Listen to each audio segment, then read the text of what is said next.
Good morning, ladies and gentlemen, and welcome to Day 2 of CPAC 2024, where globalism goes to die. Please rise for the Pledge of Allegiance, led by Amanda McKinney, and remain standing for the national anthem, performed by Hadass Levy.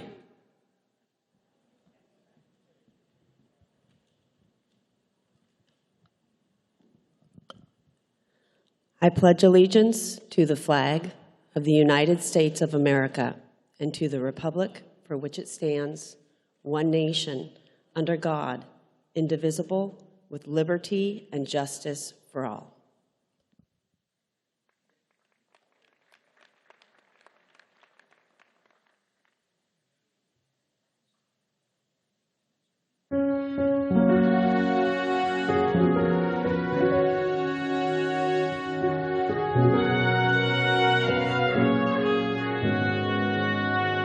Oh, say, can you see by the dawn's early light once so proudly we hailed at the twilight's last gleaming, whose bronze stripes and bright stars through the perilous fight.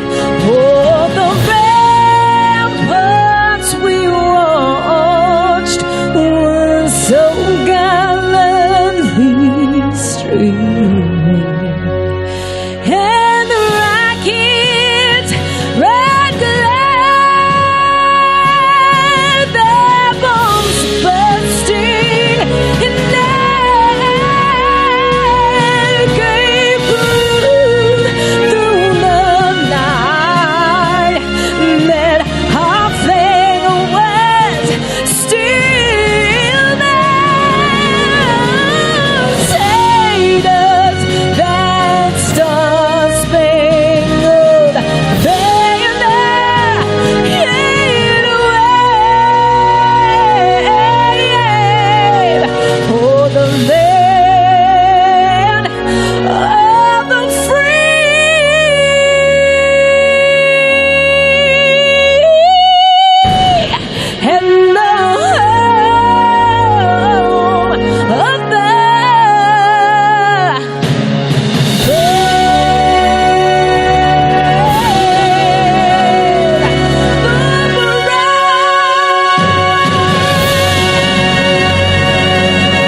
Ladies and gentlemen, please welcome Court Culver with today's invocation.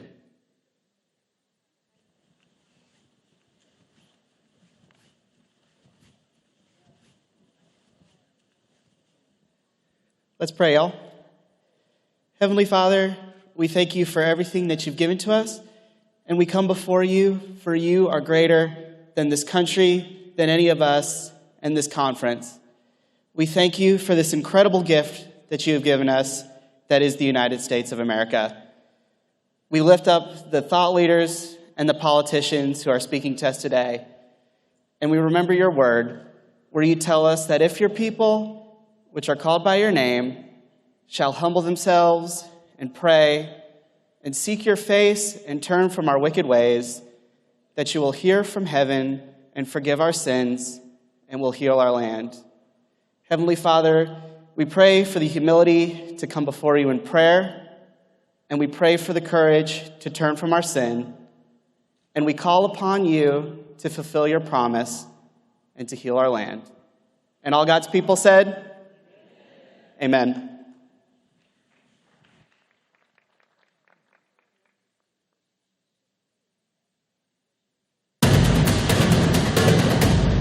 Newsmax has been terrific. President Trump is right. Millions are switching to Newsmax. It's the fastest growing streaming service in America. You don't need those woke streaming services anymore. Just get Newsmax Plus. Watch the best shows like Greg Kelly, Rob Schmidt, Greta Van Susteren, and Eric Bowling. Greg Kelly over at Newsmax. The Newsmax people have been really terrific. Gain access to exclusive documentaries, series, and special briefings. It's free to start. So go to NewsmaxPlus.com now to sign up and watch Newsmax anytime, anywhere. On January 7, 2021, they tried to silence our voices forever as 1.2 million Americans were deplatformed, including our great real president, Donald Trump. It's been 3 long years of fighting to save our country and secure our elections, but now our voice is bigger than ever.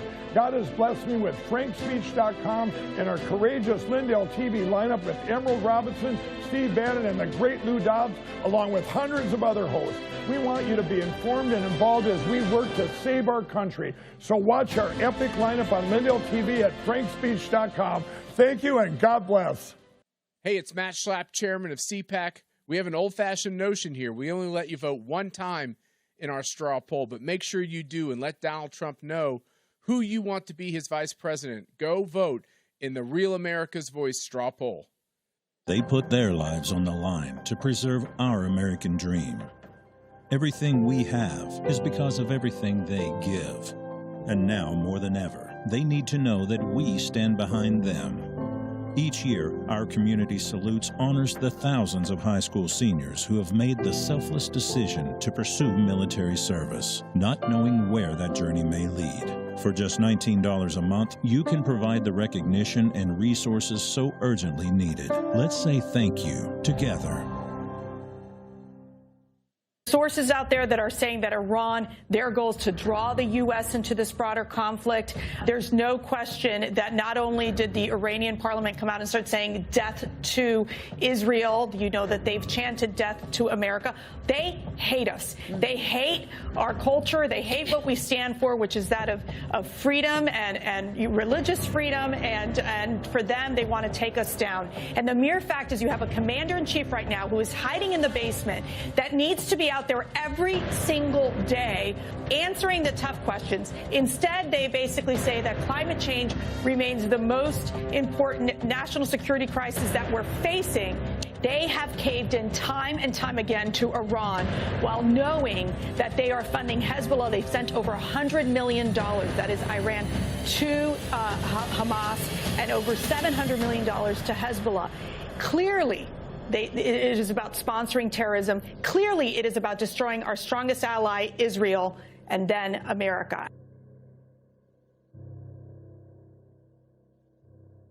Not only is CPAC a chance for people in red, white, and blue tracksuits to see their favorite con artists in person, it's also a chance to learn at seminars run by the best in the business.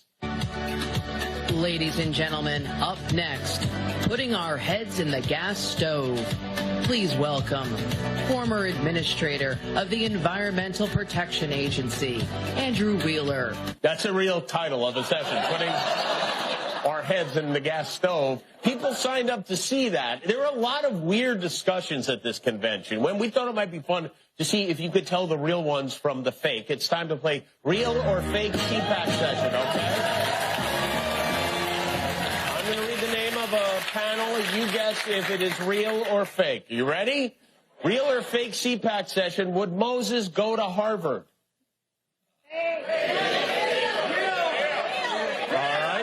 Most say real, and it is real. It is real. Straight white extinction. Is that real or fake? All right, let's see. That one is fake.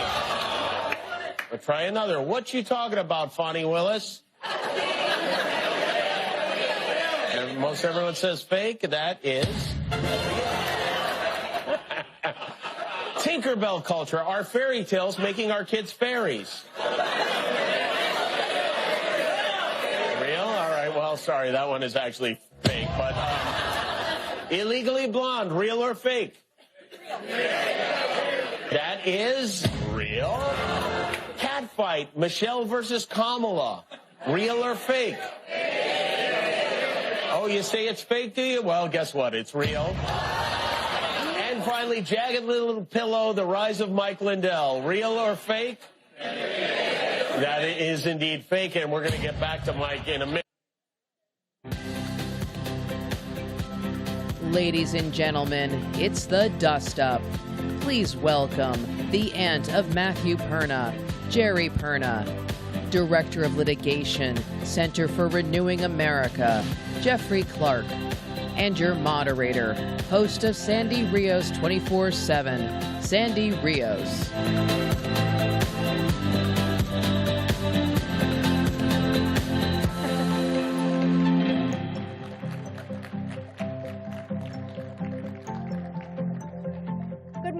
Good morning. You're up early. I think we can sit, right?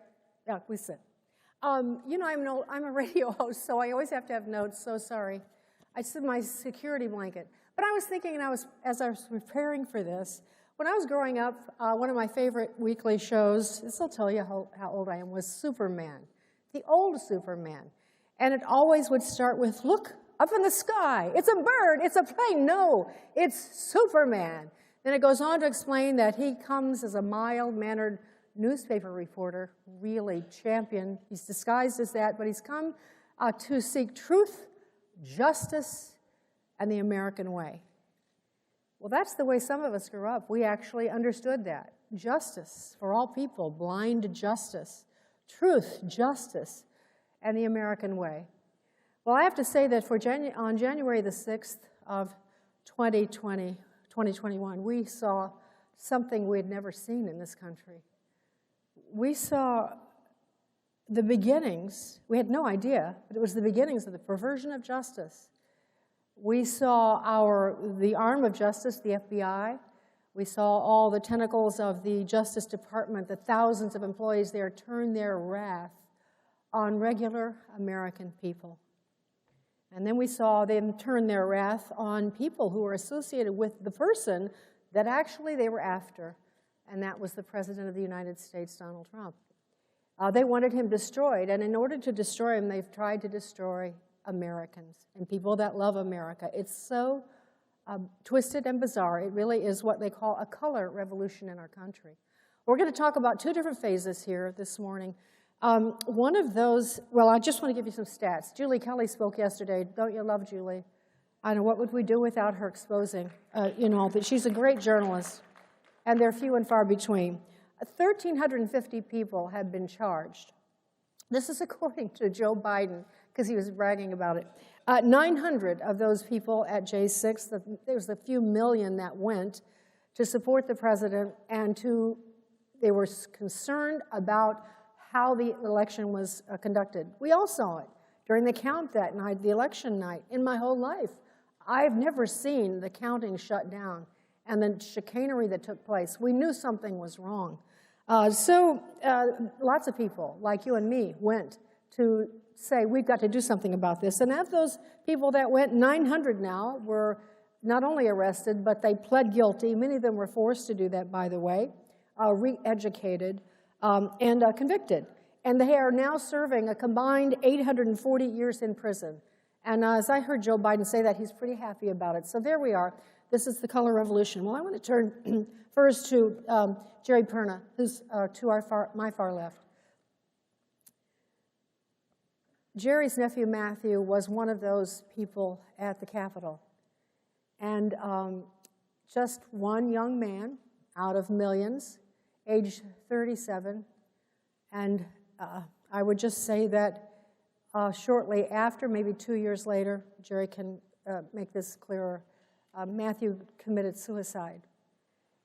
I want to talk about him today because I want you to know who he was. He's an example of the kind of nefarious, the results of the power grab by the elites in this country, the deep state.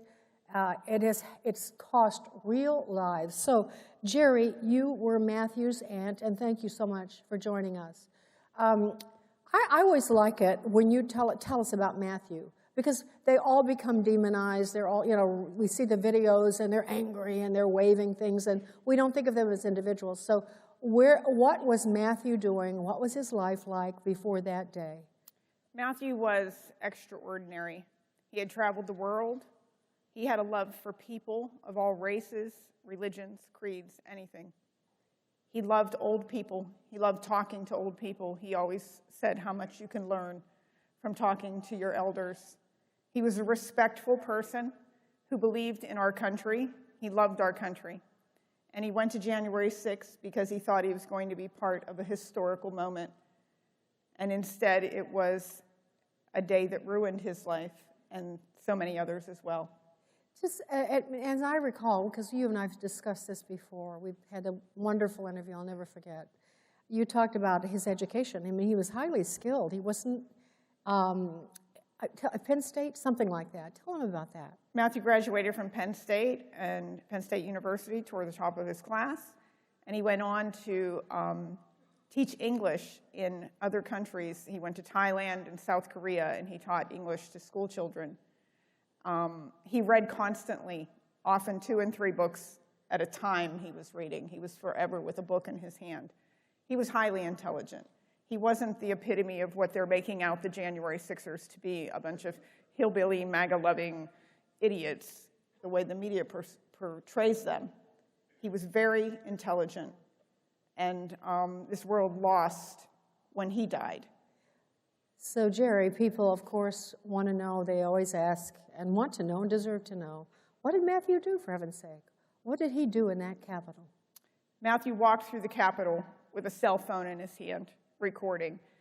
And recently, Speaker Johnson released a smidgen of the surveillance tapes that showed Matthew walking, just like he said he did, calmly through the Capitol, passing by 6 Capitol police officers, and even giving them a little raise of his fist in solidarity and support. That's what he did. And he was criminalized for it. Yes. Did the FBI come to his house? The FBI did after he turned himself in. Matthew turned himself in the morning he found out he was on their website. So we can't tell every detail, but this is a tragic story. Can you, in a sentence or a paragraph, tell us what brought Matthew to the point of taking his own life? You know, that's funny you bring that, because I did bring a note card with me, because this sums it up. I sacrificed my freedom when I entered the Capitol building on January 6th, and in despair took my own life the night that I wrote this. Signed, Matthew Perna. This is my nephew's suicide note that was found in his Bible. He stood up for his rights, and it cost him his life. As I recall, they had him in confinement at home, and even your friends and neighbors, I'm not saying everyone, but a lot of people in your community turned against him because the headlines and the way he was portrayed, and he went into depression, and then the Justice Department added another charge, and that was like the final straw, as I remember, Geri. Correct me if I'm wrong. Yes. And so, well, there are no words. But that's an example of what our Justice Department has done, and the FBI, which is part of the Justice Department. And speaking of the FBI, the man sitting next to me is the former Assistant Attorney General. He has gone all the way back to the Bush years. He's held some incredible posts. He graduated from Harvard and Georgetown, and yet one of the outlets that wrote about him after he ran in the crosshairs of the Justice Department, it was called The Man with No Pants. Because, said Saul Alinsky, and Jeff, that's what they did to you. Well, as many times as I hear Geri's story, it always gets to me, so I would just ask everyone in the audience or who's watching to pray for Geri and her family. And thank you. So Sandy, yes, I mean, they've tried to destroy me, but I'm still standing, and I'm going to keep fighting. I had my house raided in June of 2022 by the agents of the Inspector General's office. They were in flak jackets. They had all kinds of weaponry. They had electronic sniffing dogs they brought into my house. Luckily, my family was not there. I don't think that my wife would have taken it well. And they even refused to show me the warrant. I had to have a whole Fourth Amendment argument with them about that. And you're attorney at Justice Department. I was a leader of the Justice Department.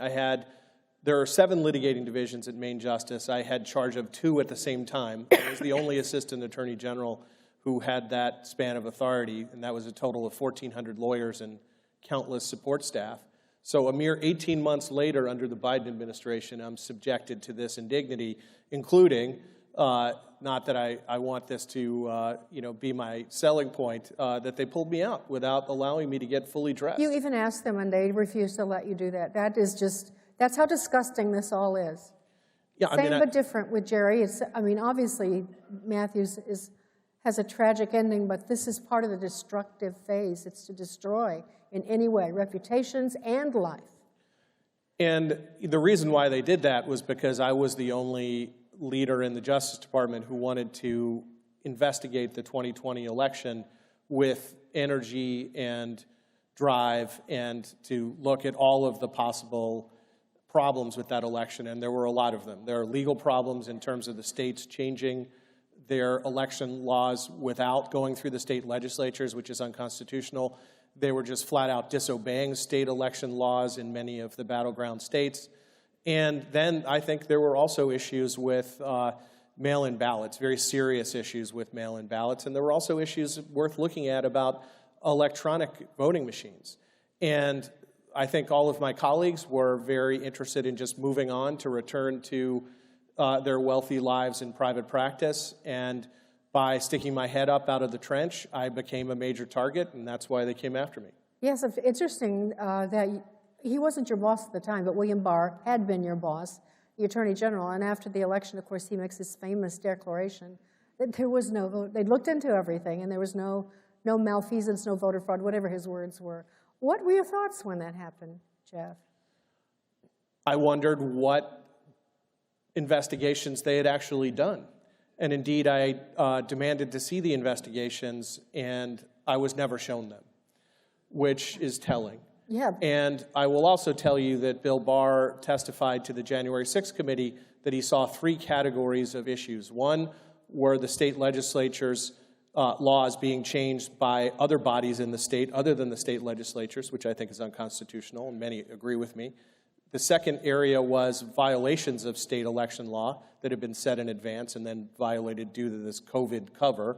And then third were issues of whether, there's some kind of form of ballot stuffing. He said he only looked at the latter.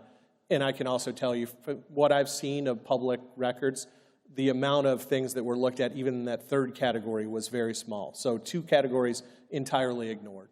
So I want to, you presented a letter to President Trump. You asked your superiors at the time if the Justice Department could investigate, and we could declare that we were investigating this. And then you presented a letter to President Trump to the officials in Georgia, because Georgia was particularly notorious. It still is. And for that, the letter was never sent. The president said, let's don't send it. And that is exactly why they came. Isn't that the catalyst for why they came? The letter, they actually charged you with thinking about sending this letter. So here I should caution you that just recently, President Trump on January 4th sent me a letter that all of this is covered by executive privilege, law enforcement privilege, attorney-client privilege, deliberative process privilege. Indeed, I have to go to a hearing in the D.C. Court of Appeals today at 1 p.m. about my case, because they're trying to take my bar license, where the topic of executive privilege may come up. My colleagues in the Justice Department, the reason why you know this is because colleagues in the Justice Department, in my view, violated all of those privileges and ran to talk to the January 6th committee, which I refused to cooperate with because it was such a sham. Your arrest, yes. You weren't even arrested, were you? They were just going through your home when they dragged you out. I was never arrested, although they took a picture of me standing in my driveway with my hands behind my back because I was thinking about my Fourth Amendment arguments, and CNN put that out to give the misleading impression I had been arrested and handcuffed. Well, and of course, it's again the Saul Alinsky target and, destroy. And so that now the right is the right. They don't get that category. But anyway, the Justice Department is employing those methods. But you then were charged with racketeering with the 18 others in Georgia. And as we know, Fanny Willis, the whole story behind her is pretty sordid, and we're waiting to hear that. How do you think, Jeff, that will affect the outcome of the 18 of you? I know each is different. I recognize that. But do you think that'll have a big effect on the charges of racketeering? Your charges of racketeering for thinking about sending that letter. That is really what the charge is. He thought about sending a letter. The whole thing is absurd.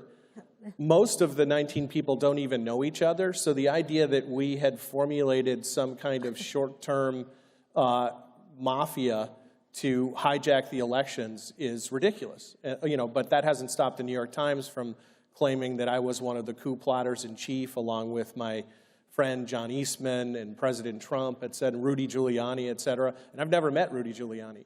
So the whole thing's crazy, and it should collapse of its own weight. And in particular, in both my case, President Trump's case, and Mark Meadows, who was the White House Chief of Staff, we all should be immune from that prosecution because the states shouldn't be able to reach into the federal government and regulate federal officials.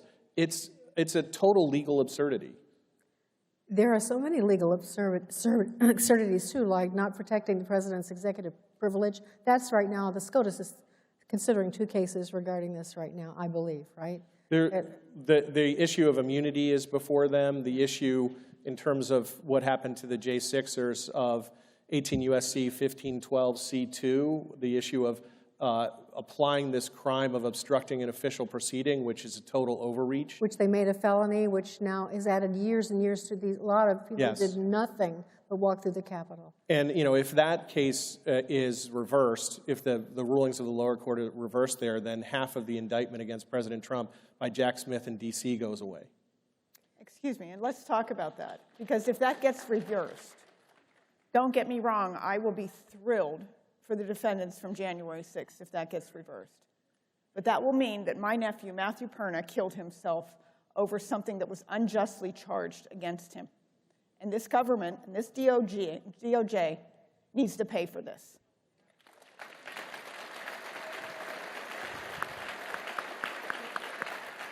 No argument, I think, from anyone in this audience, unless it might be some members of the media. Geri, that's why we're talking. The injustices are breathtaking, and that's why our country is in such turmoil and people are upset. And the real heroes, I think, doesn't mean that let's just say, some of our real heroes were there on January the 6th, actually putting their lives on the line when they saw the police attacking the people. It's a sordid story, and I would recommend the Epoch Times recent video on this, just if you're not sure about some of the details we can't get into.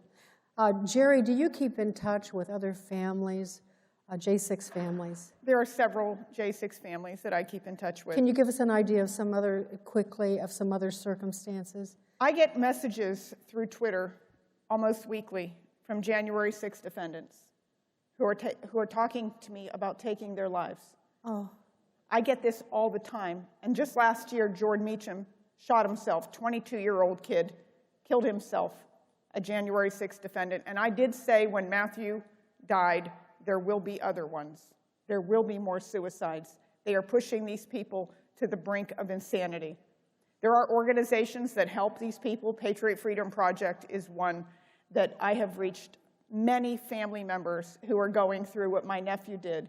And I really wish there were organizations like that when he was going through it, because they would have been priceless to have someone to talk to who's going through the same set of circumstances. It's priceless to have that. No one should be pushed to the brink of suicide by our country ever, a country that he loved.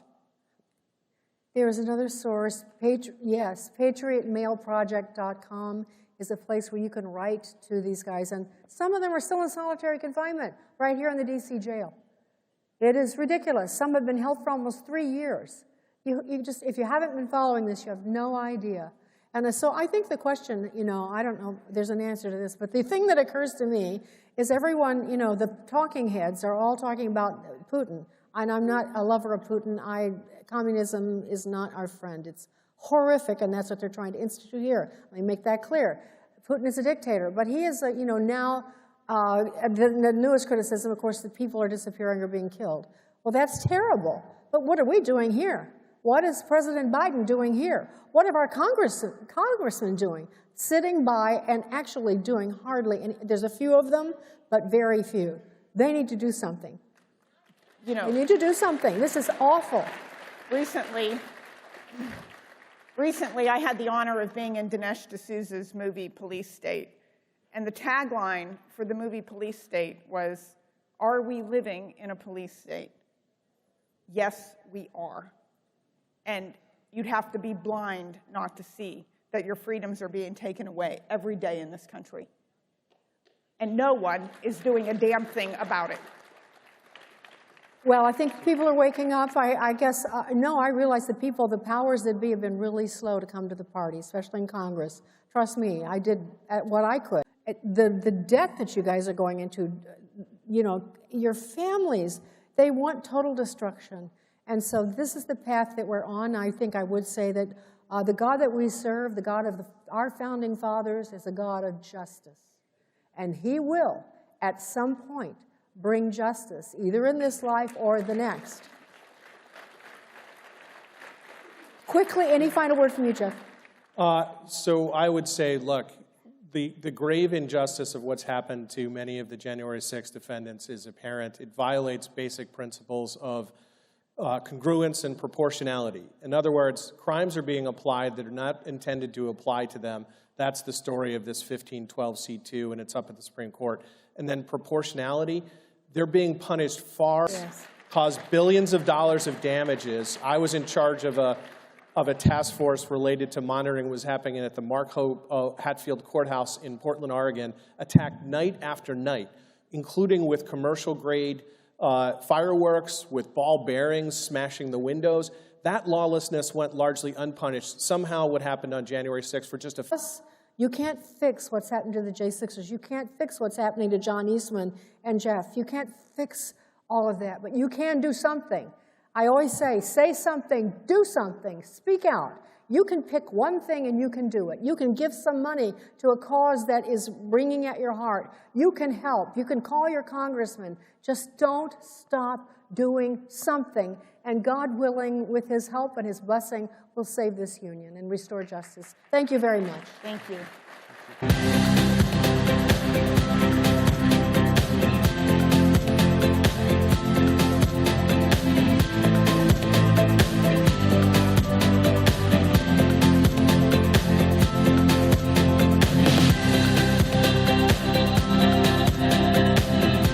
Being woke is easy when it was just a call to defund the police or end capitalism, right? It's a little different when your fellow ideologues start cheering for your beheading. And here's a question. This next video, does this look like London to you? The pro-Hamas protests making for a very interesting political moment at Harvard. A university recently ranked the worst school for free speech in America. What would Harvard do in a moment like this, we all wondered? A school that will expel you for using the wrong pronoun and making a pink-haired trans girl cry. Well, in this moment, Harvard just miraculously transformed into free speech absolution. Apparently at Harvard, there's nothing offensive at all, even though everything's offensive at Harvard. There's nothing offensive at all about celebrating the murder of 1,000 people, including a whole bunch of kids.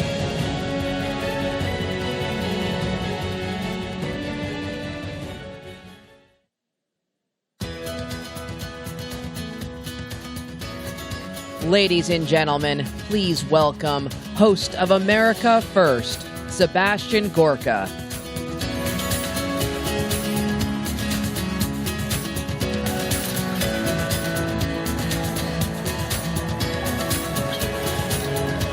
Morning, guys.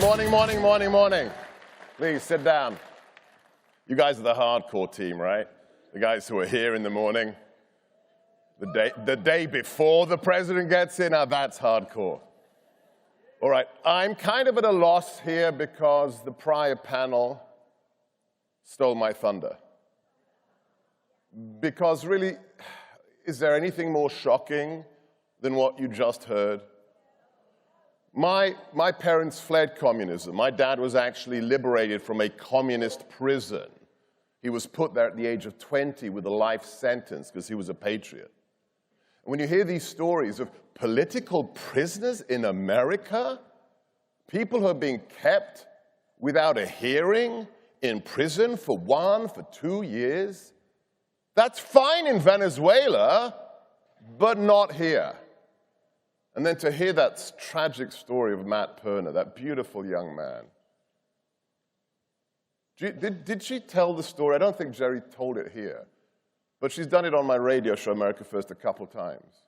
When they went from charging him with trespassing because he walked through the velvet ropes, with a few months of a misdemeanor, and then they gave him a new trial date on his mother's death anniversary. Can you think? The DOJ gave him a new hearing on the anniversary of that young man's mother's death. And they said, oh, by the way, we're going to add a terrorist upgrade to your sentence, and you'll probably go away for a decade. He walked through the velvet ropes for a couple of minutes and then left. What did he do? He hanged himself. He's one of at least half a dozen. You heard, a 21-year-old young man killed himself instead of rotting in one of Biden's political prisons. So, most important thing I can do here is just one thing. I'll give you a little speech. I've got 10 minutes. But the most important thing is that website you heard, Patriot Freedom Project. Now, write it down, put it in your phone, patriotfreedomproject.com, and donate. Donate to the families whose lives have been ruined by Joe Biden, Merrick Garland, and the corrupt FBI.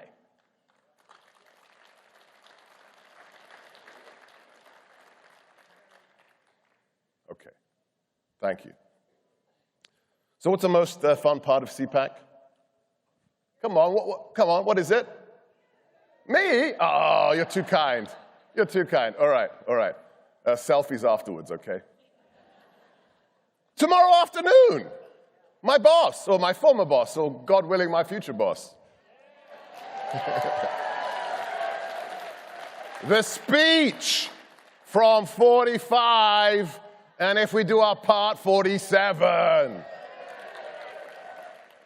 So let's talk about him for a bit, because it kind of ties into Matt Perna, political prisoners, and what the president put on Truth Social a couple of days ago that I'll share with you. Wherever I go, I just got back from Idaho, Nashville, off to California soon, and I speak to patriots across the country.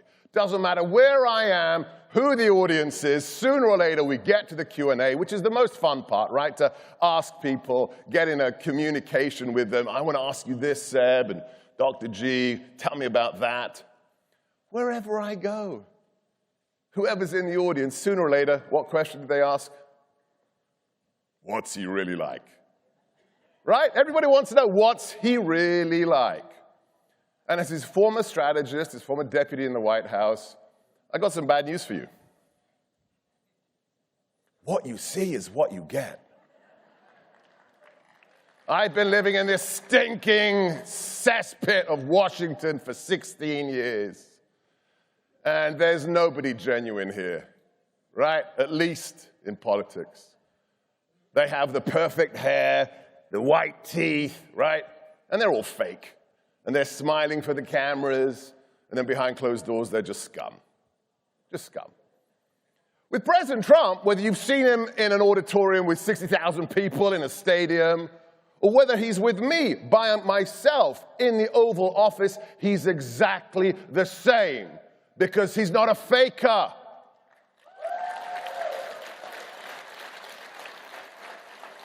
However, let me tell you one story from a guy who worked for him. I got hired by him in 2015, right? I'm OG, right? I'm original gangster. 2015. There's a connection between me and Stormy Daniels. Do you know that? I, too, signed an NDA with the Trump Organization. So when he hired me, I thought, can I work for this guy?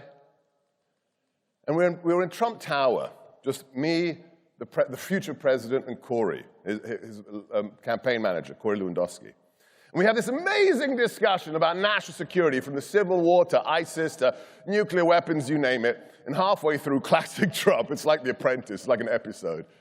He stops the conversation dead, looks at Corey in the corner and says, "I like this guy, let's hire him." Right? Not fire him, hire him. And I decided, yeah, I can work for candidate Trump, because within 30 seconds of meeting him, I knew two things. Just viscerally, like osmosis, I knew. Number one, this man hates political correctness. He hates political correctness. And the second thing is, he loves America. He loves America. And so I became part of his transition team working for the great General Flynn, and then I ended up in his White House as his deputy. And that was amazing. I mean, think about this. No other country on the planet. As you can tell from my deep Alabamian accent, I wasn't born here. My parents escaped communist Hungary, ended up in England. I was born and raised in England. And I married an American woman, my boss, my muse, Katie. And so I'm a green card holder. And I moved to America to become a professor for the Defense Department. I became an American in 2012. So just track with me, if you will. And the day after the inauguration, everybody's hungover because they all went to the inauguration balls, right? I don't drink. So I said, it may be Saturday, but hey, I work for the president. I'm going to go to work. And Saturday morning, by myself, because everybody's hungover, I'm walking around the West Wing. And I go, and when I tell this story, I still get shivers. I wasn't an American 6 years ago. And now I'm walking around the White House, picking out my office. That doesn't happen in any country in the world. That's America. But despite that experience, despite working for him before he's president, as he's president, helping him out after I leave the White House, I didn't realize who this man was until November before last. It's the midterms. My wife is working a 16-hour day as chief election officer, right? Because we know what happened in 2020, right? Right? So she's making sure there's no shenanigans in our voting district. Where am I? My wife's working this interminable day. Where am I? I'm eating the coconut shrimp at Mar-a-Lago. Because the president is about to announce what? His re-election campaign launch. And the ballroom is full. It is like MAGA headquarters. 900 of the best patriots. And I thought I knew the man. And I'm standing on the side, and I'm listening to this speech. It's one of his best. If you haven't seen it or you forgot it, go back and watch it tonight. Okay, go online and watch the president from Mar-a-Lago, November 22, launching his re-election campaign. And I'm standing there. And I worked for the guy. I support the guy with my radio show and my TV show on Newsmax. And 20 minutes in, it's like somebody gives me a gut punch. And I'm like, I realized, oh my dear God, he's doing it again. He's running again. And it hit me. What has this man just committed to? For 4 years, what did they do to him, his wife, his children? A man who lost literally $1 billion, didn't even take a paycheck from the government, who's called a misogynist, an Islamophobe, a white supremacist, and an anti-Semite? The man whose daughter converted to Judaism, whose grandkids are Jewish, the man who moved the embassy to Jerusalem and recognized that as the capital of the eternal state of Israel. He is the anti-Semite. He could just go away, get back to his businesses, live a peaceful life, play golf for the rest of his existence. But he's doing it again. And what have they done to him since then? My former boss is facing 730 years in prison. He's just been banned from doing business in New York, a city that he probably bought, I don't think we can estimate it, $10 billion to. How much business did he bring to New York? The guy who fixed the ice skating rink in Rockefeller Plaza when the city couldn't do it for years. That guy is banned. So, what do we need to understand about the stakes? After Tucker's recent interview with Putin and the sudden death syndrome of the most powerful opposition leader in a Siberian gulag, President Trump wrote this on Truth Social. The sudden death of Alexei Navalny has made me more and more aware of what is happening in our country. The police state that my parents suffered under is here. It's arrived. And the only reason President Trump is facing 700 years in prison is because he's the only man who can save America.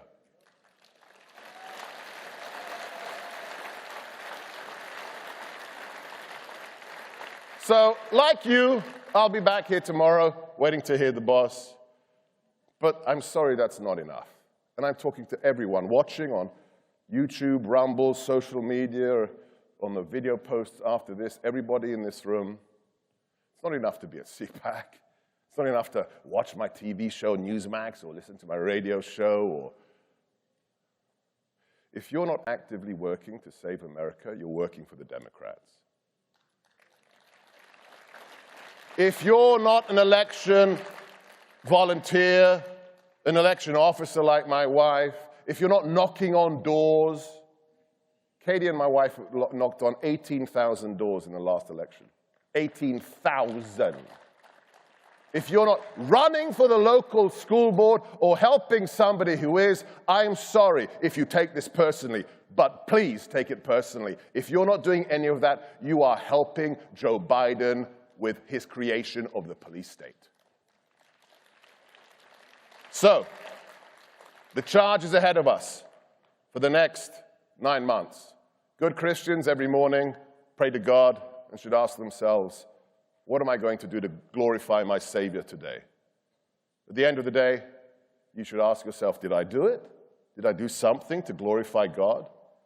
For the next 7 months, I want to add one more thing to that.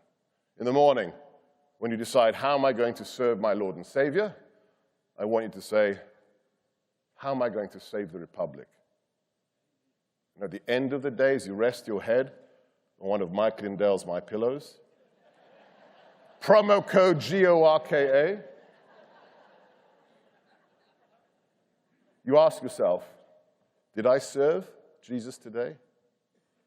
Did I do something to save the nation? Because it's up to us. As one of our founding fathers told that nice old lady after that meeting, what do we have, sir? Madam, we have a republic for as long as you can keep it. God bless.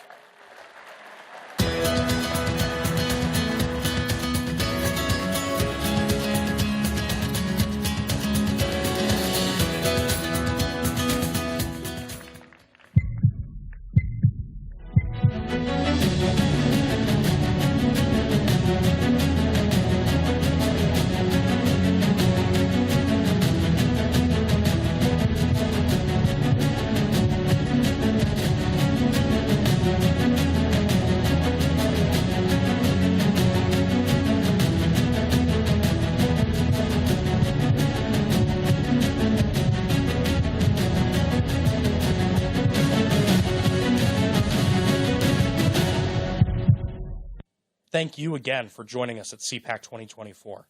Do you have any questions? If so, look for the volunteers with this blue t-shirt, and they will direct you to the right place. We We hope you have a great time at this year's conference. The biggest investigation in FBI history. There are more than 1,100 arrests. I sacrificed my dream job to share this information with the American people. Those involved must be held accountable. He's an innocent man. It's going to change narratives no matter what your political perspective is. The only homicide on January 6th was the unlawful shooting death of Ashley Babbitt. This major new lawsuit that Judicial Watch filed, a $30 million wrongful death lawsuit against the United States government. She was unarmed. There were no weapons visible. She was shot in the shoulder and killed by Lieutenant Byrd. He popped out and shot her dead. Ashley was shot in cold blood, and the rule of law requires justice for her. Nowadays, expressing your love for our country is more crucial than ever. MAGA hammocks, chairs, and scarves allow you to proudly express your honor and courage.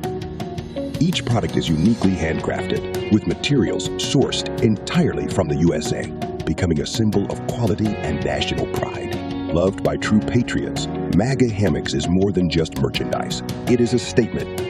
MAGA hammocks swing right.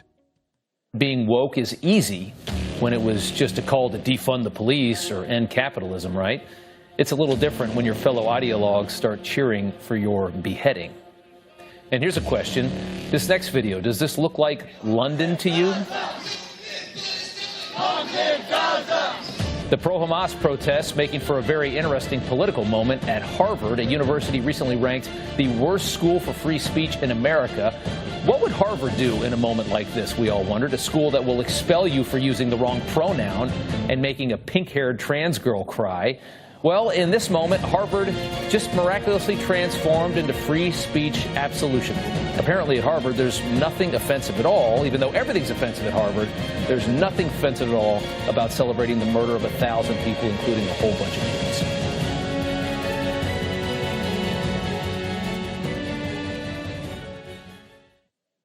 As I think it was President Reagan said, we're from the government. We're here to help. I think you all know that I've always felt the 9 most terrifying words in the English language are, I'm from the government and I'm here to help. We're from the government. We're here to help. Thank you so much. I'm here today, in my opinion, to give you the most important J6 news since J6. I will be talking fast, so I think you have to listen fast.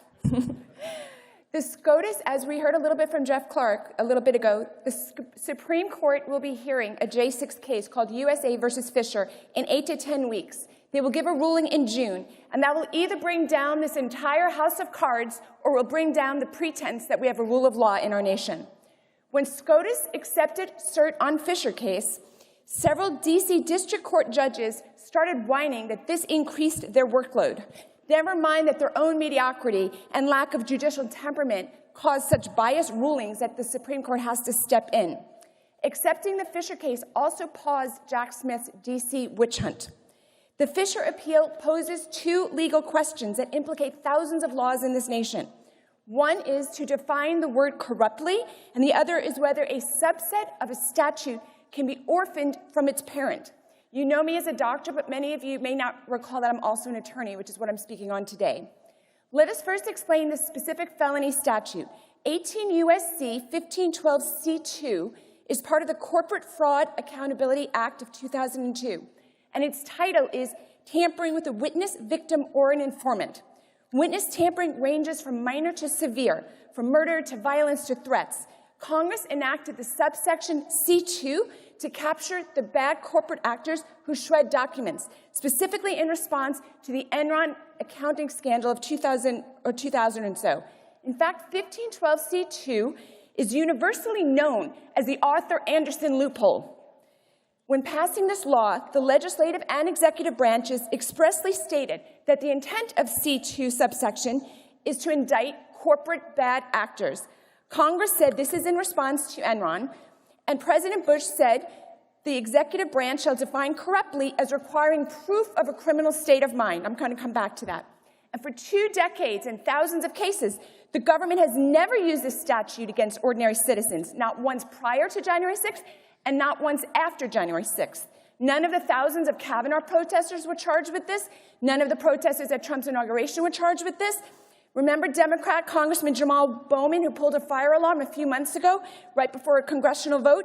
He was not charged with obstructing a congressional proceeding. Just the J6ers. Only those people were charged with the Arthur Anderson loophole.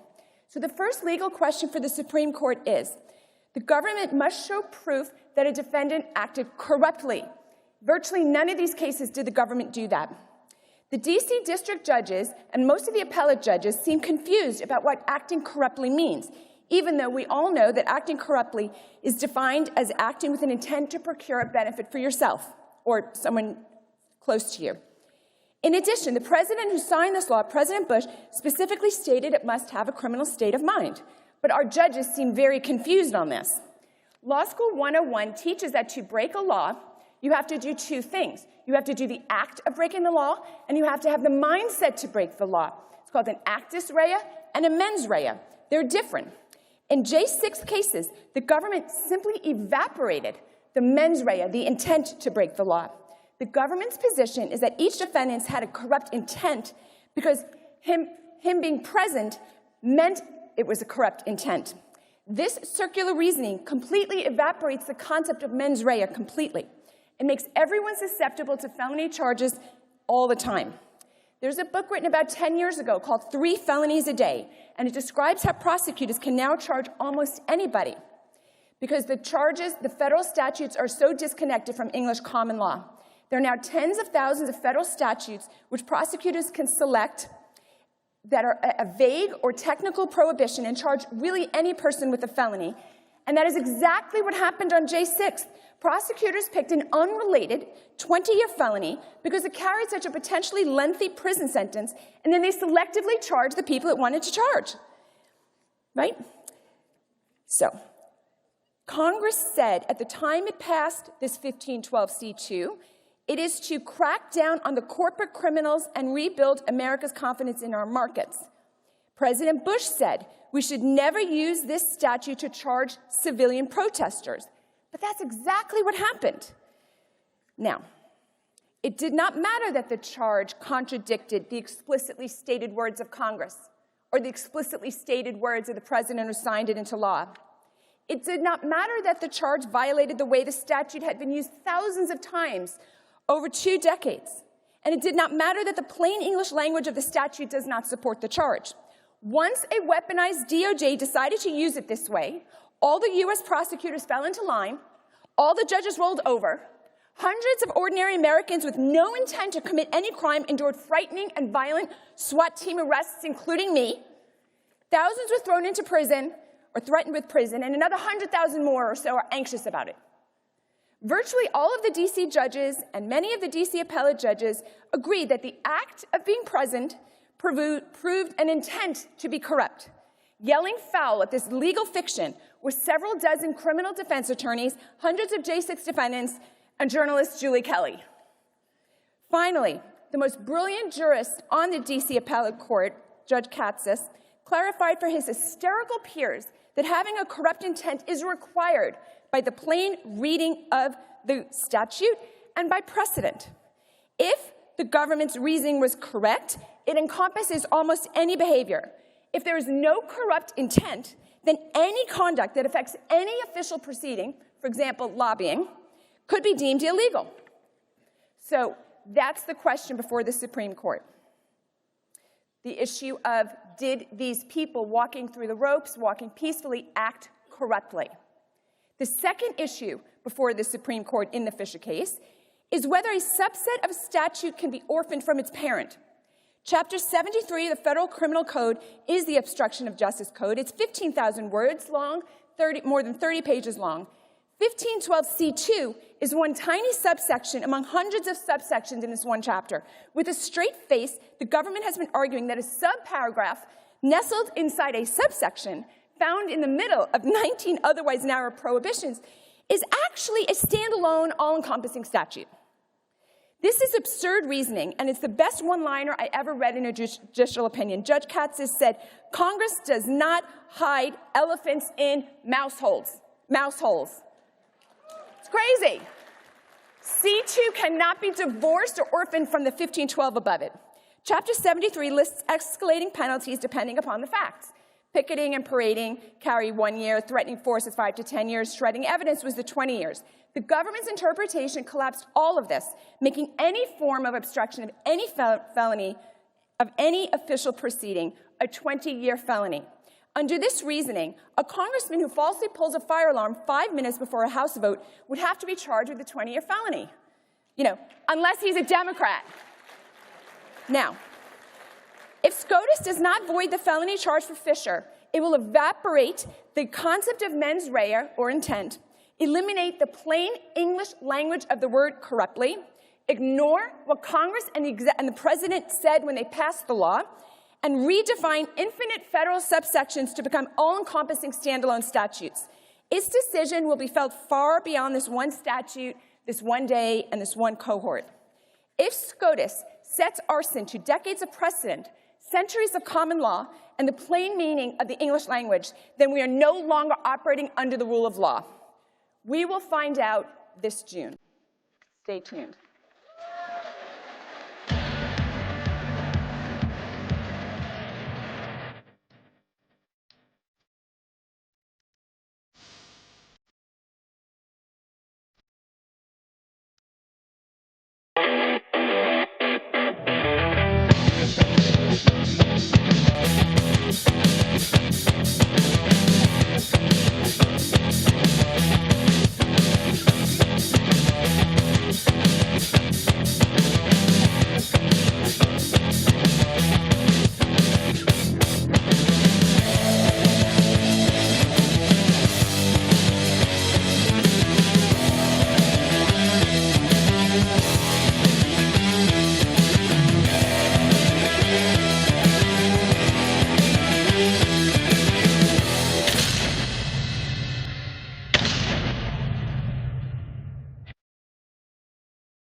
Ladies and gentlemen, please welcome Director of the Center for Fundamental Rights, Miklo Santo.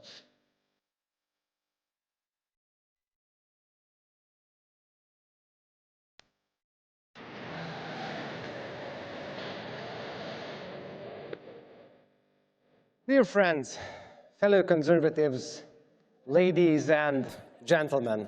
Ladies and gentlemen only, no other gender, okay?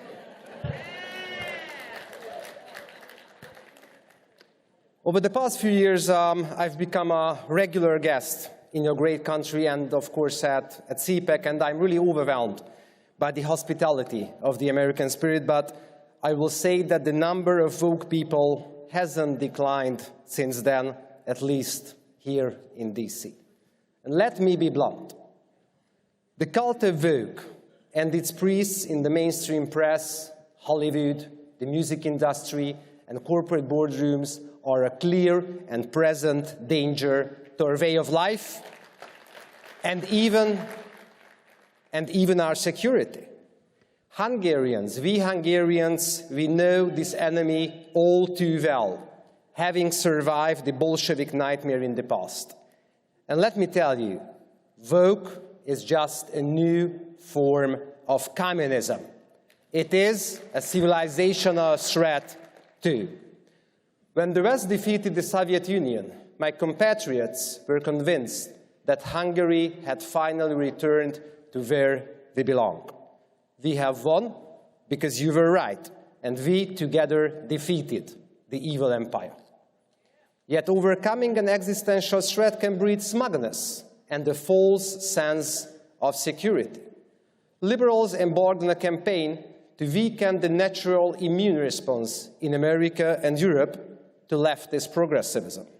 Western Marxists gradually began to occupy crucial institutions, universities, media corporations, popular culture, and the rest. The deep state in DC and Brussels took over what was once the government of the people, by the people, and for the people. Brainwashing in education, Cancel culture and political correctness in public discourse created a tangled web of lies. Mass illegal migration waters down the political power of those voters who still remember the American dream and European prosperity once were. And with its gender ideology, the new left obeys the dictates of Karl Marx as it targets children. Confusing and sexualizing kids undermines the family, which is the cornerstone of our societies and the surest mechanism by which Western civilization reproduces itself. That is why all socialist social engineering begins with the deconstruction of the parenthood and parental rights. But gender ideology, cancel culture, rejection of the divine, and illegal mass migration are insidious but slow-acting poisons that seek to paralyze the nation and the body politic. But ladies and gentlemen, today the cult of woke has also emerged to the level of official foreign policy. Just take a look at the policies of the Biden administration, and this could lead to unthinkable and abrupt tragedy. Personal passion, emotions with wish fulfillment fantasies have replaced the rational realism that won the Cold War. Progressive elites want to force their delusional version of democracy down the throats of those very few Western countries, for example, my country, Hungary, that have leaders with common sense policies. Hungary is a pain in the liberals' neck because we stand firm on God, homeland, and the family. And we do not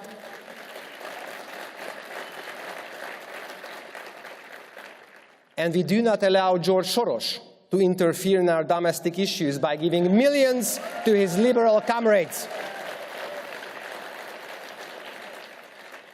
And as sovereignists resisting the globalists, we fight not only for our national freedom, we fight also to defend what remains of true Western democracy, where the father is a man, the mother is a woman, and the state serves the will of the people and not the other way around.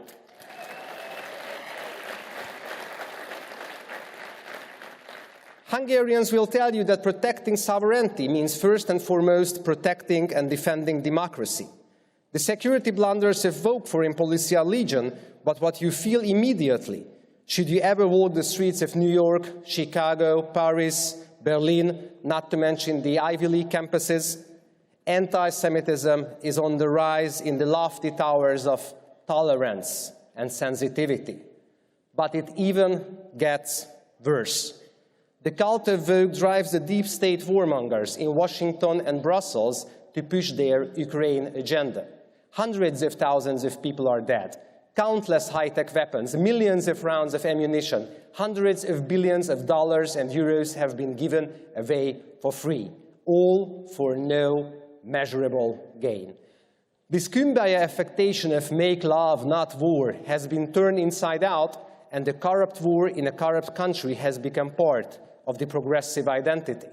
And if you dare to contradict the chorus of the war hawks, you get Russia host, whether you are Donald Trump or Viktor Orban. And in a proxy war with the aggressor, the nuclear Russia, the West is literally a stray bullet away from the Third World War. And if you have been paying attention, you know that the woke maniacs can only escalate, always in everything they touch. That is why we need ceasefire now. Ladies and gentlemen, dear friends, let me be clear. No migration, no gender, no war. That is what we say on the Hungarian right. This is actually a quote from Prime Minister Viktor Orban. And we must stop them, the liberals, the wokists, now. By the time the next election cycle rolls around, our world, as we know it, may be over. Devastated by an insane cult that has driven our political institutions berserk, destroyed the connectivity of the world, and plunged it into a savage war. If wokeness is an evil, deranged spirit that robs liberals of their senses, then we must become the woke busters and put an end to this ghost of Marxist past.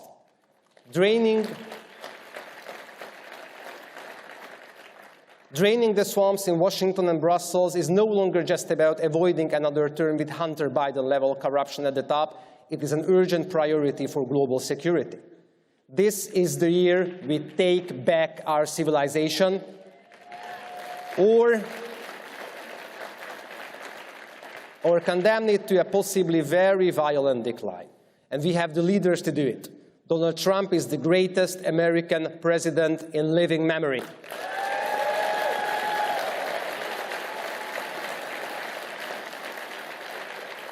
And Viktor Orban is the conscience of what remains of Europe. They are men who will bring peace as champions of civilization, common sense and liberty. The new fault line of the 21st century is between sovereignists and globalists. So we should build up the global coalition of anti-globalist forces, not for saving ourselves, but to secure the future of our children. I'm here with you to take back what is ours and belongs to the next generation. And that is also why CPAC is heading to Budapest this April for the third time in a row. We have momentous task ahead of us as we conquer DC and Brussels, but there is no cavalry coming to our rescue. Either we save our civilization or no one else will. Together, we will make America great again. Together, we will make Europe great again. Together, we will make this world sane again. Together, we will win, and they will lose. Thank you very much. God bless you.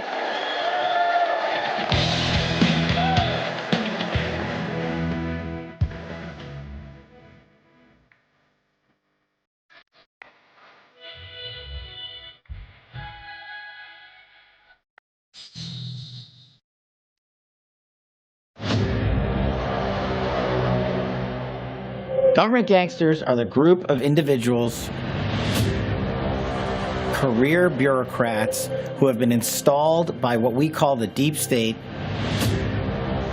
into every agency and department in the United States government. What do you think of the way that the intelligence community handled the so-called Russia dossier? And overall, how do you think of the way they've handled Donald Trump?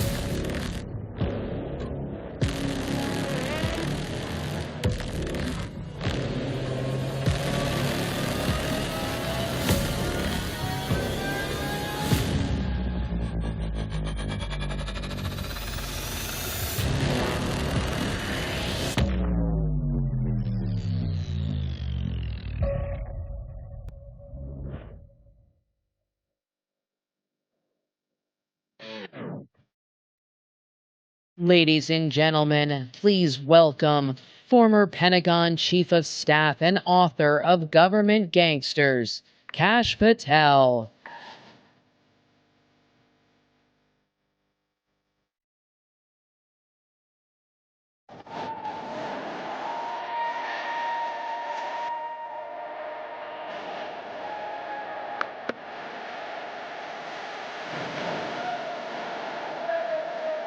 How's it going? Thank you. So I thought it would be fun to go on a manhunt of government gangsters together. And I'm so proud to be at CPAC with so many great Americans who represent Donald Trump's army to take this country back. And that's what it's going to take, an entire army. And we all have a job to do. We have the benefit. We're blessed by God to have Donald Trump be our juggernaut of justice, to be our leader, to be our continued warrior in the arena. But we have to fill that arena with Americans behind him who are going to take the fight to the mainstream media, who are going to take the fight to the corporate bureaucracy that controls the swamp, who are going to take the fight to the national defense industry that has monopolized war and sent our sons and daughters to die for other people's fights. We are going to put an end to that behind Donald Trump, and we are going to do it together. What I want to talk about is, you guys have been so kind to make Government Gangsters, my book, a bestseller. I thought there would be no better place than to announce what you just saw, which is a joint venture with Steve Bannon and War Room Entertainment to launch conservative films back into the ecosystem. So Government Gangsters, the movie, is the first one, and it's coming out in the spring, just in a couple of months here. So we're very excited about that. But here's the thing. 8 years ago, the deep state was real. When Donald Trump came down the escalator in 2015 in Trump Tower, the deep state was already moving at 100 miles an hour. But they, the deep state, projected on us that we were the neocons, we were the conspiracy theorists because we dared to call them the deep state. And when we fast forward 8 years later, they have multiplied. They have put their army on the ground in government agencies and departments from the DOD to the FBI to the DOJ. They have weaponized justice. They have politicized the intelligence community. They have seized our Department of Defense from the men and women who have the audacity to serve and wear the cloth of this country, and they have tarnished their reputations. And they have led to disasters in Afghanistan, in Ukraine, in Israel, and elsewhere. But they blame us.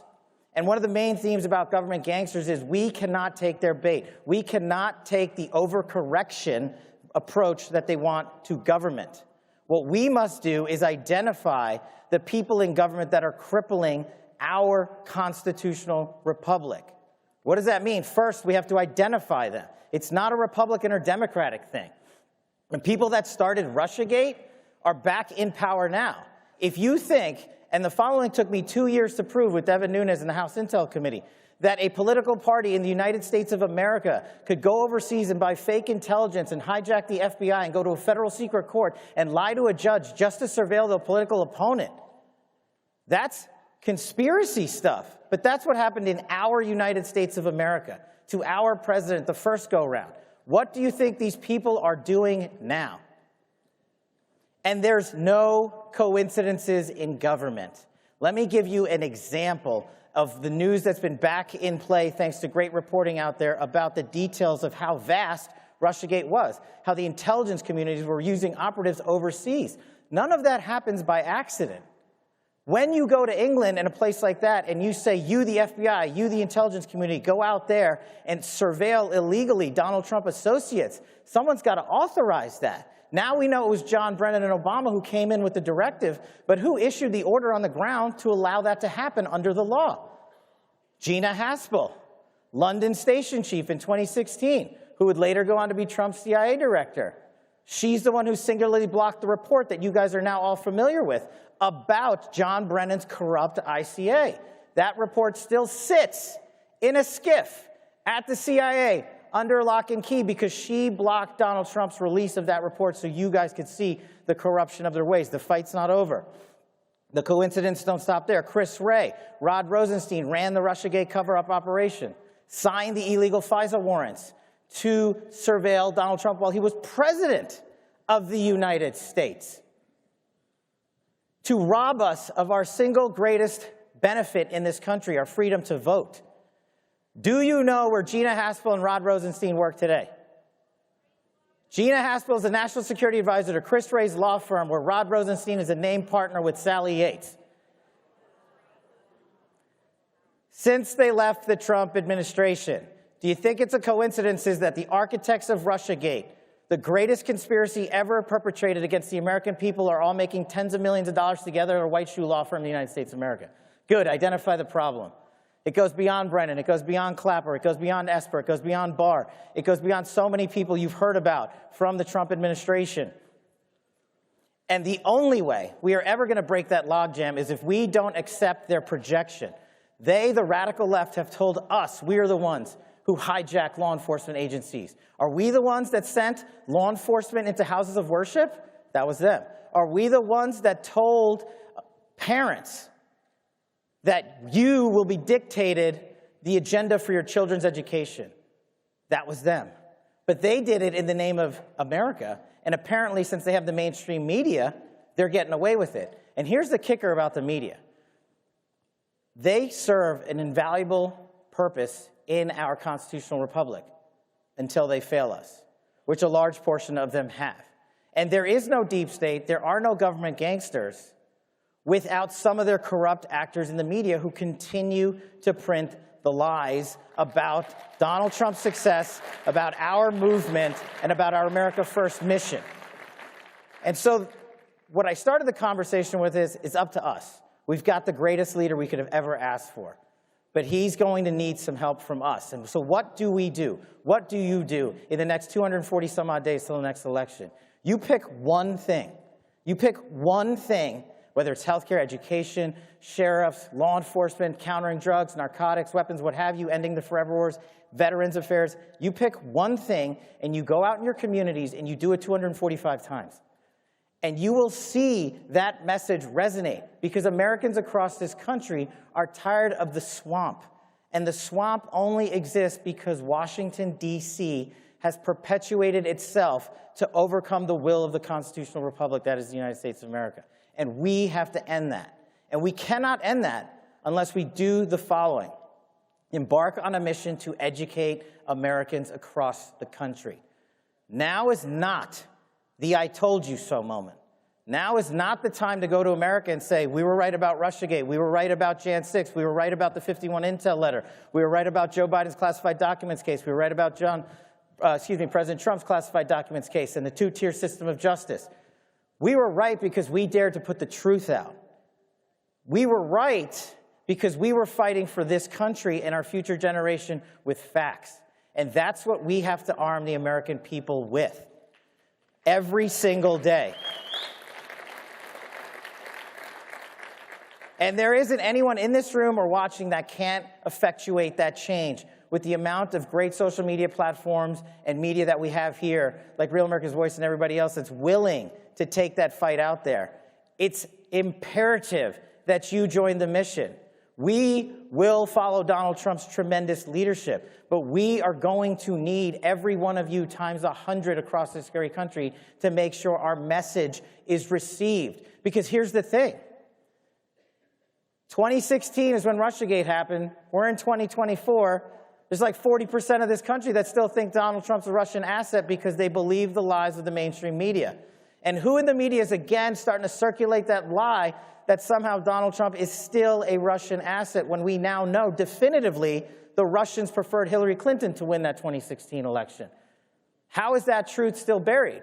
Because people like Hillary Clinton go back out there into the media and inject their fake narrative to try to seize you of your right to vote. So the main thing I'm here to talk to you about today is we have to join together in whatever way you want, in whatever mission set you desire is most important to you, and do the following. Put the mission first. That is the single most important thing that we can do to help Donald Trump on his mission that he is on to help rescue our country. And when we wake up in November, it is not going to be just hope that pushes us across the finish line. We are going to look back together and say, we helped destroy the two-tier system of justice that is targeting Americans illegally. We helped destroy and identify an intelligence community that has gone rogue to seize our right to vote with their lies and fake disinformation campaigns. And we collectively joined forces to take on the most powerful enemy that the United States has ever seen. And no, it's not Washington, D.C., it's the mainstream media. And these people out there in the fake news. That is our mission. I will be with you on the road every single day following Donald Trump's great leadership. But if you want the following to occur, then we got to go big on Trump. Do you want a secure border? Do you want to end CCP fentanyl? Do you want to stop the forever wars? Do you want to shut down the narco traffickers? Do you want to end human trafficking? Do you want to put our soldiers first and take care of our veterans and make sure our schools are free? Do you want to secure our communities? And do you want a constitutional republic to live in? Or do you want to be dictated to by the lunatics of the mainstream media and the radical left? The choice is yours. I'm going on a government gangsters manhunt. Who's coming with me?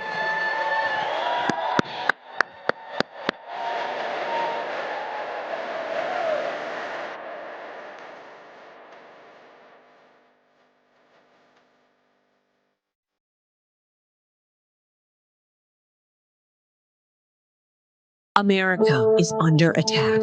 Our families are being crushed under the politics of a radical agenda. But moms have had enough. We are standing up and we are fighting back. This is our battle. This battle is every bit as important as the Revolutionary War because we fight for the same thing. Moms for America is a national movement of moms reclaiming our culture for truth, family, freedom, and the Constitution. I think Moms for America is exactly on track and is doing the right thing for the future of our country and our children. Like Moms for America, is going at the heart of the issue. But I am honored to join Moms for America today as we speak out against the horrific mandates. With a national network of over 500,000 mothers, Moms for America is one of the fastest growing movements of women in the country. The most dangerous place in all of nature is between a mama bear and her baby cub. We are the change. No matter what, no matter where, and no matter how difficult the obstacles are that are facing us and our families, we will not give up and we will not give in. So if not now, then when? If not you, then who? Welcome to the Mom-led revolution.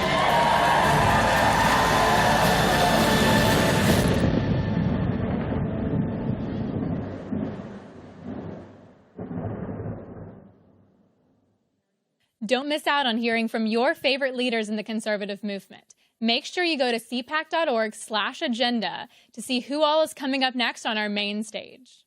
This president is calling my family, is calling me, is calling MAGA supporters enemy of America. That's right. I am the daughter of a Cuban political prisoner who fought for freedom, who fought against authoritarian and dictators. He sounds just like Fidel Castro did. Fidel Castro would target the enemies of his government and try to take them down. This is exactly what we're seeing with Joe Biden. He should be ashamed of himself.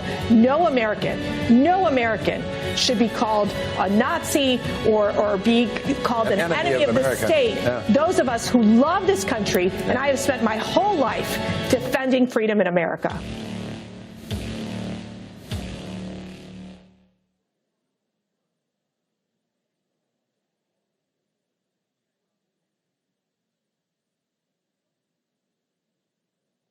The biggest investigation in FBI history. There are more than 1,100 arrests. I sacrificed my dream job to share this information with the American people. Those involved must be held accountable. He's an innocent man. It's going to change narratives no matter what your political perspective is. Ladies and gentlemen, up next, Saving Bethlehems. Please welcome former Undersecretary of the U.S. Treasury for International Affairs, Dave McCormick, and former Special Assistant to the U.S. Ambassador to Israel, David Milstein.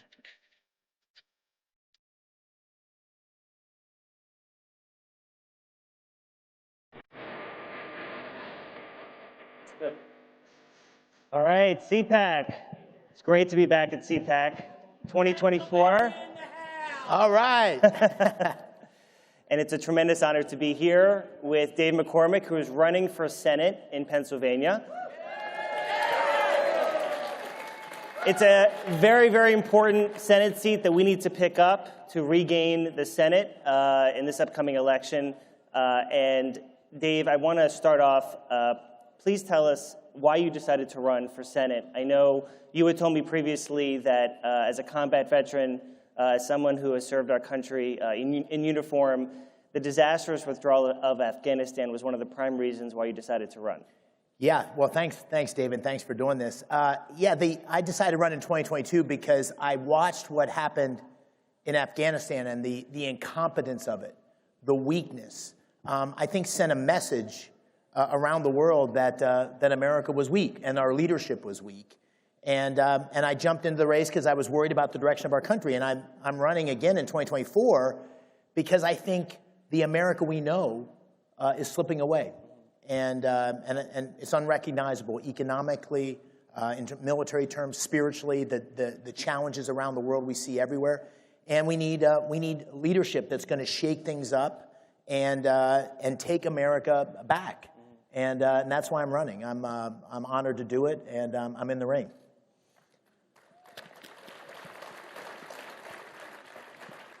One of the biggest and most disastrous policies of the Biden administration is facilitating the open borders.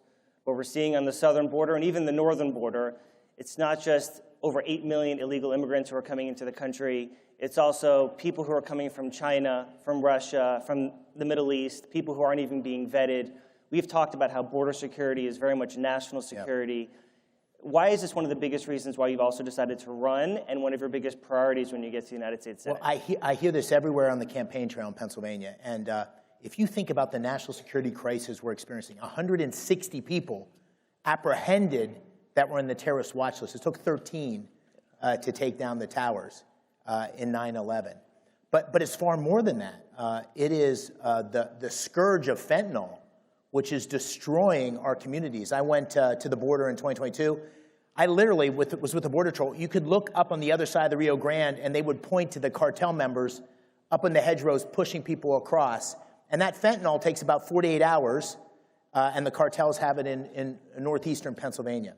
Luzerne County is the worst county per capita in the country for fentanyl deaths. So this is a crisis of epic proportion. 5,000 Pennsylvanians last year, 106,000 Americans.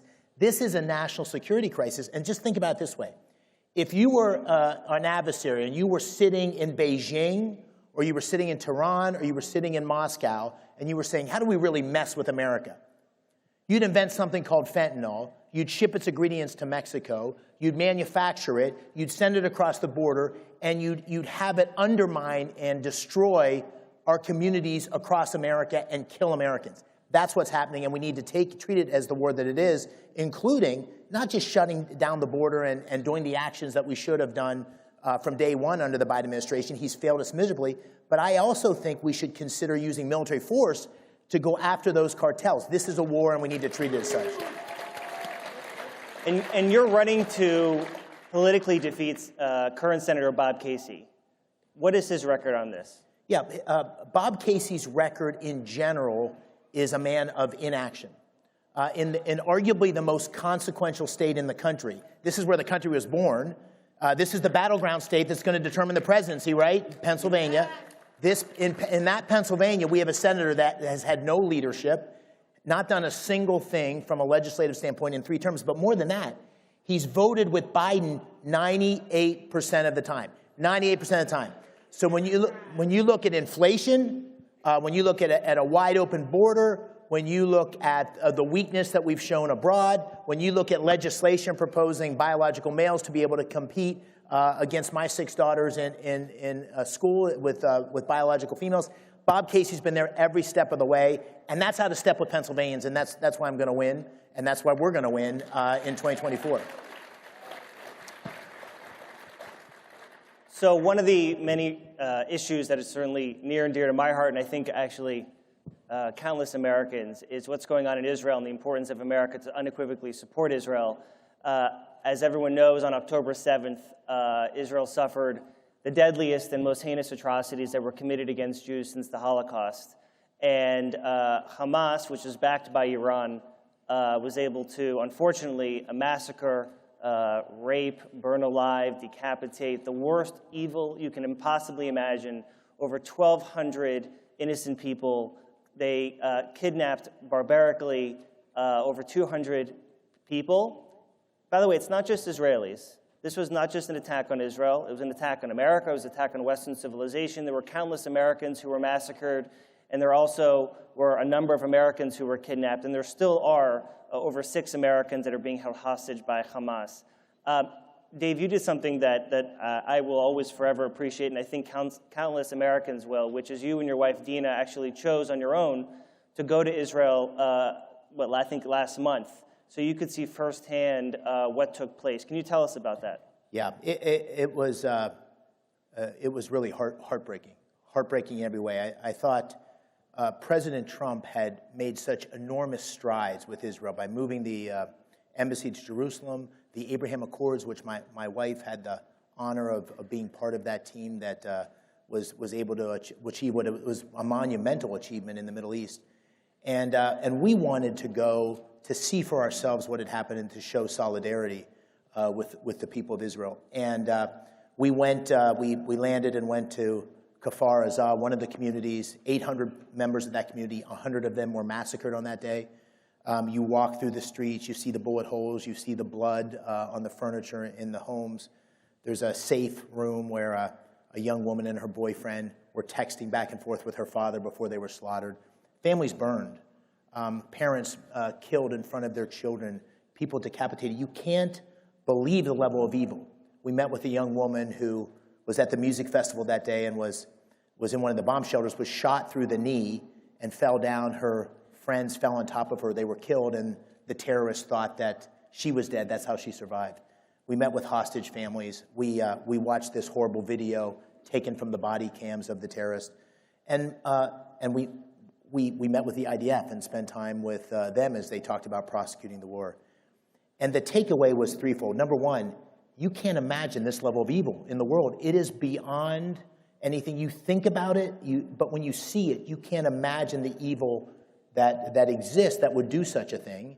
And that evil is not just directed to Israel. That's directed against the West. That's directed against all of us. And so it absolutely has to be eradicated. Hamas has to be eradicated, and that evil has to be combated. The second thing is we need to support Israel completely in its need to do that. Imagine if forces came across the border terrorists came across the border from Mexico and killed 1,200 Texans.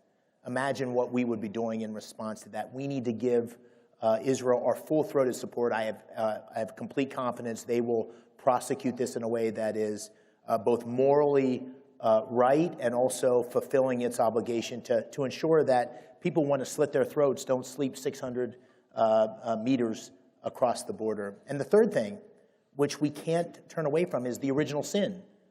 The original sin is Iran. Iran is the original sin. This isn't just Hamas. This is Hezbollah, Islamic Jihad, the Houthis. This is all part of a terrorist network that's being underwritten by the $100 billion of resources that Obama, Biden, and a senator named Bob Casey, who was the deciding vote, has put in place. And so Iran has to be stopped. Iran has to be strangled. And we have to confront this evil because it's coming after us.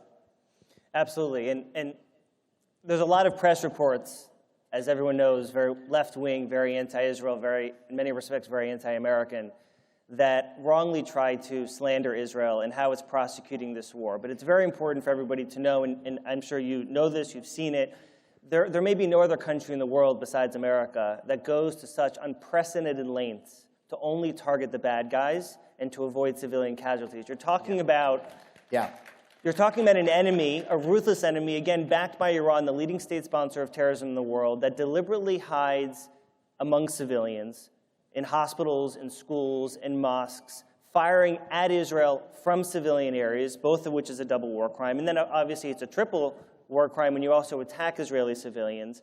But what are some of the things you learned over there about? I want to say, I was a West Point graduate. I served in Iraq. I was in the 82nd Airborne Division. The toughest mission is this urban warfare where you're rooting out these terrorists block by block, street by street, building by building, room by room. And imagine that mission, and then imagine a whole city underneath the ground of equal complexity. This is an incredibly, I see an 82nd Airborne patch there. I love it. All right, 82nd, good job. So this is a horribly difficult mission. And it's going to take time. It needs to be done with a lot of care, and the Israeli forces are doing that. We sat with IDF soldiers. They talked to us and showed us the targeting, the double authentication they go in to make sure their drones and their missiles are targeting only the terrorists. There's great care being taken. But remember what's happening. We have a terrorist group that is completely integrating itself into the civilian population. We have terrorists in Hamas that are blocking humanitarian aid going to women and children. We have terrorists that are blocking those humanitarian corridors for people to get out of these areas. So this lies at the feet of Hamas in terms of the terrible crisis that we're experiencing, and I have every confidence that Israeli forces are prosecuting that with both effectiveness and honor. One of the many disastrous consequences of October 7th is the rise of, or the further rise, I should say, of anti-Semitism that we've seen across the world. We've seen it on our streets in terms of vandalism against Jewish-owned businesses. We've seen reprehensible pro-Hamas demonstrations. We've seen anti-Semitic discrimination targeting Jewish students on campuses. What has Bob Casey done on any of these issues? And isn't it time that we actually bring real accountability to our college universities to defund them, to revoke their tax-exempt status, if they're not even protecting Jewish students and fighting anti-Semitism? Yeah, what happened on campuses after October 7th is emblematic of a spiritual decline, really across America. The recognition of right versus wrong, the moral clarity, the idea that America is an exceptional nation that we need to fight to defend individual freedom. So this is emblematic of a huge problem where the left has really defined our society in terms of the oppressed and the oppressors. And that finds its way into everything. And you say to yourself, how could it be? How could we see our kids, Jewish children staying in their room, Jewish kids in colleges staying in their rooms because they're fearing their safety? How could that be? He said, how could that happen? And then you watch the testimony of those three presidents and you say, oh, that's how it happened. That's how it happened. We have leaders, and Bob Casey is a perfect example of this, who won't stand up, who won't say the difference between right and wrong, who won't lead and push back against these progressive ideologies that are taking our country over a cliff. And so, yeah, we need to shake things up in a dramatic way, and that's what I would do in Washington. On universities, there's enormous benefits that come with the tax exemption they get on these endowments, billions of dollars. They shouldn't get that if they're not going to fulfill a basic principle of we're not trying to create safe places, we're trying to create places where everybody can speak and feel safe. Second, they get enormous federal dollars, R&D dollars, to conduct research. It's a huge part of what makes these universities. That should be predicated on our universities carrying out a true meritocracy of ideas, as opposed to the crazy lefty stuff we're seeing today. So I think we need leaders who are going to push on that. Bob Casey's been the exact opposite. When Liz McGill, the president of Penn, showed her lapses of leadership, I was one of the first people that said, fire, we got to fire. Bob Casey waited and said, well, we probably need to make a change at some point. That's what you get with Bob Casey.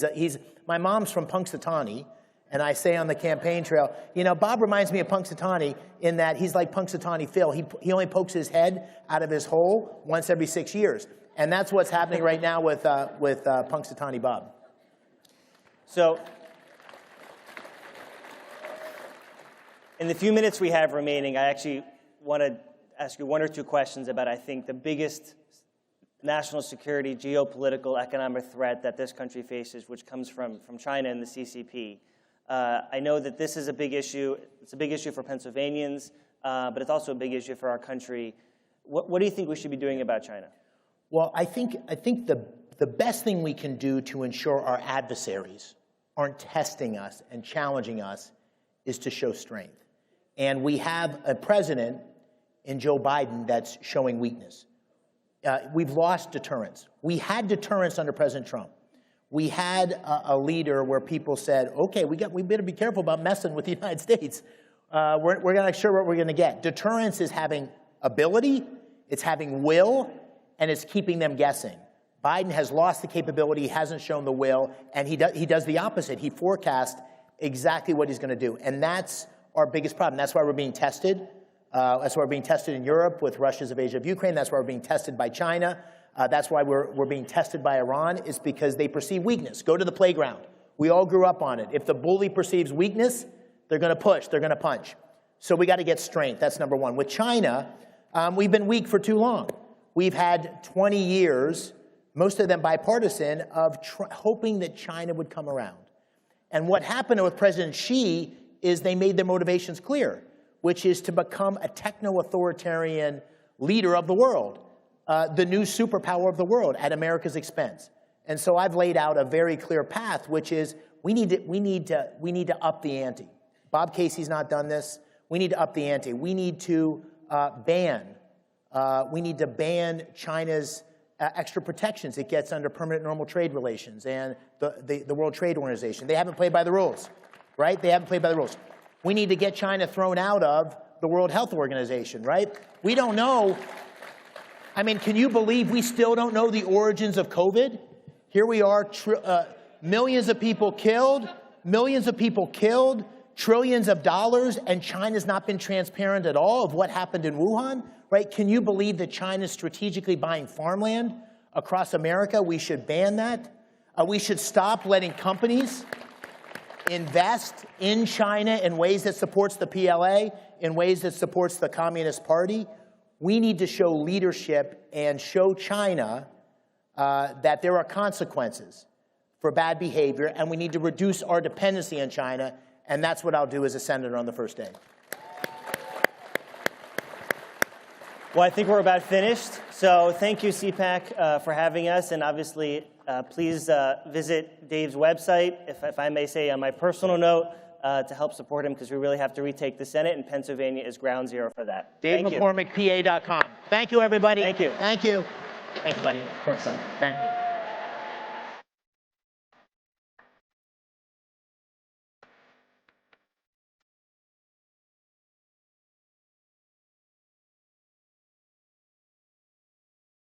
Making an investment decision with someone is the most sacred act that can be performed in business. You see, most people do not reach their position in life easily. You're taking something hard-earned and having faith that another will cherish and protect it as you would.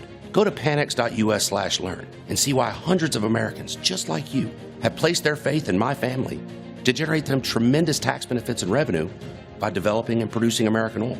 For 3 generations, American oil is all my family's ever known. Go to panex.us/learn and see why the people at Panex are people that you want on your team.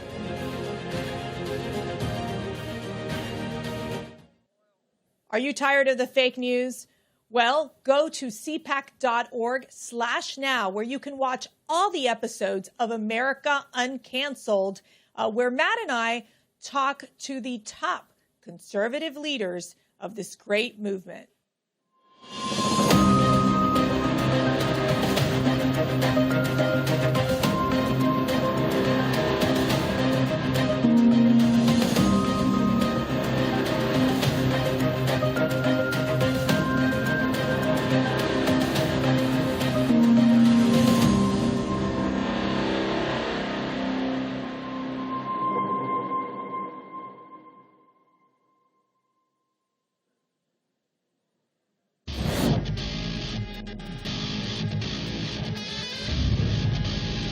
In an era marked by climate change activists, new technologies, and massive geopolitical instability, we see energy policies have profound implications. The last 3 years have seen record-high gas prices and once-in-a-generation inflation. Energy has been at the center of all of it. During President Biden's first month in office, American oil production fell nearly 27% from its previous high. By the summer of 2022, a gallon of gas averaged more than $5 for the first time. All the while, Biden drained our strategic petroleum reserve, looked the other way on Iran's oil sanctions, and begged other nations to produce more oil. Not to mention, threatened to take away your car, your gas stove, and hot water heater. As the election nears, stay tuned for more updates, because in 2024, energy is on the ballot. Ladies and gentlemen, please welcome Chairman of CPAC Japan, Jay Aiba, accompanied by his interpreter, Matt Noyes.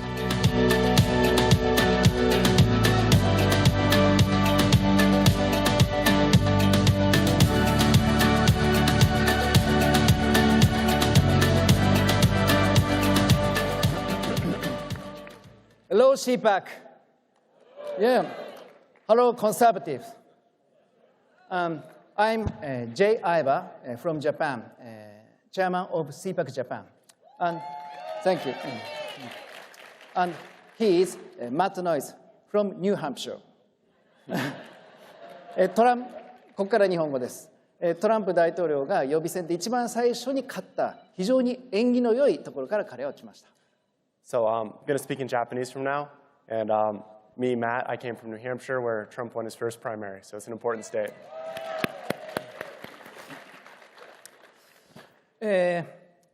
つい最近、私は日本で一冊の本を書きました。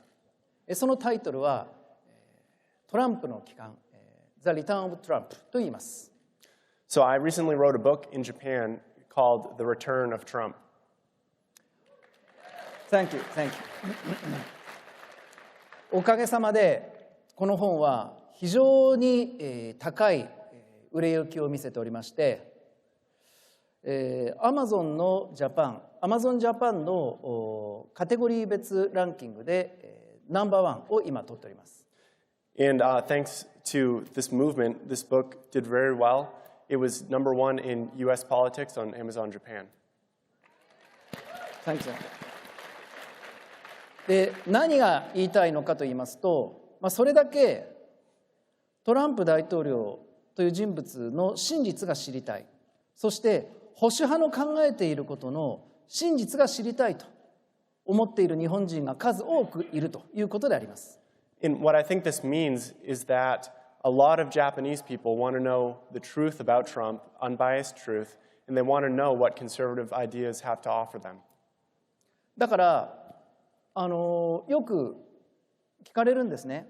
日本でもこのアメリカと同じように大手メディアの影響というものがまだまだ強くてですね、トランプ大統領になったらアメリカは世界は大混乱しちゃうんじゃないのとか、とても不安ですという声を聞きますと。So a lot of people come to me and they just listen to the legacy media and they think that if Trump wins re-election, America's going to fall, the world's going to go into chaos. でもそれに対して私はこう言います。必ずトランプ大統領は勝利します。その上でトランプ大統領が勝利すればアメリカも世界ももっともっと良くなりますとこう断言しています。But when people come to me and ask, what if Trump? I say, it's not what if, he is going to win, and the US and the world and Japan will be better off because of it. Thank you. だから今日この会場にもアメリカの保守の仲間と志を同じくする日本の仲間がツアーでたくさん来てくれています。And right now I brought a lot of our conservative friends from Japan here to CPAC to join you all and to fellowship with everyone. どこにいますか？手を挙げてください。Where are you all? あそこです。皆さんあそこに座ってます。あそこ座ってますね。はい。ありがとうございます。日本でもですね、実はこの今バイデン政権による悪影響というものが非常にはびこっているんです。Unfortunately, in Japan, we are also facing the negative effects of the Biden administration. 例えば LGBTQ の権利、これは権利としてはもちろん自由ではありますけれども、その LGBTQ の権利を強制するような思想ですね、思想を強制するような法案が無理やり通されました。去年の6月です。So one example of this is something that happened in Japan last June. Of course, we want everybody to have equal rights, including the LGBTQ community. But there was a law in Japan that was essentially forced through that didn't just give equal rights, it sort of forced the ideology on the Japanese people. ここで大活躍していたのが、シカゴ市長をしていたラーム・エマニュエルという現在の駐日大使。彼がものすごく主張して、これはバイデン政権の大きな政治目標だから、ぜひ日本でも実現しなければいけないと。もうメディアで、そしていろんな政党の党首に働きかけて、無理やりこの運動を日本で起こしたんですね。And former mayor of Chicago, Rahm Emanuel, who is now ambassador to Japan, he's the one who really forced this through on Japan. He knew that it was part of the Biden administration's goal, policy goal, so he went to the media in Japan, he went to the politicians in Japan, and forced them to pass this horrible bill. だからバイデン政権が早くいなくなってくれれば世界もアメリカも良くなると私たちは強く信じているわけです。So I strongly believe the sooner the Biden administration ends, the sooner Japan, the US, and the entire world will be better off.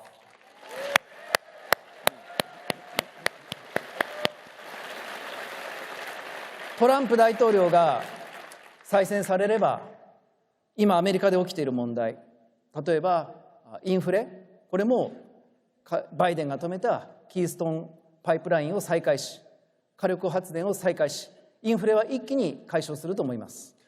And I think if President Trump comes back, it's going to be very good for the United States as well. I think he'll put an end to this inflation. I think he'll allow the Keystone XL pipeline back on. I think he'll allow fossil fuels to prosper this country. Yeah. それに本当に今皆さんを悩ませているメキシコとの国境の問題、犯罪の温床となっている不法移民の流入、これもトランプは必ず防ぐでしょう。And I'm certain that Trump will also fix this awful problem with your southern border, with the border with Mexico. I'm sure he'll end this illegal immigration crisis. そして世界を、アジアを悩ませている今の紛争ですね。戦争、紛争、みんなバイデンが起こしたことです。でもトランプだったらこれを短期間で解決するはずです。And right now, especially in Asia, we're on the brink of war in a lot of ways, where the whole world is facing more conflicts than when Trump was in office. And I'm sure that as soon as Biden is out of office and Trump is in office, that he will put an end to this very quickly and stabilize the entire world.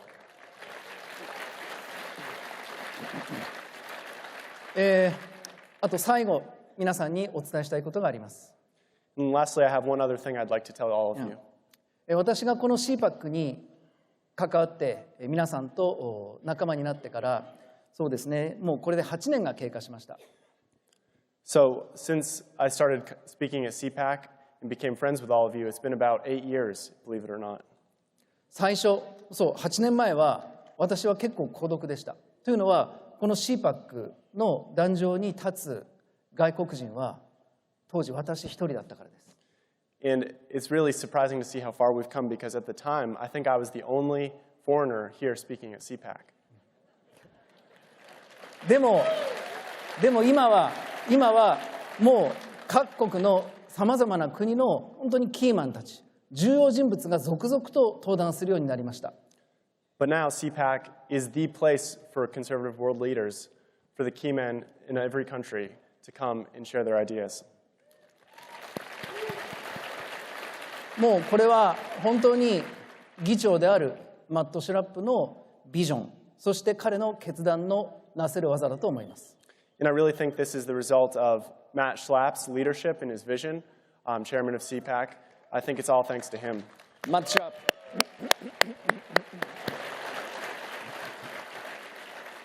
今年の CPAC のテーマは Where globalism goes to die。これが今年のテーマですよね。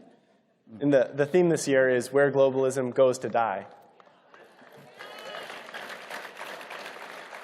今年の11月、トランプ大統領の再選を通じて保守派の機関、トランプの機関ですね、トランプの機関、そして保守派の機関をぜひ皆さんと実現させて祝杯を挙げたいと思います。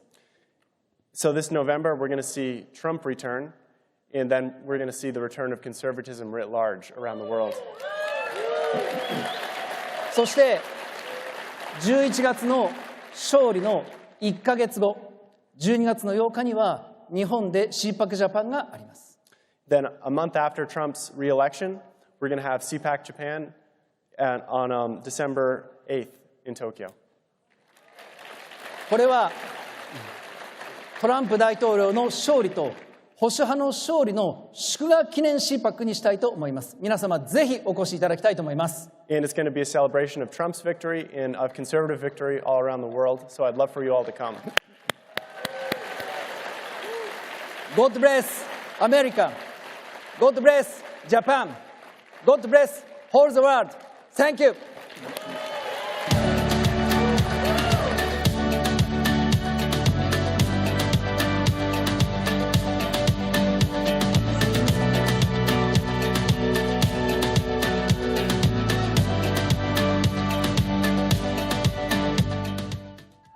Champions are not born.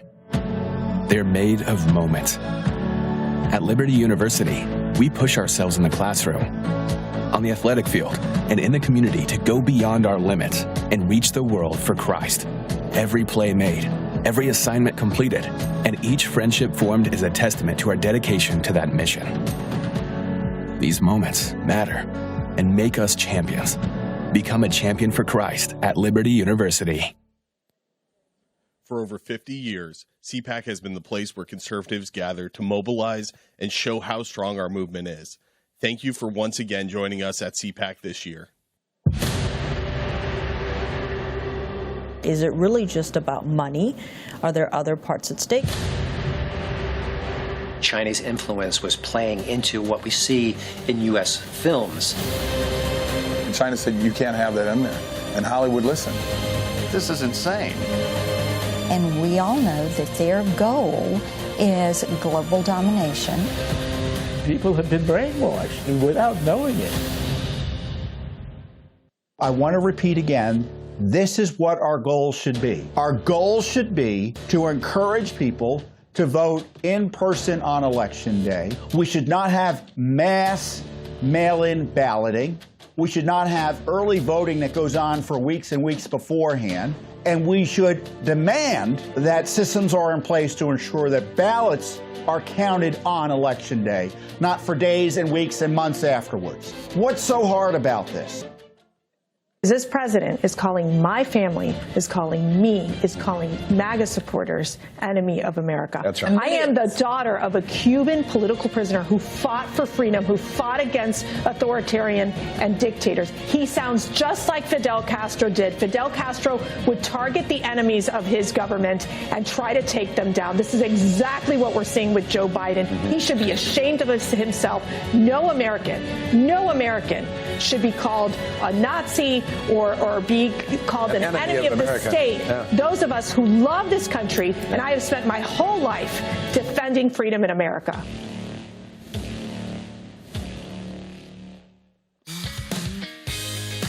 Ladies and gentlemen, this is the American First Bar Association. Please welcome, from America First Legal, Stephen Miller. From North Carolina, Congressman Dan Bishop. Texas Attorney General Ken Paxton. And your moderator from Article 3 Project, Mike Davis. All right.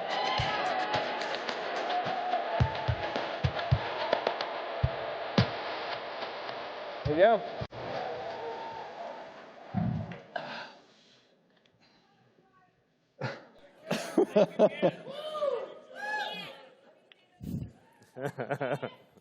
So thank you for joining us today. We are going to talk with this distinguished panel about three different topics. The Democrats' unprecedented, I call Republic-ending lawfare against President Trump, his top aides, his supporters, parents, and Christians. We're going to talk about big tech, Google, Amazon, Facebook, and Apple, and why they are a major problem in America. And then we're going to talk about immigration. So we have 26 minutes to get through three very big topics. So we'll start with the lawfare. Right now, President Trump faces 91 charges from 4 different Democrat prosecutions across America, 700 years in prison.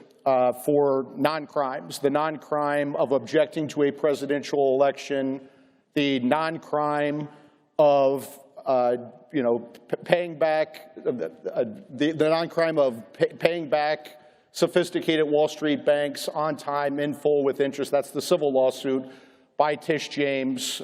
We see Alvin Bragg, Soros-funded Manhattan DA Alvin Bragg, bringing unprecedented indictments against President Trump for settling a nuisance claim, and they've somehow turned that into the first indictment ever against a former president and future president of the United States. And we have an Attorney General here from Texas,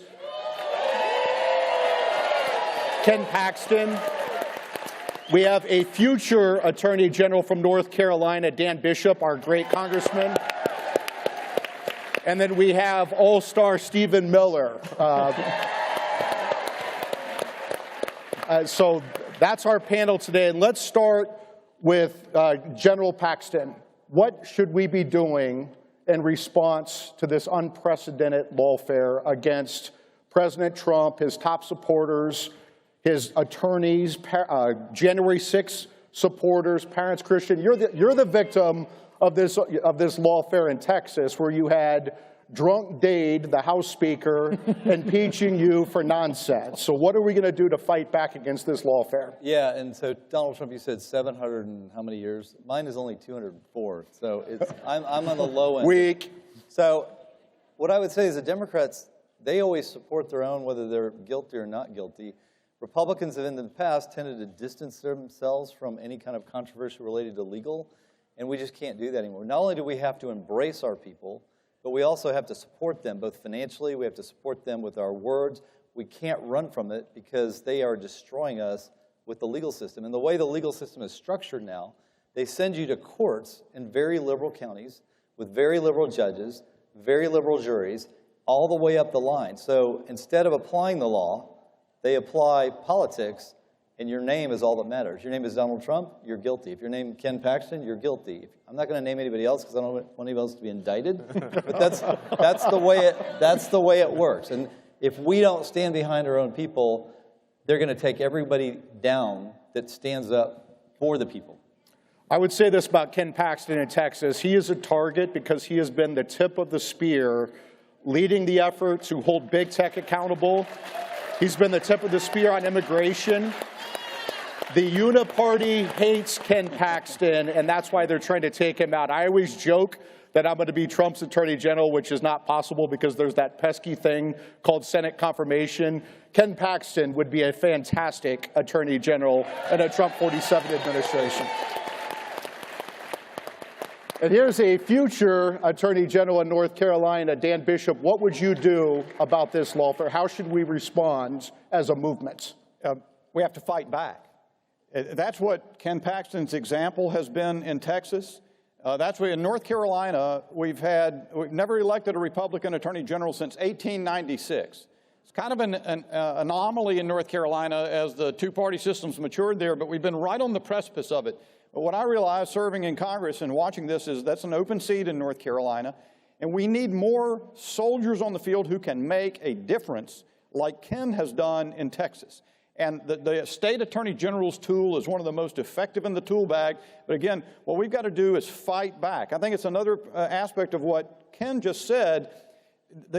Among people who tend to be conservative, the very fact that someone brings a charge, no matter how crazy, no matter how inventive or novel the application of a particular statute to allege a crime, people tend to be repelled or to pull back in sort of a respectful, fear or disconnection. When you see the corruption that we've seen in the system, that no longer can be the case. We've got to lean in. We've also got to use every tool at our disposal to fight them back. And that's why I'm going to run for North Carolina's Attorney General.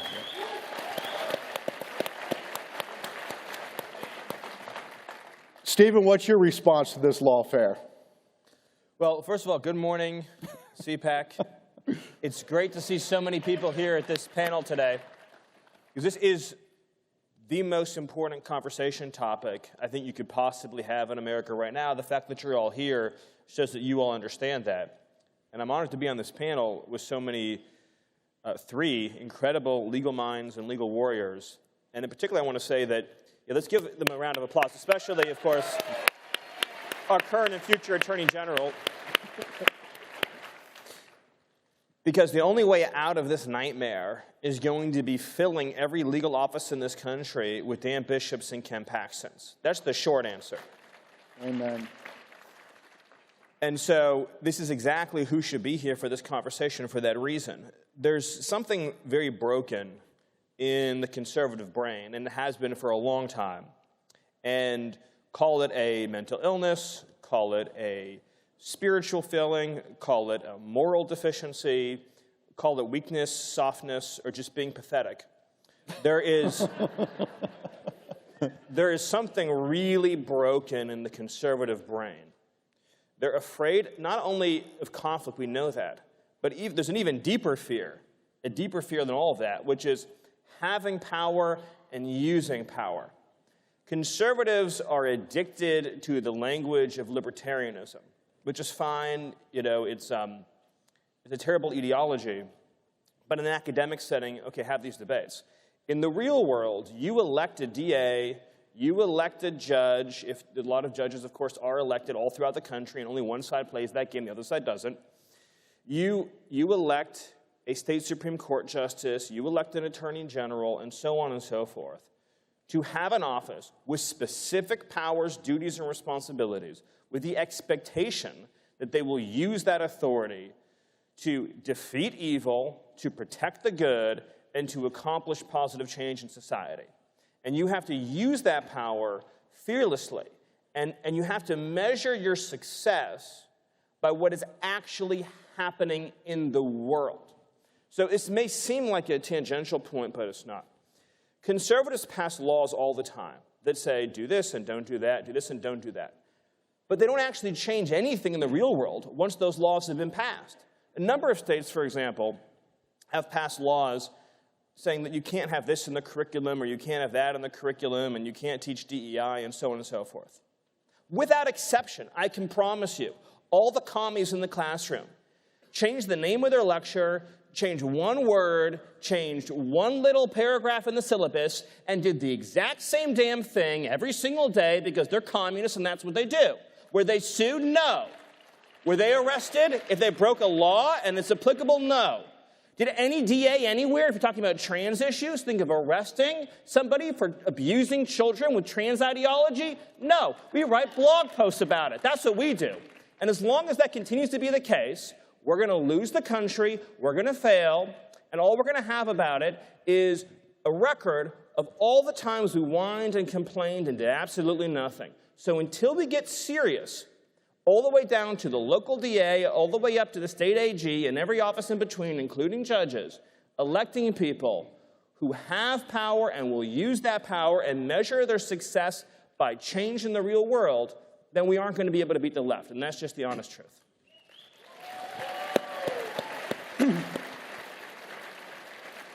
A quick follow-up on the lawfare. We have to be smart how we fight back against the left. And right now there is a bill working its way through the Florida legislature. It's well-intentioned. It makes it easier to sue media companies for defamation, right? But the problem is, it sounds great. I'm all about suing CNN and the Washington Post and all the other media outlets that attack us on a daily basis.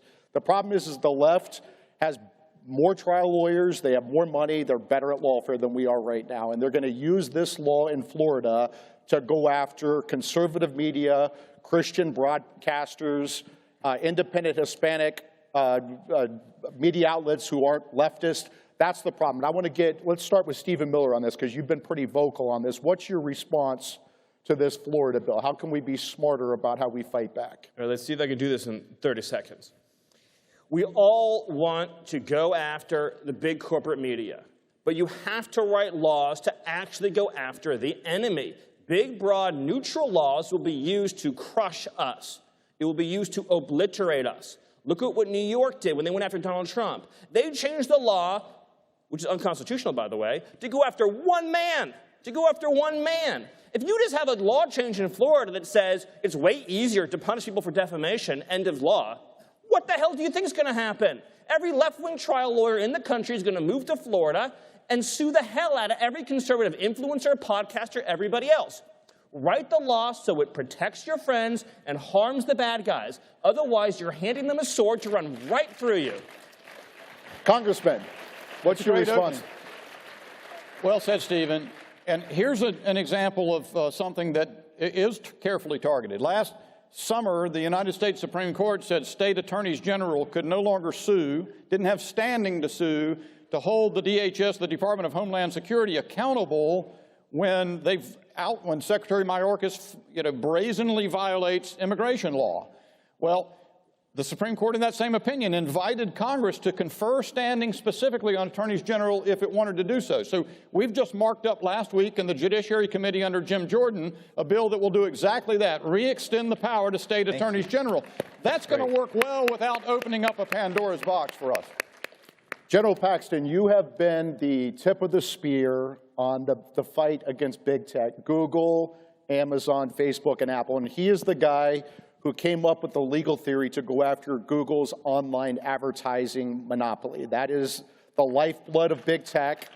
They use that money to promote their woke agenda, and they use that money to cancel conservatives. And so he got made fun of this legal theory many, many years ago when he came up with it. Now the Biden Justice Department and attorneys general across the country are going along with General Paxton's legal theory. So he has truly been the warrior on big tech. We have a problem with big tech. Google, Amazon, Facebook, and Apple have gatekeeping power in this country over information and commerce, and they use that gatekeeping power to silence conservatives and crush small businesses. We see this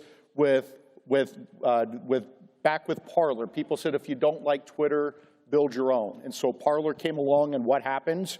You had Google and Apple kick Parler out of the App Store duopoly, and Amazon kicked Parler off the internet, right? If we did not have a benevolent billionaire with Elon Musk making this terrible investment in buying Twitter, we would not have free speech online in this country.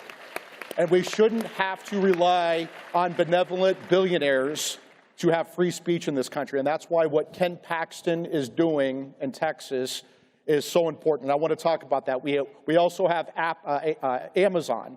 Amazon is essentially China's shopping mall, right? They do China's bidding. They're crushing small businesses in America, and they're making a lot of money doing that. Amazon has this great image in America, and we need to change that because, again, if you think of Amazon, think of China. But I want to turn it to you, General Paxton, about your fight against big tech and what we need to be doing. Sure. I just got to make a comment. I had the great opportunity working with Stephen Miller when he was in the White House. He was our go-to on getting ideas and working with the Trump administration. And I love to watch him up here because he starts off kind of like this. He's very he's like a professor. And then as he kind of gets into it, it can only take 30 seconds, and about 5 minutes later, he's up here and he's like a Baptist preacher. So I love it.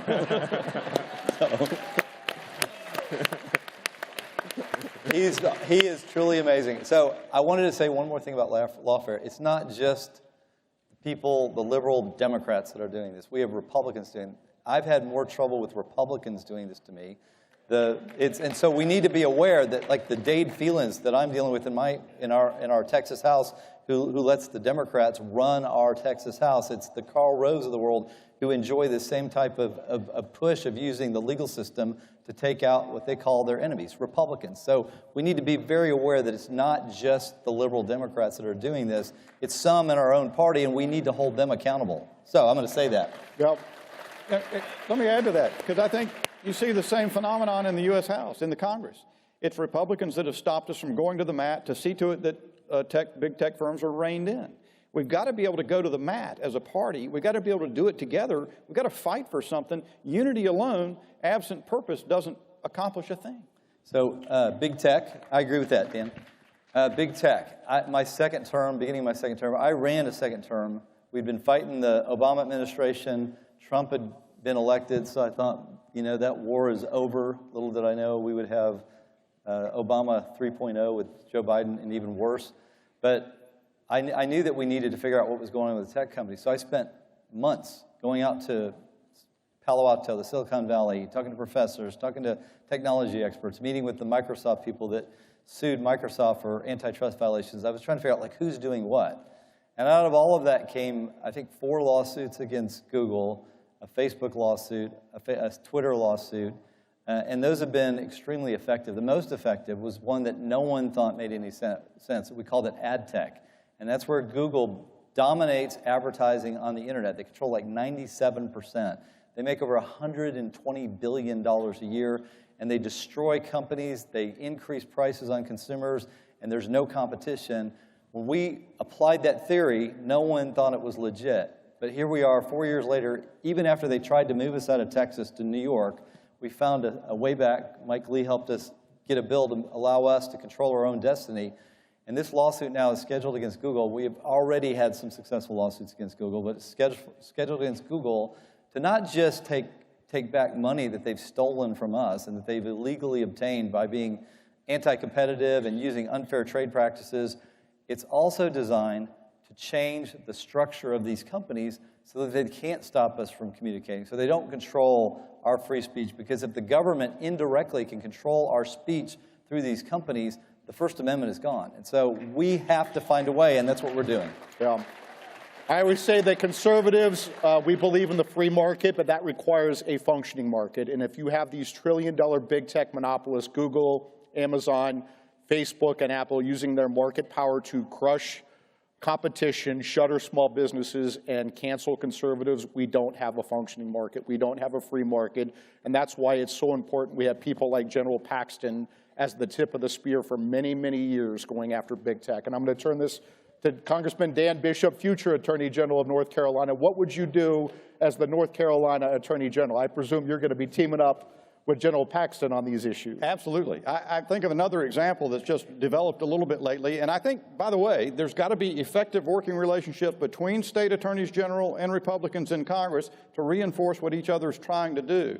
We just saw an event the other day where first BlackRock and then Citigroup and all bailed out of this organization, this Climate 100 organization, to try to force ESG through their dominance of the market. And AGs did the same thing. AGs came out and said, this appears to be a violation of American antitrust law. We're going to pursue you if you don't stop. On the Judiciary Committee, we sent out letters asking them for their documents and so forth. And sure enough, after a while, they all sort of scattered like rats leaving the ship, and you had one down. So we're going to keep looking for opportunities like that. We're going to work closely with other Republican attorneys general across the nation. And here's something that's important, I think, to say.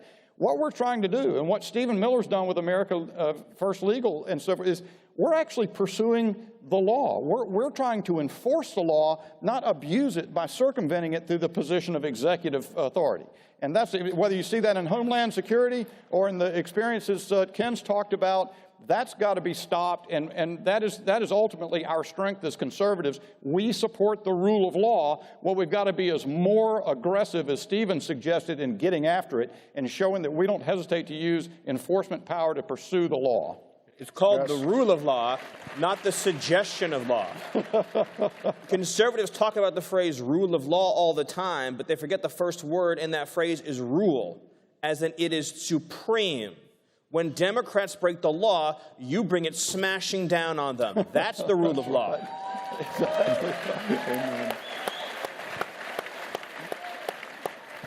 We're going to end with this non-controversial topic, immigration. We have President Biden importing 10 million people into this country. A lot of these people are unvetted. They don't share our values. They don't want to assimilate, many of them. And so I'm going to start this with Stephen Miller, who's been the tip of the spear on immigration. What should we be doing in a Trump 47 administration to fix this disaster, this invasion of our southern border? Well, as I say sometimes, the immigration issue is extremely simple. The policies involved in fixing it are very complicated. The simple part is seal the border, deport all the illegals. Now, that's the short answer, right? You get in, you have two policy objectives that you proceed with utter determination on. Seal the border, no illegals in, everyone here goes out. That's very straightforward. In terms of the policy sets to accomplish this, as President Trump showed in his first term, it's a series of interlocking domestic and foreign policies to accomplish this goal. In no particular order, just to rattle off a few fast, you have your Safe Third agreements, you have Remain in Mexico, finish the wall, you have robust prosecutions of illegal aliens, you do interior repatriation flights to Mexico and not back to the north of Mexico. It's very important. You re-implement Title 42. You have several muscular 212Fs. That's the travel ban authority. We did a few of those in the Trump administration. You would bring those back and add new ones on top of that. You would establish large-scale staging grounds for removal flights. So you grab illegal immigrants, and then you move them to the staging grounds, and that's where the planes are waiting for federal law enforcement to then move those illegals home. You deputize the National Guard to carry out immigration enforcement, and then you also deploy the military to the southern border, not just with a mission to observe, but with an impedance and denial mission. In other words, you reassert the fundamental constitutional principle that you don't have a right to enter into our sovereign territory, to even request the asylum claim. The military has the right to establish a fortress position on the border and to say no one can cross here at all. Yes.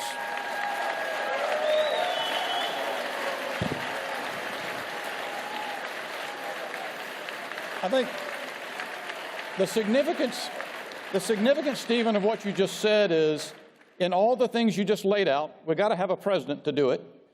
But it also is, you can't proceed in a way in which you're tentative and unsure. When Stephen said the idea that you deport everybody and everybody applauded, that's just because it's obvious what has to occur. And so you've got to actually be willing to take the step to do it. I look around this panel of wallflowers. I don't think you'll have any problem if you have people like this in leadership. In fact, I've never been on a panel where I was like the lightest, the easiest going guy. But I think that's something that's become clear in our politics. That's what we've got to do. Our nation's survival depends on that sort of aggressiveness in asserting ourselves. Finish this out, General Paxton. Yes. What are we doing in Texas? What do we need to do? If you're the future Attorney General, what do we need to do to fix this problem? Texas has no interest in this issue. No, it's so obvious. We saw what worked under Trump. It was called enforcing the very things that he talked about. And as soon, literally day one, Joe Biden comes out and said, I'm not deporting anybody. And off to the races. We sued him. Within 3 days, we had an injunction. And he dismantled Remain in Mexico. He dismantled Title 42. He wasted all the resources appropriated to build the wall and let it all rot, paid contractors not to work, and all of that went to waste. The catch and release started up again. So all the policies that worked that brought all the numbers down, when you reverse those policies, all the numbers went up. I don't know why the media can't figure this out, but it's really obvious. And Joe Biden is clearly in partnership, without saying it, without having a written contract with the cartels. The cartels, this is true. Just true. He has told them openly, bring as many people here as possible as fast as you can. You don't have to hide from us anymore. Remember they used to hide? They used to try to sneak across? That is not what happens anymore.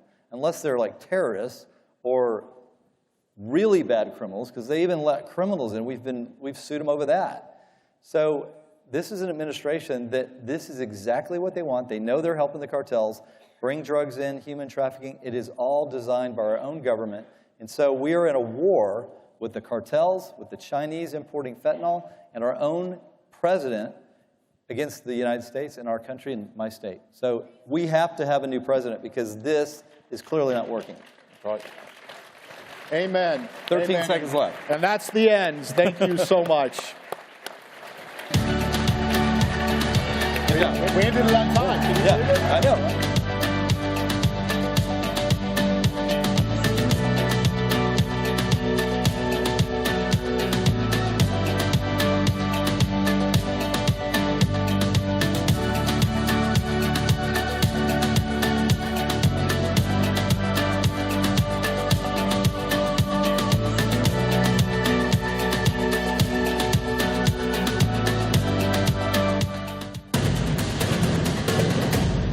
Newsmax has been terrific. President Trump is right. Millions are switching to Newsmax. It's the fastest growing streaming service in America. You don't need those woke streaming services anymore. Just get Newsmax Plus. Watch the best shows like Greg Kelly, Rob Schmidt, Greta Van Susteren, and Eric Bowling. Greg Kelly over at Newsmax. The Newsmax people have been really, really terrific. Gain access to exclusive documentaries, series, and special briefings. It's free to start. So go to NewsmaxPlus.com now to sign up and watch Newsmax anytime, anywhere. Hey everyone, it's Matt Schlapp, the chairman of CPAC. What a great conference we're having, where globalism goes to die. Go to CPAC.org to make sure you get signed up for next year. Sources out there that are saying that Iran, their goal is to draw the U.S. into this broader conflict. There's no question that not only did the Iranian parliament come out and start saying death to Israel, you know that they've chanted death to America. They hate us. They hate our culture. They hate what we stand for, which is that of freedom and religious freedom. And for them, they want to take us down. And the mere fact is you have a commander-in-chief right now who is hiding in the basement that needs to be out there every single day answering the tough questions. Instead, they basically say that climate change remains the most important national security crisis that we're facing. They have caved in time and time again to Iran while knowing that they are funding Hezbollah. They've sent over $100 million, that is Iran, to Hamas, and over $700 million to Hezbollah. Clearly, it is about sponsoring terrorism. Clearly, it is about destroying our strongest ally, Israel, and then America.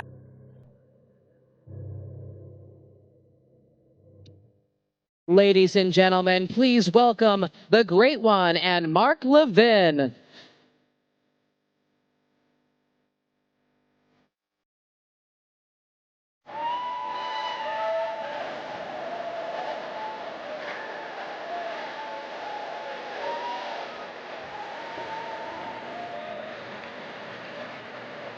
Where am I, hon? No, right there. Good morning, CPAC. We are so happy to be here again this year. Thank you to Matt and Mercy for having us again. Everybody knows that Mark and I love coming here and love being with you. This year, we're going to include in our conversation a gentleman by the name of Jonathan Deckelhen. Jonathan, if you can come out and join us, please. Jonathan's son, Sagi, is a hostage in Gaza. He's one of the 6 American Israelis who's being held at the hands of the terrorist organization Hamas. Jonathan, thank you for being here. Thank you for having me. We're going to visit with Jonathan for a couple. We're going to visit with Jonathan, and he's going to share with us what is something I don't think any of us has ever had to relate to. So let's jump in because we don't have a lot of time. You moved to Israel when you were 18, I believe. Yes. Tell us what made you move to Israel, and then a little bit about your family. Well, I grew up in Connecticut, not terribly far from here, in a small town. And a small town that had a small Jewish community, but very together community, made up in great part of Holocaust survivors. And my parents both were Holocaust survivors. And very Zionistic community, and in fact, a fairly good number of sons of Bloomfield, Connecticut, wound up moving to Israel in their youth and staying and helping to build the country. And I also fell in love very quickly with this idea of a kibbutz, a cooperative farm that is really a very tight community, but also, in using the terms that our founding father, David Ben-Gurion, used, made the desert bloom. And so by 1981, 82, I was already in Israel, very quickly got drafted into the Army and served for many years. I served in reserve duty until fairly recently, actually.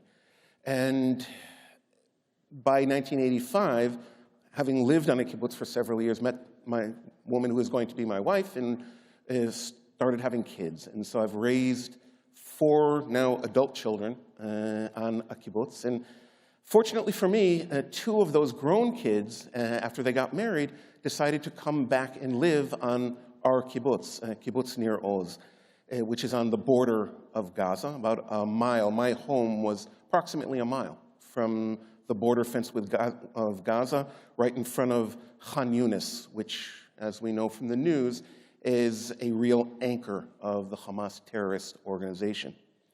Along the way, my day job for many, many years was working on the farm as the director or the head of our agricultural machinery department. A kibbutz, if nothing else, is a hyper-productive agricultural farm that, as I said, made the desert bloom. We kind of invented irrigation in many respects. And so until October 7th was really an idyllic existence. I was tight with this extended family, about 400, a little over 400 people lived on the kibbutz, from infants all the way up to senior citizens, supporting one another. In a way, realizing the Zionist dream of both defending borders, which we most certainly did, and also serving as part of the breadbasket of Israel. And along the way, I had other horizons, but still, while being a member of the kibbutz, went off to professional academics. And today, I'm a professor of history at the Hebrew University of Jerusalem. I see. And I remember when we spoke, you described the kibbutz as a paradise, a registered botanical garden, if you will. October 7th changed that. Walk everybody here through what happened on that day. You actually happened to be in the States for a wedding in Baltimore, which is not that far from where we are sitting. Tell us about that day. Well, October 7th, in fact, yes, I was on my way with my wife to a wedding in Baltimore, heading towards an academic conference the next day. And we were woken up very early by a friend of ours in Rhode Island who had seen the news that in our region of Israel, along the border with Gaza, there was chaos was breaking out, and she asked us what was going on. I, of course, had no idea, and immediately looked at our internal kibbutz communication system, which is on our cell phones, kind of hyper-modern, saw that, in fact, people were crying out for help. That would have been around 12:30 in the afternoon, Israel time. I'm also a member of the kibbutz security team, first responder team, and so I was also seeing the communication between our civilian first responders, and had quickly seen that as of 9:30 in the morning, they weren't responding anymore. I called home to my son Sagi's home. I was unable to get into contact with either him or his wife. His wife at that moment, 7 months pregnant with 2 little girls. I was able to get in contact with a son-in-law, one of my daughter's husband, who at that very moment was exchanging fire with Hamas terrorists in and around their home, sheltering in our attached bomb shelters with their 2 young boys and 3 guests who happened to be there, and my ex-wife, the mother of my kids, who is one of the 2 women from the kibbutz who were able to escape captivity on that day, and somehow heroically was able to crawl her way back through our fields to get to the family. And she was bleeding out at the time, but they were able to save her, and eventually, today she's fine, thank goodness. Yeah. And her story is quite incredible, because as I understand, she was being taken off to Gaza. An IDF helicopter, am I right, was a group of about 10 people were being taken away by Hamas terrorists, women and children, on a stolen kibbutz tractor with a wagon, and they had been followed while driving. Again, this is a mile, no more than a mile. They had been driving through one of the roads going towards Gaza, and an Israeli Apache helicopter fired on them, killed the terrorists, but everyone else was thrown off the wagon. A dear friend of ours was killed, friendly fire, at that moment. My ex-wife played dead, actually, and the rest of the hostages were taken. All of them have been released since, with the women and children that were released in late November, early December. But she, heroically, somehow or another, while playing dead, intermittently was able to crawl her way back to the kibbutz. So walk us through. Sagi was out there that morning, and what did he see? And tell us since then what's happened. Yes, Sagi is one of my 2 sons. And Sagi woke up early that morning, as he usually did on Saturdays and holidays, to go work on one of his pet projects, which is to refurbish old buses into usable objects. And he grew up alongside of me at the machine shop. He's very good with his hands. And he went off to our metal shop to refurbish 4 buses to become mobile classrooms, STEM classrooms. And he immediately saw at 6:30 in the morning a group of terrorists, well-armed, well-trained, moving through the kibbutz. He and some other people who were up early put out the alarm to everyone to shelter in place and for the security team to come out. Over the course of the next 2 hours, what they realized were it was not just one group of terrorists. It was around 200 heavily armed, what they call themselves Nukhba commandos, Hamas commandos, accompanied by several hundred civilian looters, some of them armed, most of them not, everything from grannies to little children. For 2 hours or so, our brave young and not so young men did what they could to defend the kibbutz. They were overwhelmed by about 8:30. All the time waiting for our army, the IDF, to arrive, which never did. It's a question that will have to be answered later on, why they weren't there. At around 8:30, Sagi went back to his home to ensure that his wife, Avital, and the two girls were safely inside of the bomb shelter, locked in. He then exited again and continued engaging with terrorists in and around his home. His whole home was shot up, full of grenade shrapnel. Miraculously, his wife and daughters survived. He was taken at around 9:30 in the morning on October 7th and has not been heard from since. We have some testimony of people who, of the 100 hostages that were released in late November, about 40 of them were from my kibbutz, women and children. Some of them saw him and other people from the kibbutz in the tunnels under Khan Yunis. So we know that as of late November, he was alive, but we also know that 40 of our community were murdered on October 7th, and a total of 80 taken captive. So that is the state of affairs as of now. On that same day, our homes were destroyed. Those several hundred looters that I told you about, they stole everything from my grandkid's tricycle up to our largest farming tractors. Whatever they couldn't take with them, they burned. And so this paradise in the desert that I lived on for the better part of 40 years and grew kids, I invested my life there, it no longer exists, really. And at some point may be rebuilt. It's questionable whether anyone will actually want to return there. It's a horrific experience. And Avital has since given birth to a very healthy baby girl. I actually saw a video of her in the hospital giving birth. It was most difficult. It was at the same time the joy of life, and yet her own husband is not there to share this with her. We know that this is so difficult for you, and I have no doubt, Mark and I pray every day for the release of the hostages, and everybody in this room shares in that prayer with you. In a moment,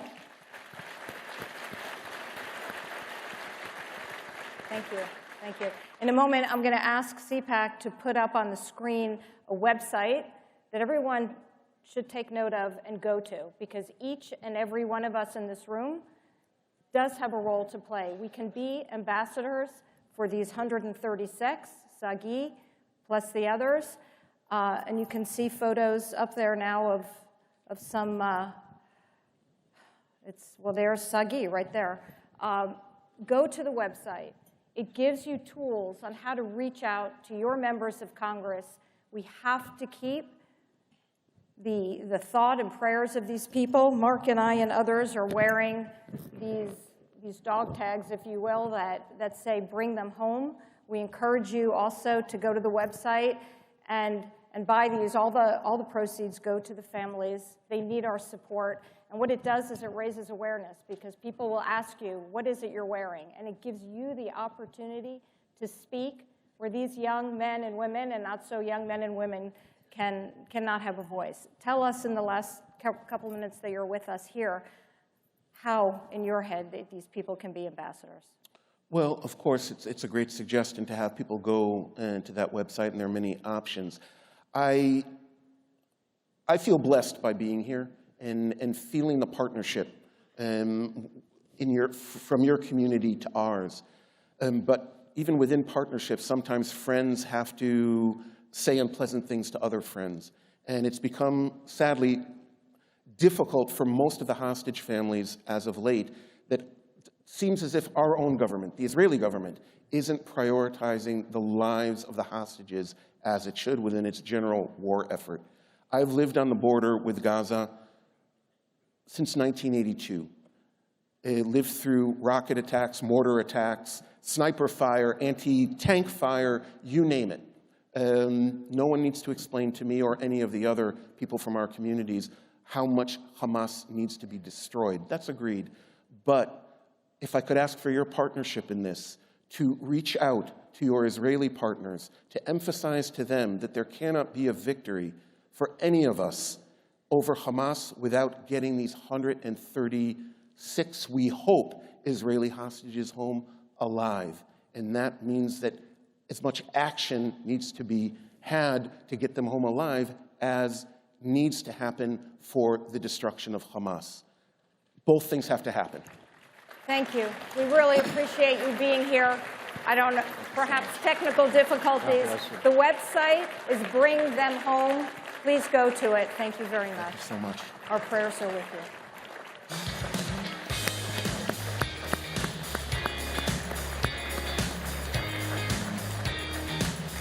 Oh, that's extremely humbling and difficult. Imagine having your son kidnapped by these barbarians and yet coming here to talk about it, to try and explain it. It's a remarkable person that could do that. I'd like to say a couple things. First of all, to our media. You're doing a lot of damage to these people. When you spew the propaganda of the Hamas Nazi terrorists, you give them hope. They quote you, CNN. They quote you, New York Times.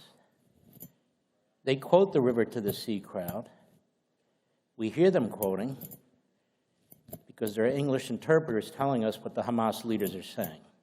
You're giving aid and comfort to a bloodlust ideology that would just as soon burn our country down as burn their country down. This is an ideology. This is a fundamentalist Islamist ideology. And under their fundamentalist Islamist ideology, anybody who doesn't agree with them must be slaughtered, including Muslims, by the way. We're slaughtering each other as I speak. That's number one. And Christians. Number two, the Jewish ancestral home is there, and the Christian ancestral home is there. Jesus was born there. Jesus was murdered there. The church sepulchre is there. Bethlehem is there, now majority controlled by the Palestinians. Hebron is there, where Abraham's buried, the patriarchs, most of the matriarchs. And the Palestinian says, it's all theirs. That's what river to the sea means. But I believe in river to the sea. I believe river in the sea shouldn't have one damn Hamas survivor, period.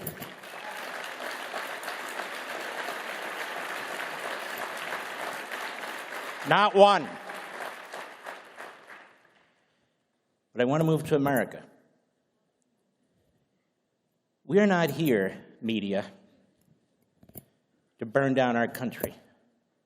We're not here, media, to end democracy. You're doing a pretty damn good job of that. We are here to defend our country, to preserve our Constitution, and preserve our liberty. That's what we conservatives do.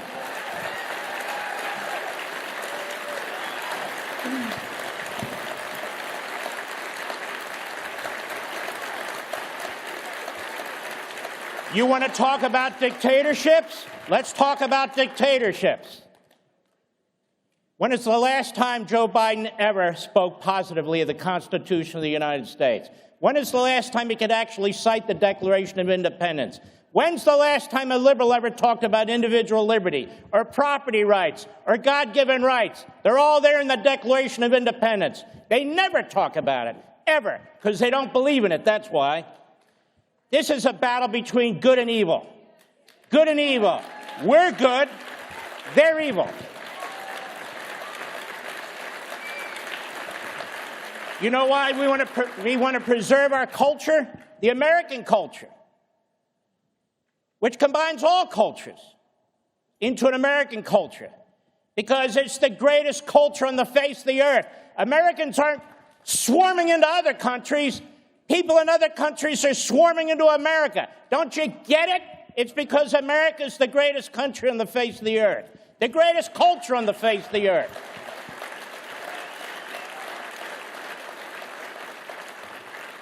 And no matter what you call us, your damnable lies, mouthpieces for the Democrat Party, mouthpieces for Hamas, you're not going to change a damn one of us. Not one of us. We are not going to give up. Our ancestors fought for this country. My ancestors fought for this country. We talk about World War II. We talk about Europe. My ancestors shed blood in Europe. My ancestors shed blood all through Iwo Jima, Guadalcanal, Guam. I don't need lectures from some candy ass at CNN about how we defend our country. I can tell you that.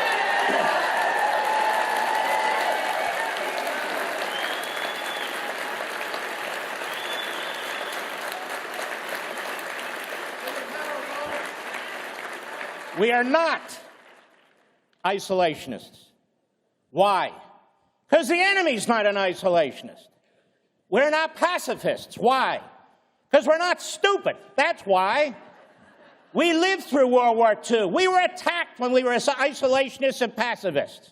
And it cost us 450,000 American lives. World War II. And it cost other people millions of lives. We're not funding our military. Instead, we're funding something called climate change, socialism. We're not supporting our cops. Instead, we're funding illegal aliens. We're not securing the border. Instead, we're allowing anybody to flow into this country who's not been vetted, and of course the enemy's going to send in spies and terrorists. We now have new gangs we never heard of before. That's not on us. That's on you, Democrats. That's on your party, and that's on your ideology.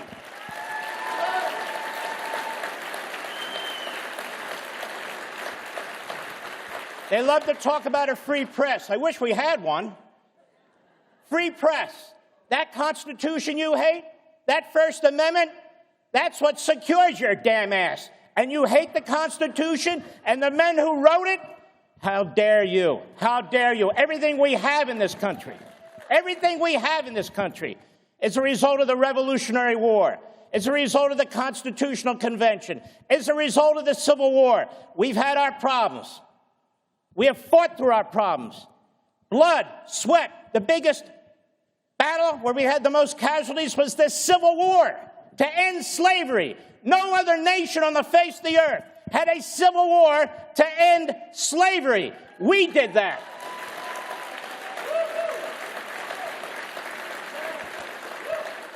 And we're not going to be fooled. That little state of Israel, those people want to live. They want to be free. They want to be left alone. God put those people there 5,000 years ago.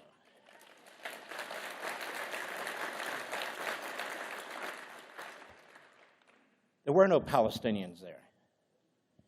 In fact, the word Palestinian, media, was invented in 1965 by Arafat.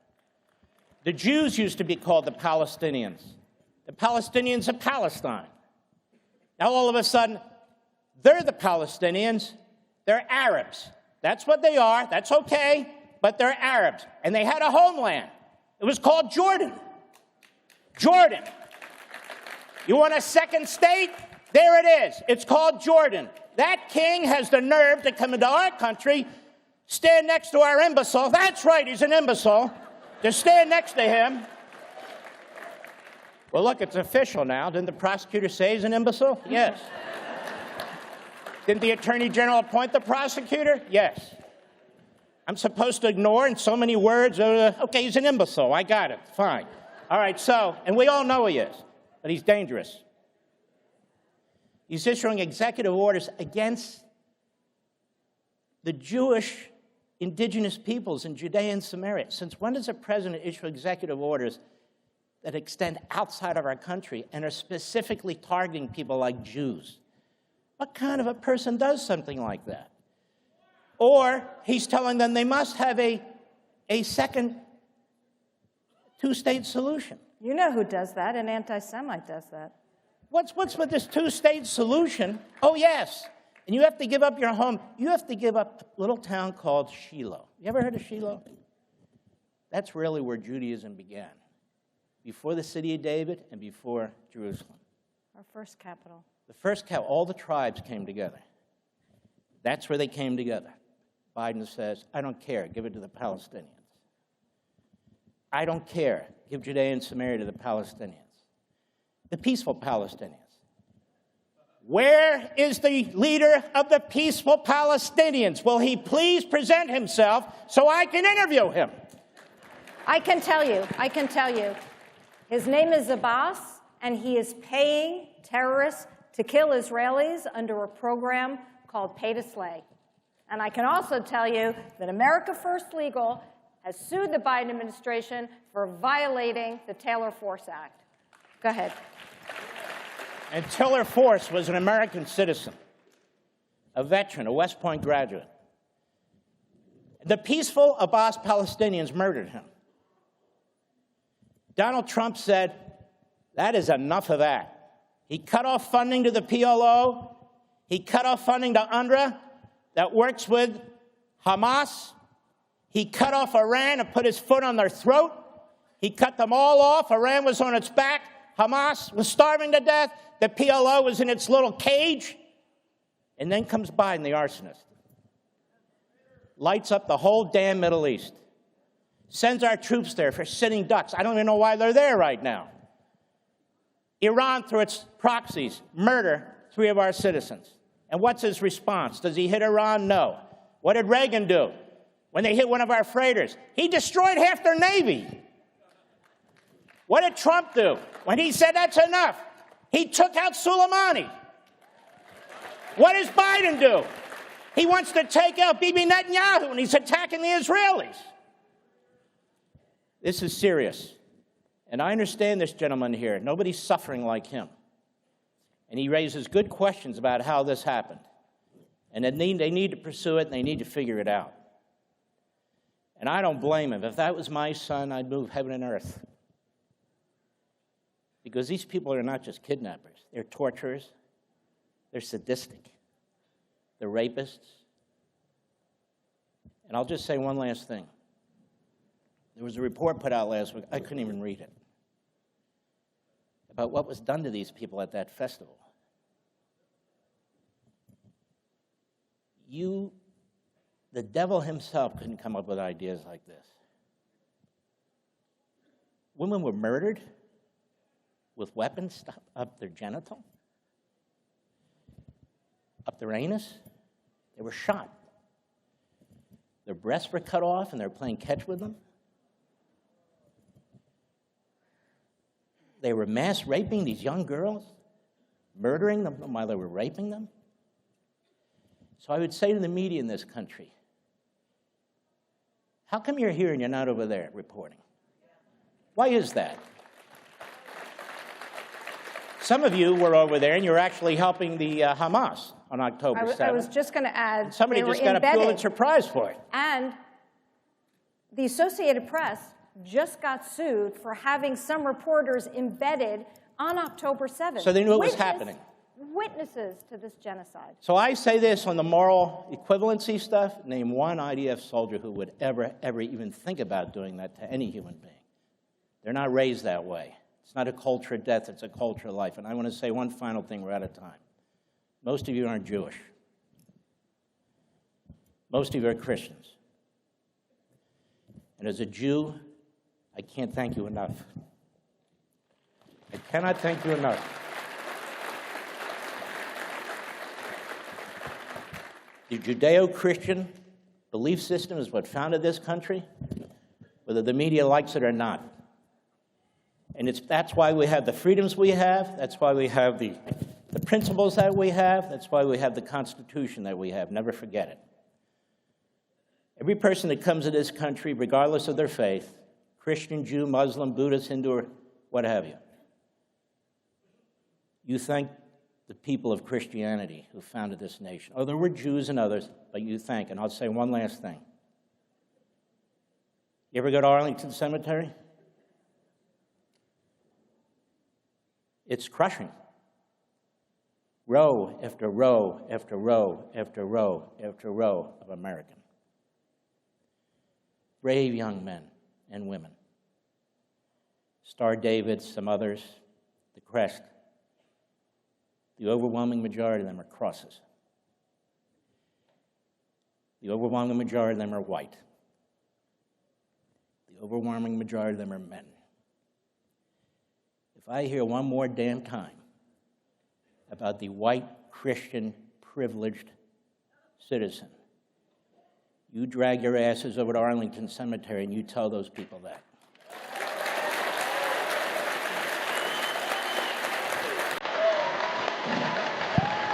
Thank you, CPAC.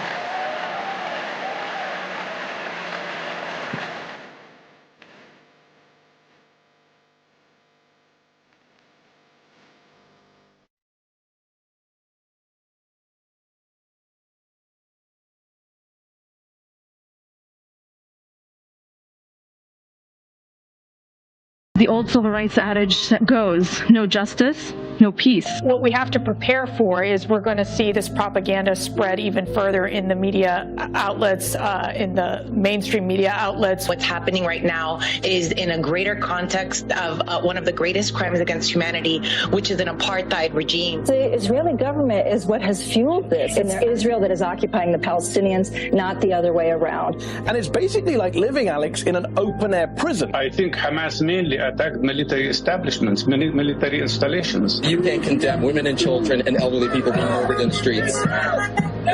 What about it? Do you condemn it? I already said. Why can't you say yes? Because I already gave you my answer. You didn't give an answer. And I think anybody who watches would understand what your actual position is here. Once Israel moves forward with an offensive strategy in eradicating Hamas, they're going to be viewed as the killers. I support Israel's rights to defend themselves against this brutality. Congressman, why do you have the Palestinian flag outside your office if you do not condone what Hamas terrorists have done to Israel? Do you condemn Hamas then? Tell me that. I've already said that I condemn the violence that Hamas... But Hamas as an organization, a terrorist organization, will you condemn them? I don't see them as a terrorist organization. Hamas is a political movement that was elected. The justification of the violence is the occupation. Palestinians are leading a freedom movement. Hamas is a movement, and then you fight back for that and you stand for your rights. That does not make you a terrorist. That makes you a defender. A lot of them were very disappointed when the United States moved its embassy from Tel Aviv to Jerusalem. Again, I think that Hamas decided that now to amass these capabilities and to carry out this attack, they need to bring more attention in the region and globally to what they consider to be their plight. Palestinians are the people who have been protesting non-violently to prevent the ethnic cleansing of Palestinians. This is the most extreme fundamentalist right-wing supremacist government in the history of the state of Israel. Israel is notorious for creating propaganda. But did not get raped. No. Netanyahu is basically running his own narrative of what he wants to excuse himself. How does this end? Killing and genociding and holocausting all the Palestinians. Of the apartheid state of Israel, which has no legitimate reason for existing. I mean, hear me out. We striked first because we wanted our land back, and that's what people do when they want the thing back. You guys are associating that Hamas is a terrorist organization. It's a resistance. And then you have the left cheering for the violence, cheering for the killing of civilians, calling for more, chanting in the streets, there's only one solution.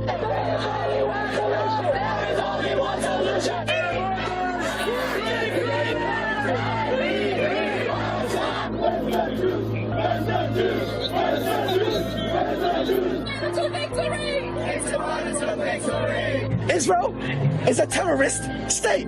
I salute Hamas. A job well done.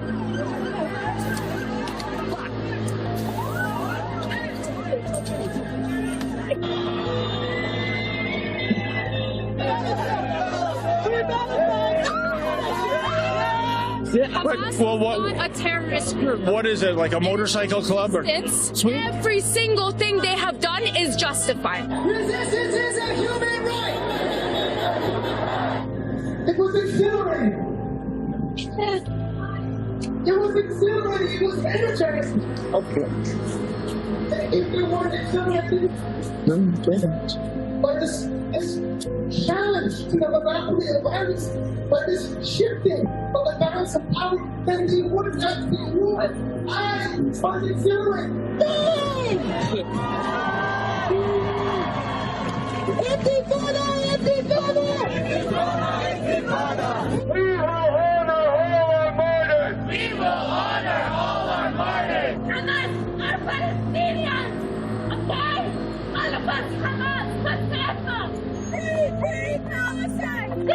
justified when people are occupied. Thank you. Fuck Israel. No problem.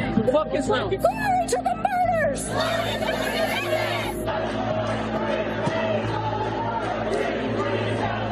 I'd like to know who's funding the Students for Justice for Palestine and where this money's coming from that's creating this propaganda that's infiltrating our academic institutions, our media institutions, and trying to drive this anti-Jewish message.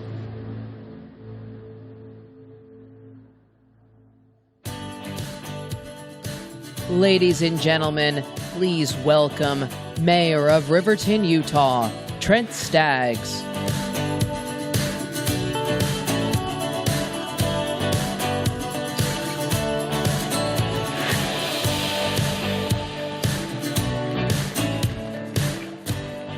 Hello, CPAC.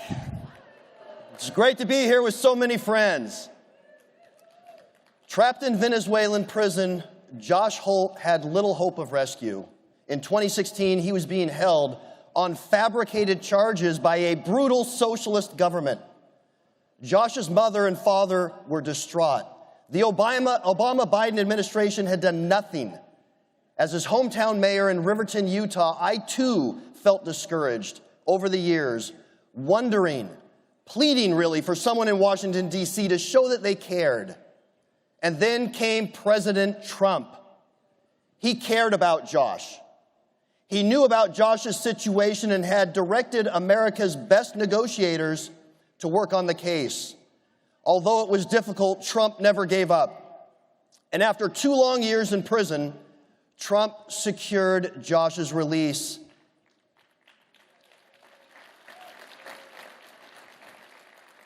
This can only be described as a miracle. We really need leaders today who care about everyday Americans. We need leaders who will use the full might and power of our country to defend our citizens. We need a leader back in the White House who will put America first. Like Josh and his family, everyday Americans are now suffering from a government, not a foreign government, but tragically from our own. The weaponization of federal agencies against us. Tens of thousands of pages of new regulation each year by unelected bureaucrats that cripple business and criminalize routine behavior. The enslavement of our children and future generations to massive debt. Prioritization of a climate change crusade over the needs of American family budgets and American security. Caring more about the security, about the borders of other nations than our own. Allowing an invasion across our southern border that will go down as one of the worst preventable tragedies in history. What image is worse? Emperor Nero fiddling as Rome burned, or Joe Biden licking an ice cream cone as crime and fentanyl continue to pour into our country? Well, I say enough is enough. The conservatives in this room and tens of millions of patriots around this country are ready to make our voices heard. Bold, courageous leadership in Washington is needed to turn this country around, but it's up to us to make sure that establishment forces don't get in the way. Entrenched established interests are looking to upset the America First agenda. Recently, Mitch McConnell, Mitt Romney, and others teamed up with Democrats to betray our need to secure our own border. Please, spare me about the speeches, how McConnell is just playing the long game, or how Romney is some grand negotiator. I've heard that too long from too many people who ended up compromising our spend of more of our money on liberal priorities. Conservative Americans have a choice in the months ahead. Are we going to allow so-called conservatives to continue their America Last policies? I say no. Will we continue to allow our elected representatives to masquerade as conservatives, but vote the interest of liberals? I say no. Will conservative leadership be allowed to continue to throw their own party's voters under the bus? I say no. It's been said that Americans used to roar like lions for liberty, but now we bleat like sheep for security.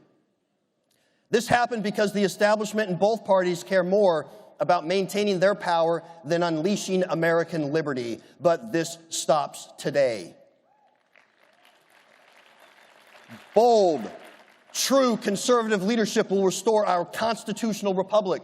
With constitutionally conservative leadership, America will once again secure our border. America will once again fight for our own interests over those of any other nation. America will once again use its full might and power to defend its citizens like Josh Holt. And I'm confident that as Americans once again learn to roar like lions for liberty, it will once again become a government of, by, and for the people. Thank you, CPAC, conservatives, and may God bless America. Thank you. Of Representatives, Charles McCall. Ladies and gentlemen, please welcome Speaker of the Oklahoma House of Representatives, Charles McCall.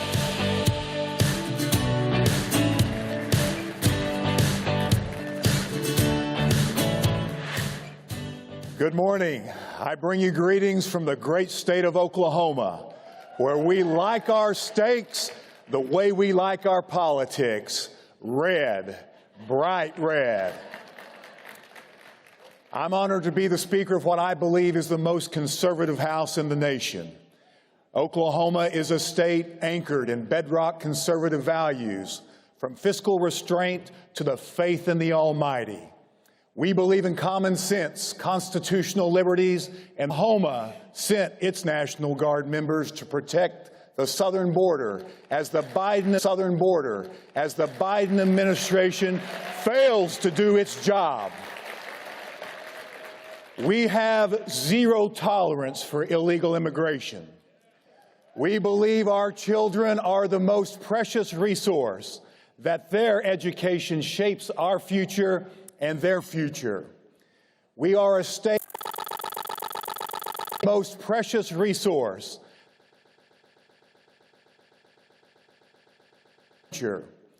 We are a state where parents control their children's education. They can now use their education dollars for public schools, private schools, charter schools, and homeschooling has been protected in our Constitution since 1907. The Oklahoma plan keeps government out of homeschools, Christian schools, keeps private schools private, empowers parents, not bureaucrats, to make education decisions. And while we vigorously defend public education, we believe God gives children to parents, not government. We have banned critical race theory, boys and girls bathrooms, and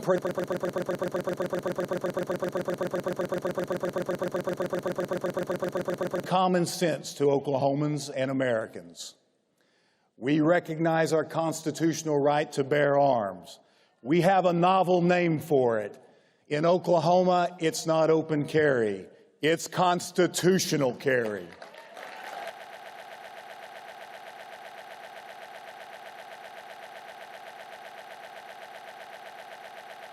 Cut the personal income tax rate in Oklahoma. Under Republican leadership, we have grown to be the 5th best economy in the nation. We've increased teacher pay and provided 52% more funding to education over the last 6 years, which is more in the previous 25 years combined. We balance our budgets every year. We cannot spend more money than we have, a concept that Washington should adopt. Allowed to spend. That fiscal discipline has given us our largest financial reserves in state history. In Oklahoma, we are prepared for the next Washington-created economic downturn. I'm proud to represent a state that is fighting back and lighting the way for others, because the Oklahoma standard is the American standard. Freedom, self-reliance, and faith. If we hold fast to make America great again, and I mean again, God bless us, the great state of Oklahoma, and the United States of America. Thank you.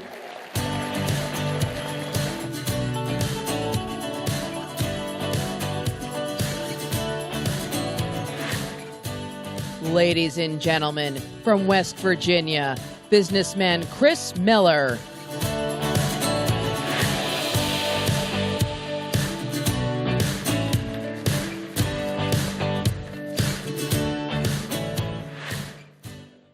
My name is Chris Miller. I was born and raised in West by God, Virginia. I'm a husband, a father, a businessman, a bison farmer, and a boxer. And apparently, believing in good old-fashioned family values and common sense like we do in West Virginia drives liberals crazy. Like President Trump, I'm a conservative businessman and not a politician. We need more of that, because if I ran my businesses the way politicians spend our tax dollars, I'd go broke. Running family businesses, I also know that service is everything. Politicians only put themselves first. We need to run government more like a business that treats taxpayers like valued customers and shareholders. We deserve a government who audits every dime they spend so we can accurately have a return on investment for our tax dollars. Aside from common sense, you know what else drives liberals crazy? In West Virginia, we own guns because we like them. We shoot guns because it's fun. And it's our God-given right. The Constitution protects it. So listen up. Any attempt to infringe upon a mountaineer's right to keep or bear arms will be met with full resistance. Here's some more common sense. As the father of an 11-year-old girl, you're darn right I don't want her sharing a locker room with any biological males. Protecting the integrity and fairness of girls' sports is common sense. If we expect our kids to tell the truth, we can't let the woke left redefine it. Fairy tales aren't facts. A boy is not a girl. And girls' locker rooms are for girls. And I'll always protect our girls and stand for the truth. Unfortunately, today's coddle culture is making some boys more like girls.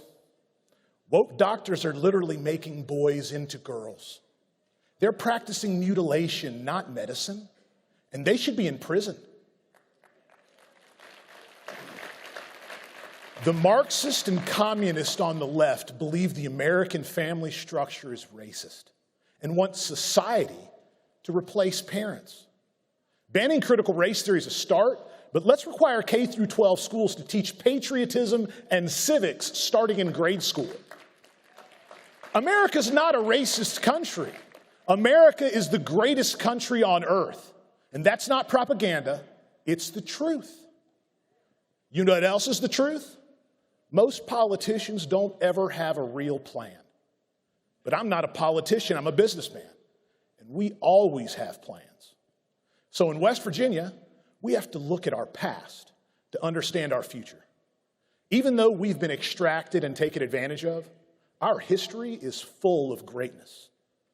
We mined the coal that built the steel that led to a victory in World War I. And we mined the coal that built the steel that led to a victory in World War II. And we mined the coal that led to the cheap energy and the greatest capitalistic expansion in human history. We did that. And again, West Virginia has what people are looking for. If we play our cards right, we can do something amazing. We have coal, natural gas, rare earth elements, geothermal, and more usable water than any state in the country. We can become the state that powers everybody, the battery or the power plant of the East Coast. We can have affordable energy and lower taxes, a lower cost of living and a higher quality of life. a lean government that works for the people and treats us taxpayers like shareholders and valued customers. Plus, we can do all this with what people all around the country are dying to get back to, a foundation of faith and family.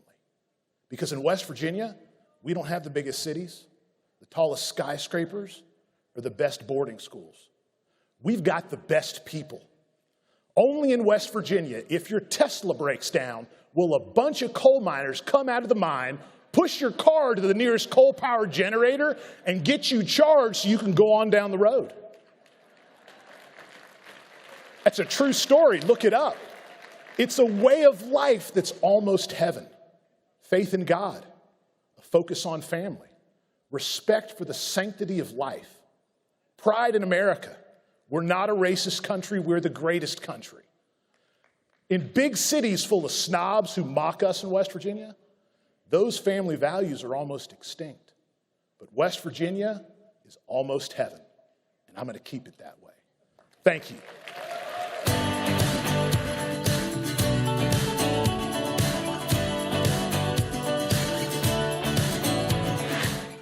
There's a concerted effort to intimidate and censor conservative thinkers. The very freedoms secured by our Constitution are being threatened by the most liberal progressives America has ever seen. It seems like everything they do is to the detriment of our great nation. But there are plenty of patriots with the courage to stand up to the left. Join AMAC. AMAC is a voice for conservatives that cannot be ignored. Stand with over 2 million America-loving patriots by joining AMAC today. I'm Frank Russo, Director of CPAC Center for Combating Human Trafficking. We joined this fight to hold traffickers accountable and ensure justice for all victims. We started with the premiere of Sound of Freedom, and now we are working with our partners on Capitol Hill to end modern-day slavery.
Now, an exclusive look at Reagan, starring Dennis Quaid. Hi, it's you. I'm running for governor, and I would like your vote. I've forgotten your name. Do his initials help? RR? Honey, Roy Rogers is here. And he's running for governor. What do you want out of this life? I just want to do something good in this world. Make a difference. You know what you have to do. I'm curious, Ron, what would you say is the issue of our time? No question about it. Communism and the Soviet Union. I am about to start the biggest war of this century, and I'm not going to fire a single shot. You blow up 8 years of diplomacy. What would you have me do? I want you to fight. Mr. Gorbachev, tear down this wall.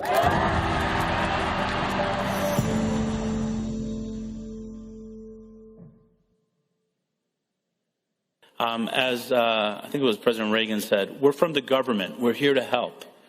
I think you all know that I've always felt the 9 most terrifying words in the English language are, I'm from the government and I'm here to help. We're from the government. We're here to help.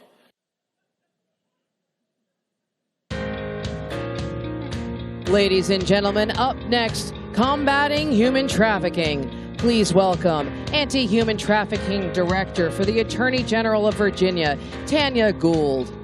Founder and Executive Director of Letitia's House, Elizabeth Ameling. Ohio Attorney General, Dave Yost. And your moderator, CPAC Senior Fellow, Mercedes Schlapp.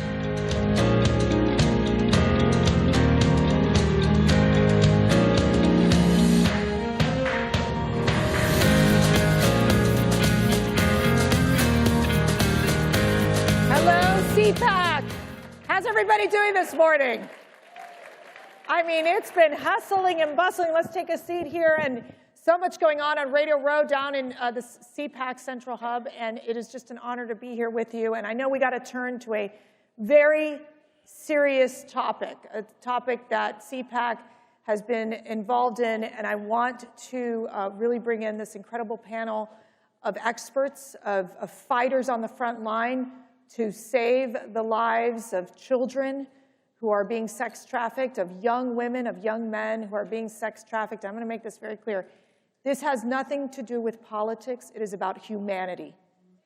If we do not save our children, if we do not save these innocent victims, then why are we here? So to get started, Attorney General, it's great to have you here from Ohio. So I got to ask you, you ran an effective, very effective Operation Buyer's Remorse. Walk us through. What did you do, and how did it work? These were law enforcement agencies and support services agencies. So we're not just out there doing the law enforcement cop thing, although we do that as well. We make sure that the survivors of human trafficking, when we encounter them out in the field, are connected with services, whether that's a meal, addiction treatment, shelter. We're there to help support them, what we call the highway to hope. But here's the other thing. Buyer's remorse, there's no market for human trafficking if there's not buyers. Yeah. And so we have shifted in Ohio from a focus on enforcing laws against soliciting and prostitution to actually enforcing the laws against buying sex. We have a new law that makes it, yeah, that's the right way to go. And we are trying to send a message to all the buyers of sex. Don't buy sex in Ohio. If the money dries up, the trafficking will dry up. And what's really unfortunate here is that it is, part of this is the fact that you've got the U.S. being the largest consumer of sex trafficking. And so, Tanya, let me ask you this. I mean, you're nodding your head. You're saying, yes, this is a horrible problem. And what's happening in Virginia? I mean, you all have taken this battle. You yourself, you're a survivor. I mean, what are you hearing? What has been able to get done at the state level? So our Attorney General has made this priority, and also the governor. So we have that. And in doing so, we started a commission to really look at what we have been doing and some gaps. And we want to be intentional about making sure we have a trauma-informed response, person-centered. And we also want to make sure that we're reaching our citizens, you know, just so that they would understand that they are a part of the solution. Yeah. So one thing that's been going really well, we started this program called 100% Back, Businesses Against Trafficking, and it's been very successful. So we did just kind of a short video. We're focusing on awareness to send out to all businesses so they can make sure that their employees are watching it, because they are firsthand, right? So a lot of people always think human trafficking happens somewhere else, but it's definitely places, you know, I went to a retail store. I went to an ice cream shop while I was being trafficked. So we're just making sure that, you know, businesses understand that they can be a part of the solution. We've had Chamber of Commerce's come to us and say, we want to make sure that we want to make this available all throughout the Commonwealth. It's been really successful. Elizabeth, you run this incredible home, Letitia's home. I had an opportunity, a great honor to go visit and see where you care for these victims. I mean, you've seen the horrors of human trafficking, of sex trafficking. What has to be done so that victims get a second chance? There's so many things that need to be done. The first thing is that they need to find safety, and there's so few places where they can go. And they need to be in a housing setting where there's trauma-informed. Because victims of sex trafficking, victims of trafficking have complex trauma. They have DID, they have mental illness, they have addiction. They have a lot of things that need to be dealt with. And those things don't change overnight. And so we have 2 houses, and we're going national, where women come and they can stay, and there's addiction counseling and parenting classes and financial literacy. We have to overcome barriers like felonies. Women overwhelmingly, victims of trafficking, overwhelmingly have felonies and other things. And what's the average age? Our average age is 24. Getting in the house, but average age that they start the sex trafficking? 12. Average age is 12 years old. I hope the media back there is really capturing this. Average age of sex trafficking is 12 years old. And they are raped multiple times a day. They are handed off. And then who takes care of them? Well, a lot of them don't ever make it into a safe place, and they die or they're incarcerated. But the other thing that people may not know is 99 to 100% of all of our survivors over 2,011 years, they were all sexually abused as children. It's the #1 predicator for people being trafficked. And so they were sexually abused as children, usually under the age of 5, and so then they end up trafficked. Attorney General, so we look at Ohio, you're not a border state, but yet with the border crisis, with the chaos that we're seeing, with over 86,000 children that are missing, that have crossed the border, how is this tie between the border and Ohio and all these other states? Well, first of all, there's no such thing as a border state anymore, or maybe I should say every state is a border state. Yeah.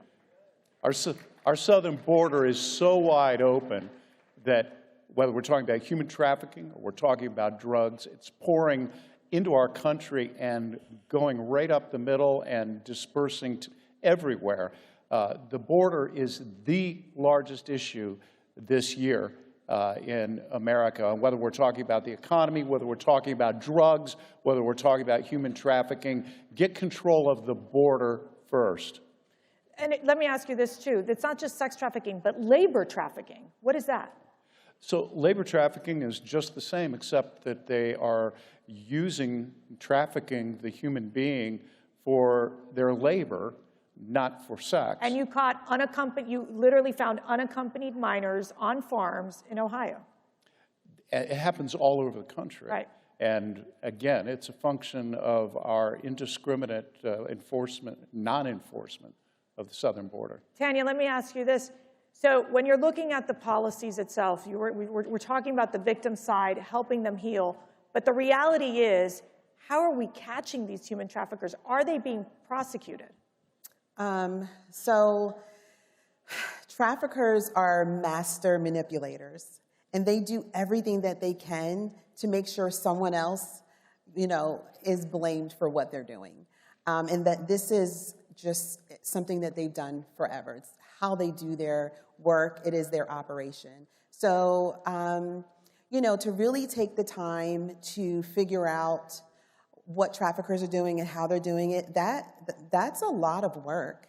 And I don't believe that we have enough resources to put on that side. When we're talking about traffickers, we're talking about buyers, that's one thing, right? And so it's easier when we're talking about, picking the lowest hanging fruit.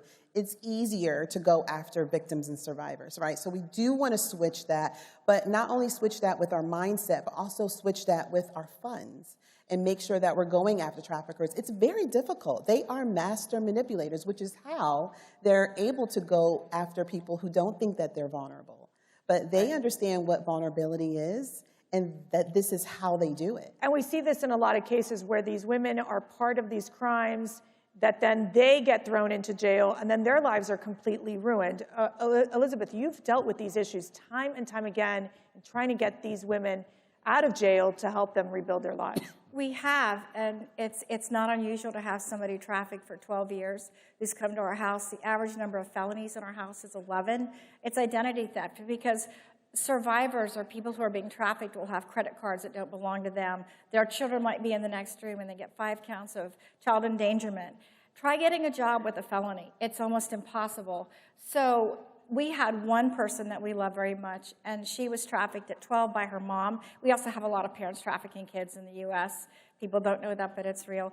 And her mom sold her for drugs. She was with the same man. He had a very complex organization. She was arrested at 30 in Virginia. She had a whole bunch of felonies. She testified against him a year and a half later, and he hoped she would drop dead in the meantime, so there was no trial, because if you don't have witnesses, you don't have a trial. He got 14 years. She was trafficked by him for 18 years. I mean, it's just an injustice. It's just an injustice. So we help them with jobs. We pay for school. We try to help them find other ways to be employed so they can be successful. But you mentioned this. They can't get like nail technician licensing or you can be a chef. You can be a psychologist. You can be a legal aid. Yeah. And that's, you're limited. You're limited. Attorney General, what can we do more for these victims in terms of, we talk about the safe houses, but also more importantly in helping them in changing these laws so that they can have more opportunities to be able to rebuild? And Elizabeth just hit on something that's big, which is these collateral sanctions. If you're walking, if you've got a criminal record, and if you've been trafficked for any time at all, you've been forced into situations where you have theft, you have drug problems, you've got any number of criminal actions, you can't get an apartment. You can't go to school. So in Ohio, we have loosened the restrictions for survivors of trafficking, have a better opportunity to get their records expunged or sealed so that they can actually rebuild their lives. And here's the other thing. I hear politicians so often say, well, I want to be a voice for the voiceless.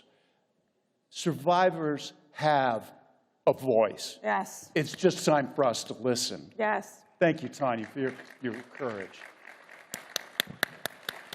Tanya, we were talking about Virginia. As we know now, Virginia, both the House and the Assembly and the Senate, they're both Democrat-run.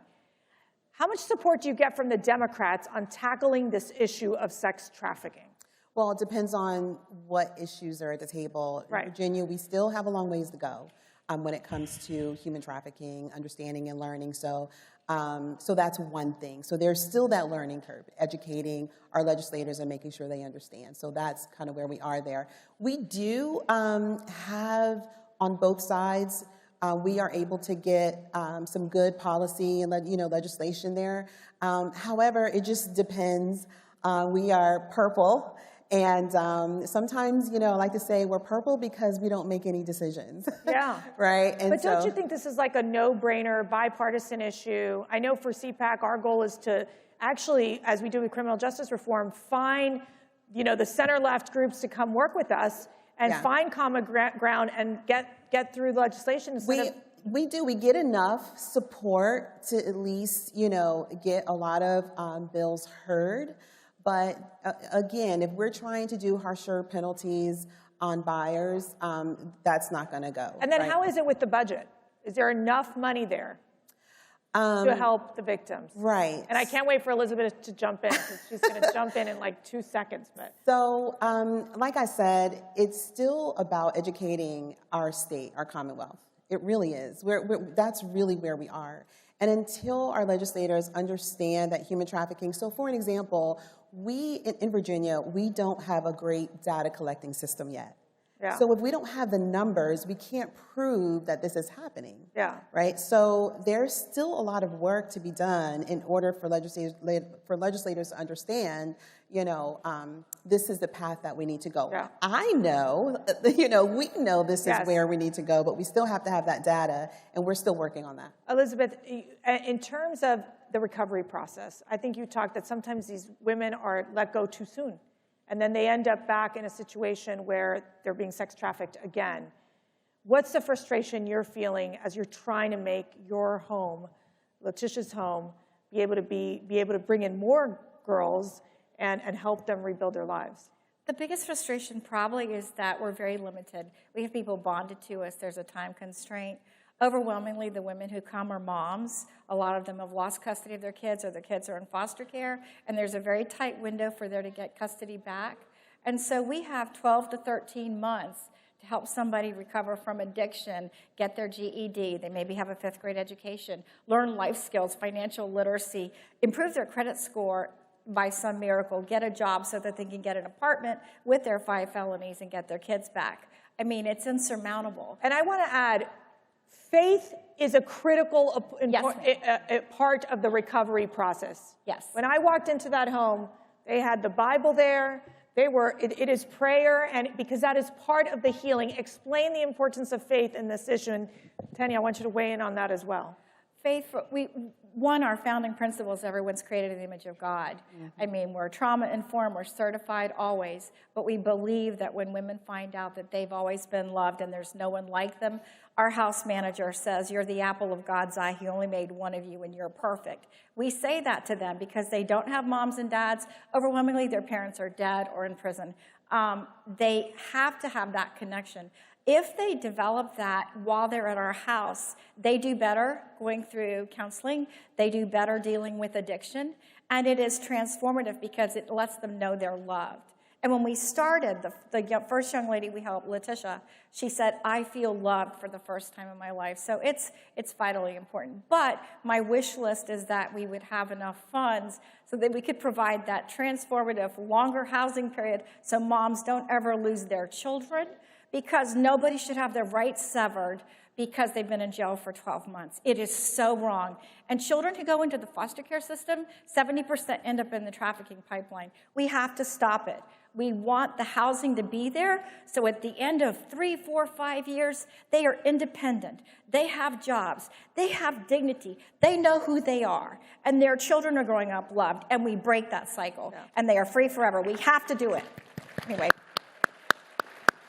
Before I go to you, Attorney General, just mention just briefly here on the faith component in your own experience. No, I just remember that, when you were little, right, all of you were small, just like myself, there are dreams, right, ideas and thoughts about life and what you want to be, who you want to be. And so I'm no different. I had those same dreams and ideas and aspirations, but when the trafficking experience came and so many other types of trauma that happened in my life, right, there was a big disconnect. So what happened when we're talking about faith, right, it takes faith to believe that you're still that person after all of this has happened to you.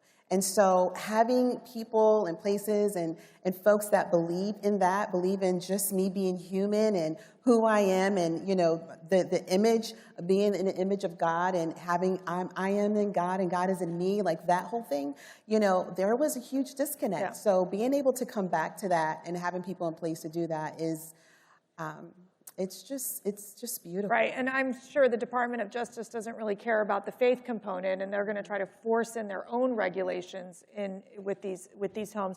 Attorney General, I want to ask about big tech. We saw Mark Zuckerberg basically apologize to family for pushing their disgusting child, abuse type of content on big tech. Should they be held liable? What changes should they make immediately to stop sex trafficking? Well, they should be held liable, and that's one of the reasons why Ohio is part of a group suing them. Good.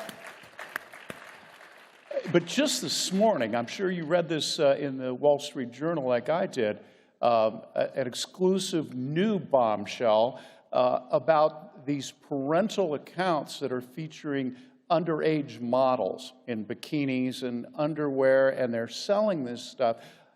The Meta algorithm is linking those accounts of children to known pedophile profiles.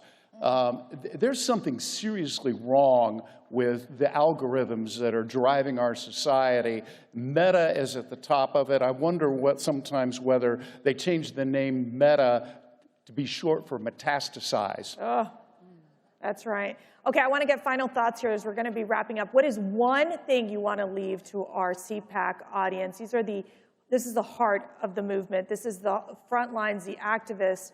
What do you want them to remember as we get off the stage? Tanya, I'll start with you. Yes, for me, being a victim of domestic sex trafficking was something that at one point, even understanding I was a victim, it was just, hard to get past, right? Still a lot of shame there. But finally, thanks to President Trump, He made a big difference in making sure that I had a voice as someone who was trafficked here in our country.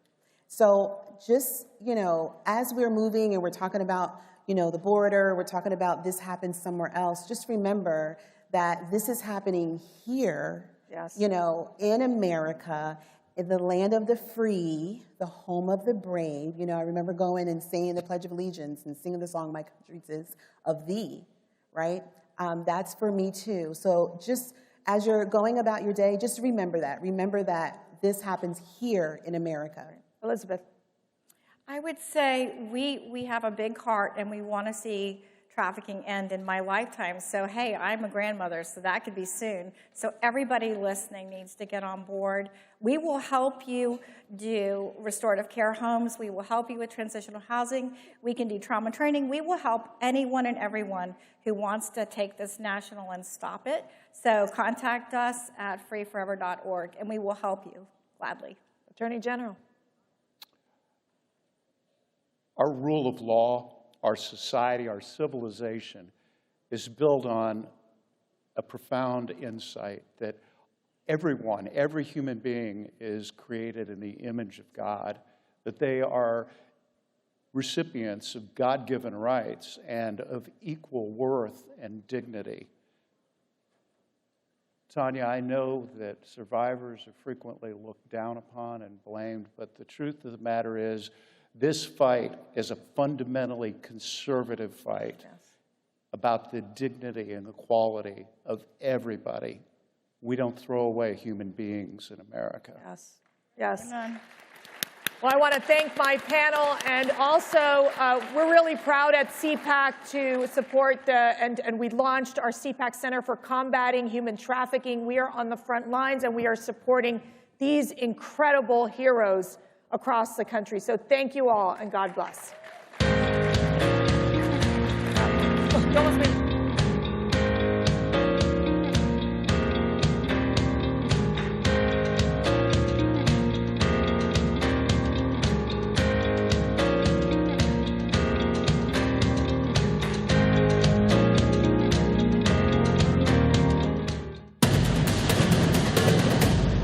Newsmax has been terrific. President Trump is right. Millions are switching to Newsmax. It's the fastest growing streaming service in America. You don't need those woke streaming services anymore. Just get Newsmax Plus. Watch the best shows like Greg Kelly, Rob Schmidt, Greta Van Susteren, and Eric Bowling.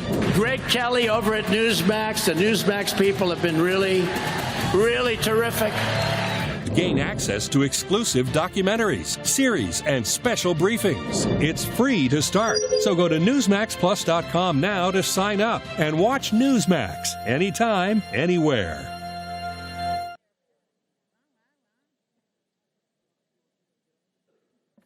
Are you following CPAC on social media yet? If not, do so right now. We are at CPAC on all of your favorite social media sites. And it is the best way to keep up with everything that we are doing in the conservative movement. They put their lives on the line to preserve our American dream. Everything we have is because of everything they give.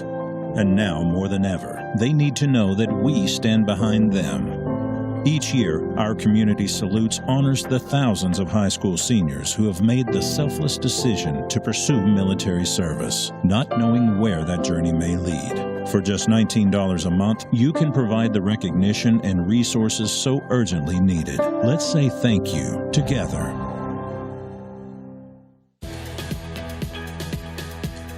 Ladies and gentlemen, this is Shooting from the Hip. Please welcome, from Second Amendment Foundation, Alan Gottlieb. From Florida, Congressman Corey Mills. And your moderator, host of the Carl Higbie Frontline on Newsmax, Carl Higbie.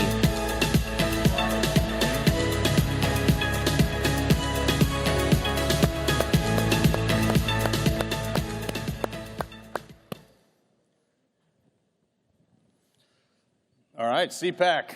You guys ready to do some gun stuff? All right.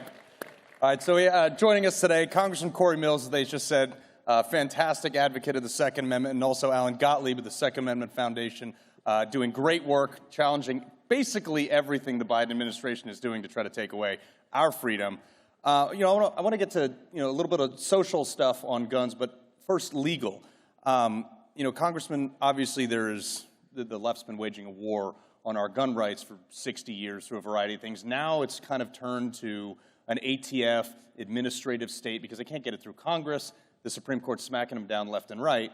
How are we navigating the administrative state, banning things, making laws outside of your body? Well, of course, it'd be good if I would go ahead and silence this. That was actually ATF, I'm sure. The FBI is going to track it close enough. No, the bottom line is that we know there's been a continuation in weaponization. We've seen where, whether it was the NFA, which should be repealed, and I've actually signed up and truly believe in the abolishment of the ATF in its entirety. Hear, hear. The bottom line is that as a legislator, you pay attention to every single word of every single bill text. And our Second Amendment cannot be any clearer. It doesn't say may, it says shall not be infringed. Yeah. We have a constitutional and inalienable right for the defense of our family, defense of our home, the defense of ourselves. And I think that what you're seeing is there is a multi-pronged attack of not only just allowing open borders to get millions of people to stream across and hundreds who are on known watch lists, as the FBI has indicated, but these are individuals who are now wanting to say more laws and more regulations are going to stop criminals from the laws and regulations that they're already violating.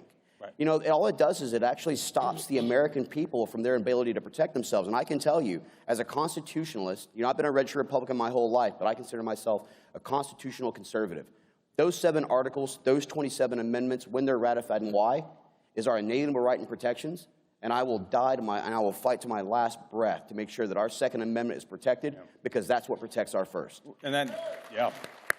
Well, that's the fundamental thing, too, is you have a significant number of people not in this room that believe that, we'll just, ban guns. It'll make it, well, we tried that with crack cocaine, heroin. I mean, ask Hunter Biden. He still has a ton of that. No, that's Parmesan. Parmesan cheese, my bad. So Alan, you guys are the fundamental people challenging nearly every single tyrannical thing that comes out of this administration, this administrative state. You have 3 cases right now at the Supreme Court. What do you have going on?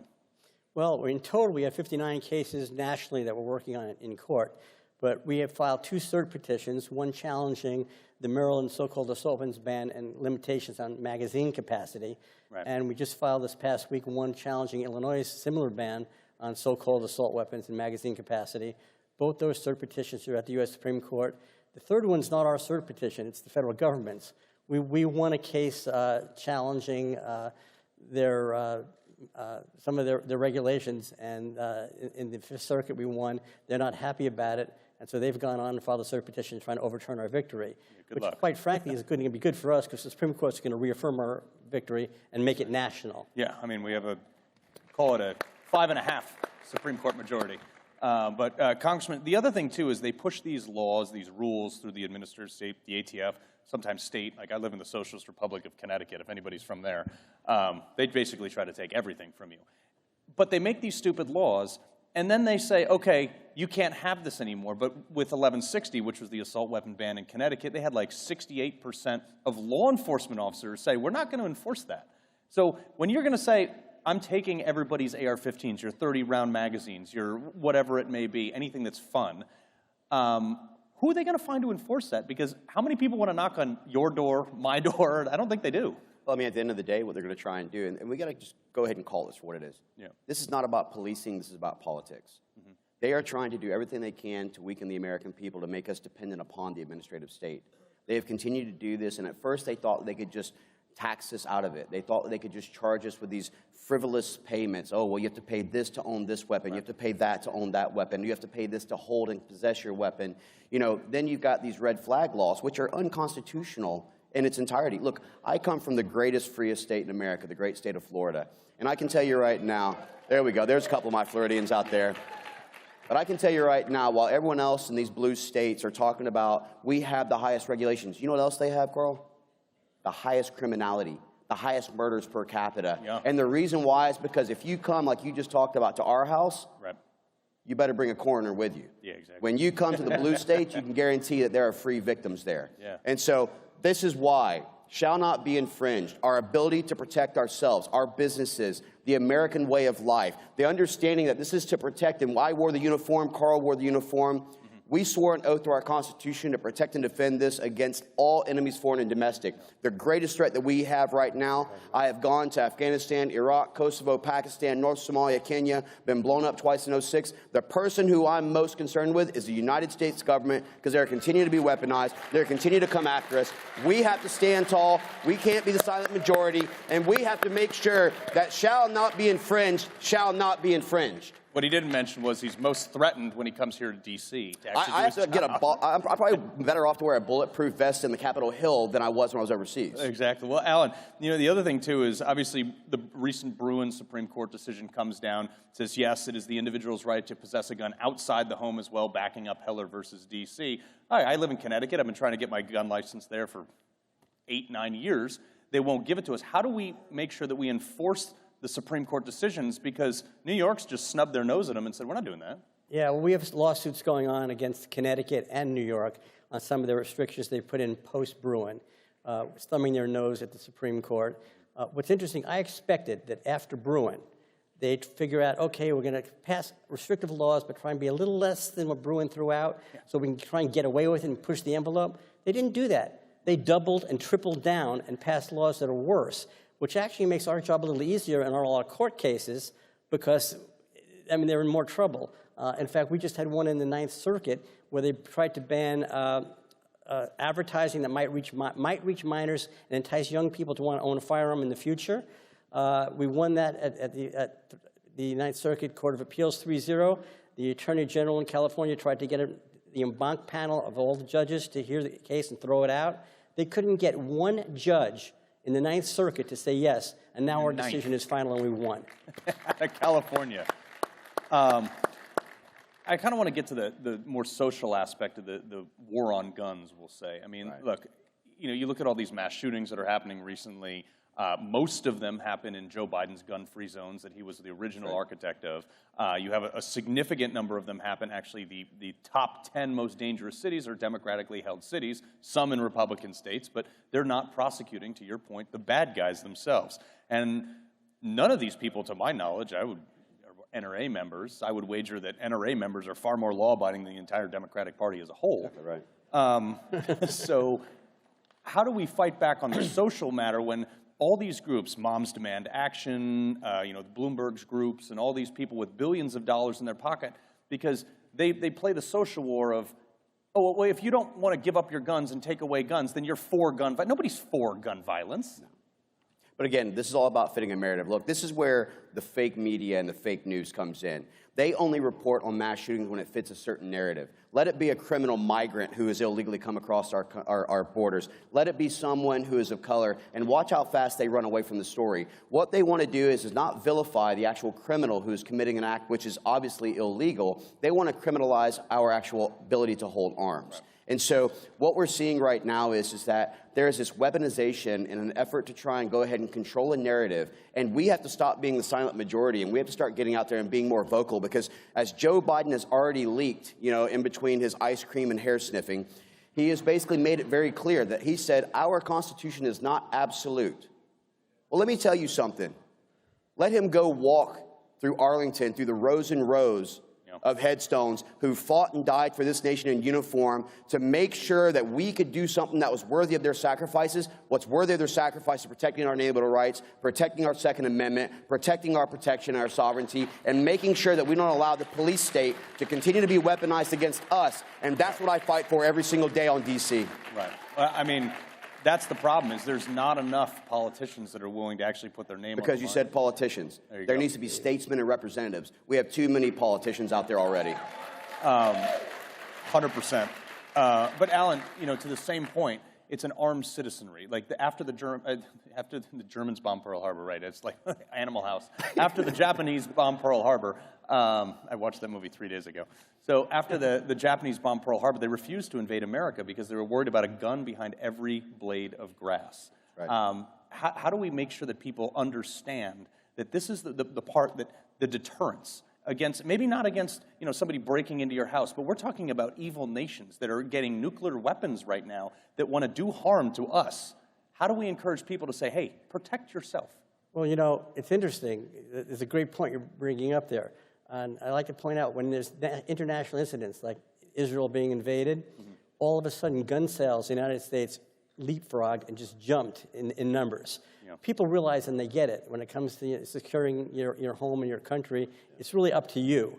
And so every time there's some kind of an international incident or even a national incident that happens with a gun, you know, with somebody being attacked, gun sales go up. Our people, the American population, really gets it. It's the liberal Democrats that don't get it. And, you know, talking about the social part of this, there's a court case in Hawaii. I don't know if a lot of you have heard about it, but the Supreme Court of Hawaii ruled that the aloha spirit overrides the Constitution. You know, and the words, the history and text of the Constitution don't matter because the aloha spirit says you shouldn't have a gun. Yeah. You know, and this is the kind of stuff we have to deal with on a daily basis. And the anti-gun groups, gun prohibition groups that you mentioned, they're extremely well funded. They're outspending the gun rights lobby by millions and millions of dollars to reach people. We have a lot of work cut out for. We couldn't do it without people like you in the audience helping and supporting us. So thank all of you. Well, we can invite the aloha spirit to come have this conversation with us.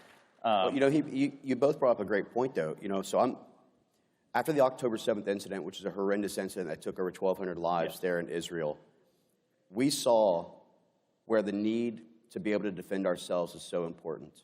You know, only days after this occurred, I couldn't sit, and I've said this before, in October of 2021, I actually was the only person who went over and conducted the first overland rescue of Americans who sits in the House. But October 10th, I saw a very same need, and I went over to Israel on October 10th and was very fortunate to, through our actions, be able to get out 255 Americans who were trapped in various places. But at that point, I realized what keeps America, to your point and to your point, safe, free, and out of adversarial hands is a well-armed, well-trained militia that shall not be infringed for our rights, and we will continue to be able to have that so long as I'm alive. But in the same vein, Alan, you know, look, I was a Navy SEAL. I spent 9 years in and out of Iraq. Like, I understand that a society that is unarmed, uneducated, and untrained can fall to basically anybody.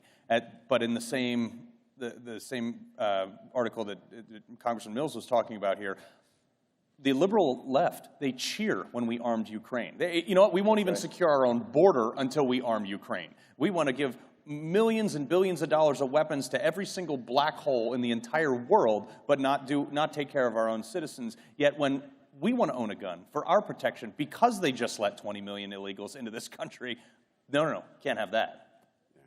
Yeah, you know, it's so blatantly political so they can advance their agenda of socialism and controlling people's lives. I mean, gun control isn't about controlling guns. It's about controlling people. And that's what their agenda really is. And so facts, figures, statistics don't matter to them. All they care about is taking away our rights. You know. Well, and Congressman, the same thing, too. They always say, well, you know, like the Constitution's not absolute. You can't do this, you can't do that. It's like, well, you know, actually I can. To your point, the shall not be infringed is pretty damn clear. But they always say, well, you can have a bolt-action rifle because, you know, what do you need an AR-15? Well, our founding fathers didn't come back from a hunting trip. That's right. Well, and let me just tell you right now, the way that I look at it is this. I'd rather be judged by 12 than carried by 6. I will guarantee. Bottom line is that we do have that right. We are the longest standing, by the way, not democracy, constitutional republic, Article 4, Section 4, okay? And I want to make something very clear. One of the things that's clear about this is that our Constitution is backed upon one key item. It is backed by our Christian Judeo beliefs.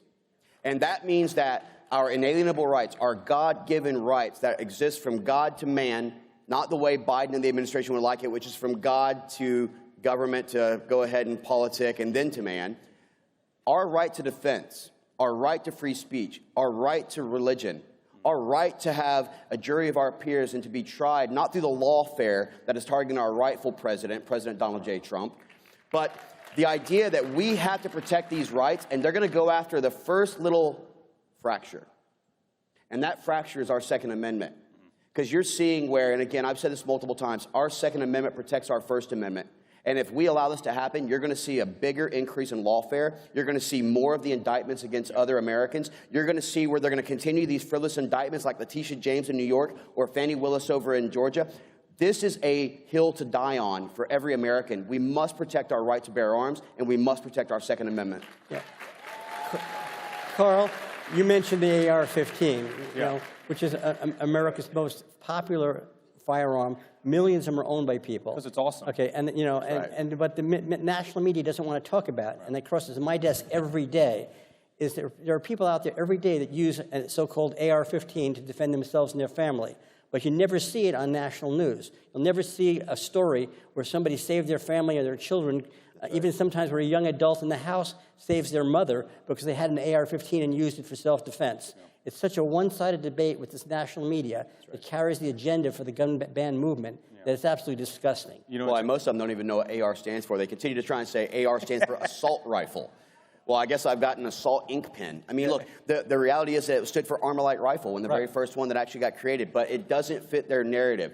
This is about them controlling the message, and we can't allow that. We have to be louder. Utilize your platforms. Help to support things like the NRA, where I'm a lifetime member, or GOA, who continue to fight this, or individuals who go against the lawfare.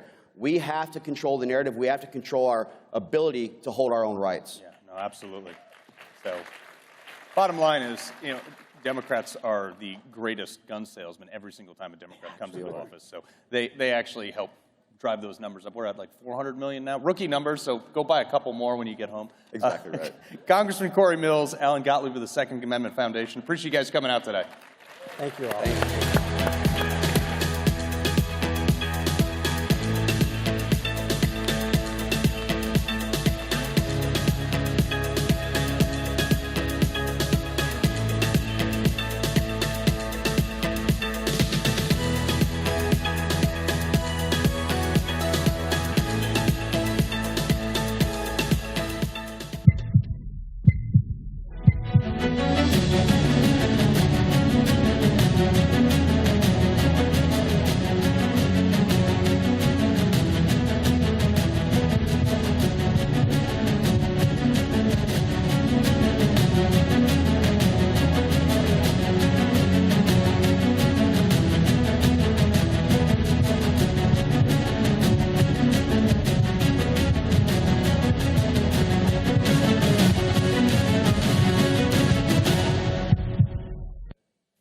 Have you downloaded the CPAC app yet? It's simple to do. Go to cpac.org/app and download this important tool to keep up with the conference, as well as everything our organization is engaged in throughout the year. We're excited to see you, and we're excited that you're a part of CPAC 2024. Sources out there that are saying that Iran, their goal is to draw the U.S. into this broader conflict. There's no question that not only did the Iranian parliament come out and start saying death to Israel, you know that they've chanted death to America.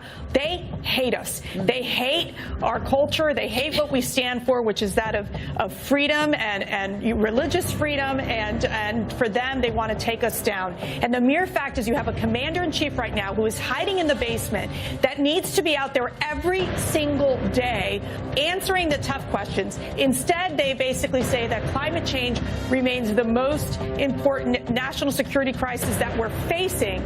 They have caved in time and time again to Iran while knowing that they are funding Hezbollah. They've sent over $100 million, that is Iran, to Hamas, and over $700 million to Hezbollah.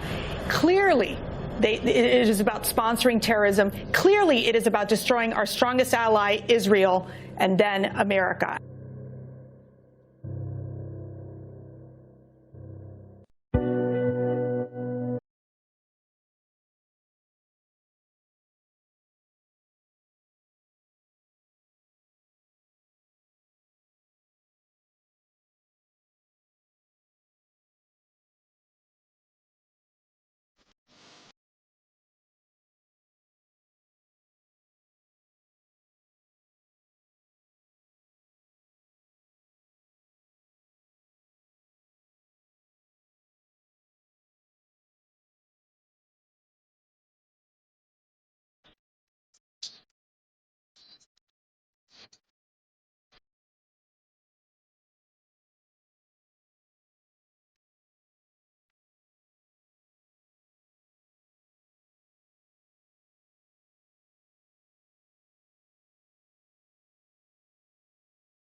Ladies and gentlemen, please welcome host of Human Events Daily, Jack Posobiec.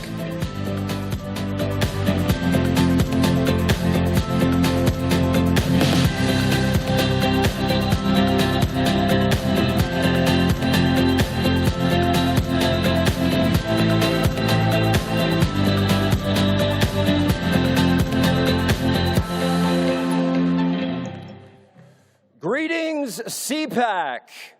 Do we have any patriots in the audience today?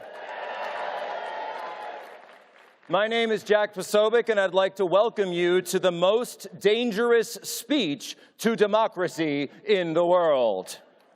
You know, we stand on the precipice of a 100-year project and a 100-year victory.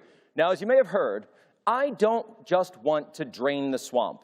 I want to build a whole new shining city in its place. And in order to do that, we're going to have to drain and burn that swamp to the ground. And today, ladies and gentlemen, I've decided to reveal to you my plan, yes, my most diabolical plan yet. That is my plan, and if you've seen Joy Reid last night, or Morning Joe, or Mark Hamill, Luke Skywalker, very upset with me, because I made a comment. I said, yes, we are going to be ending democracy. Yes, that's what they said. We're not just going to end globalism. We have to end democracy, too, because I'm sorry, folks, it had a good run, but it's over. No, we have to end democracy. That's what the media told me. So now, my dear friends, I will reveal my plan of attack to you, my plan to end democracy by Jack Posobiec, the Pierogi Czar. Number one, we will begin with ending paper ballots and ending Election Day. We will remove all voter ID and all citizenship requirements for voting. We will replace in-person voting with low-integrity mail-in options and drop boxes. We are going to place state assets in all mainstream media. We are going to censor social media. We're going to lock up protesters if anyone has a problem with it. We're going to lock up and remove opposition parties and opposition candidates from the ballot. We're going to arrest the opposition leader 4 times. We'll flood the nation with millions of invaders who vote the way we want, release violent criminals into the cities, disarm the populace, remove religion from the public square, lock up bloggers who publish government documents called WikiLeaks. We're going to steal Catherine Herridge's confidential source documents. I'm going to do it all, and you can't stop me. Folks, this is their democracy. This is the regime that we will overturn. They say democracy, but they mean authoritarianism, and we know it. In fact, I'm considering following the example of the green sweatsuit guy that the Biden family keeps funneling all those billions of dollars to, and we'll cancel the presidential election altogether. Oh, he's an innovator in the field. You know, I almost forgot, by the way, everybody will be required, yes, I know, throughout the realm, to sleep on my pillows and my pillows only. But don't worry. Whoa, hold on. Don't worry. I will get all the subjects of the realm a great discount with promo code POSO. No promo code Tanya. I heard that. Look, folks, we understand. There is a swamp right across that river. Right up there. They are the ones that are seeking to destroy not our democracy, but our constitutional republic. And is it incumbent upon us to restore it? We've watched as our schools have turned into incubators of hatred, hatreds of Christians, hatred of straight people, of white people, of successful people, hatred for our forefathers, hatred of our history, hatred for those who founded from nothing the greatest country in the history of the world, the United States of America. They call ugliness beauty. They call ignorance brilliance, and we are told to just take it. We've seen the lies when they start their wars and these pretexts. We've seen the way they've turned our cities into killing fields, our subways overwhelmed with homeless fentanyl zombies, jamming our country full of millions of illegal immigrants. They want you to think that the West is dead. Well, I'm here to tell you the West will rise again. We will rise. And we've got people flooding into our ranks to support this cause that we never thought would come. People like J.K. Rowling, Bill Ackman, Elon Musk, who's given our voice back on social media. People like, I'm talking about the truth tellers, the freedom fighters who have suffered for their part in the fight. I'm talking about Julian Assange. I'm talking about each and every J6er and pro-lifer. We will pardon all political prisoners, and we will return them home to their families.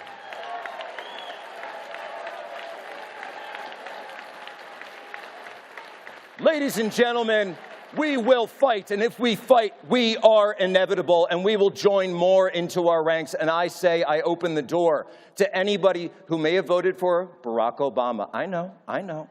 Even anyone who voted for Biden. We've now seen the results of 3 terms of Barack Obama, and it's time to end it once and for all. And dare I say, even to the great Taylor Swift and the millions of Swifties, the door is open. The answers are simple.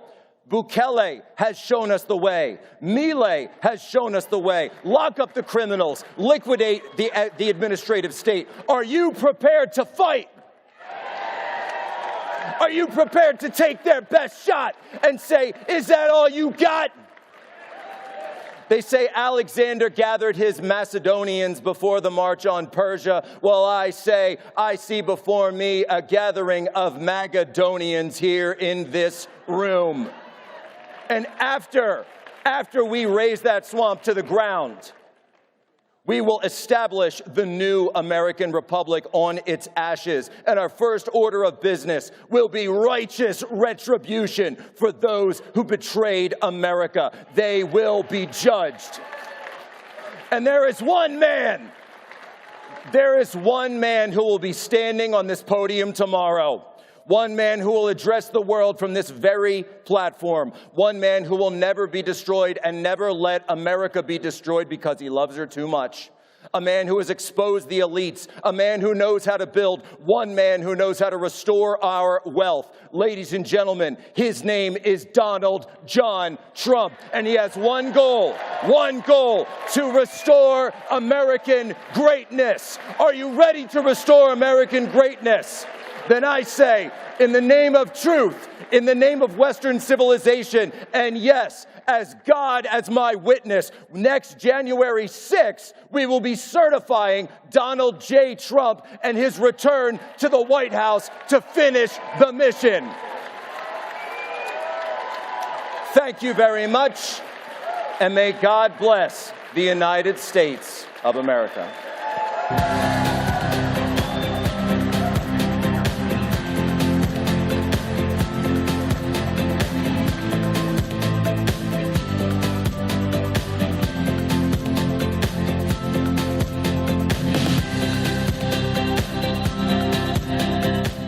America is under attack.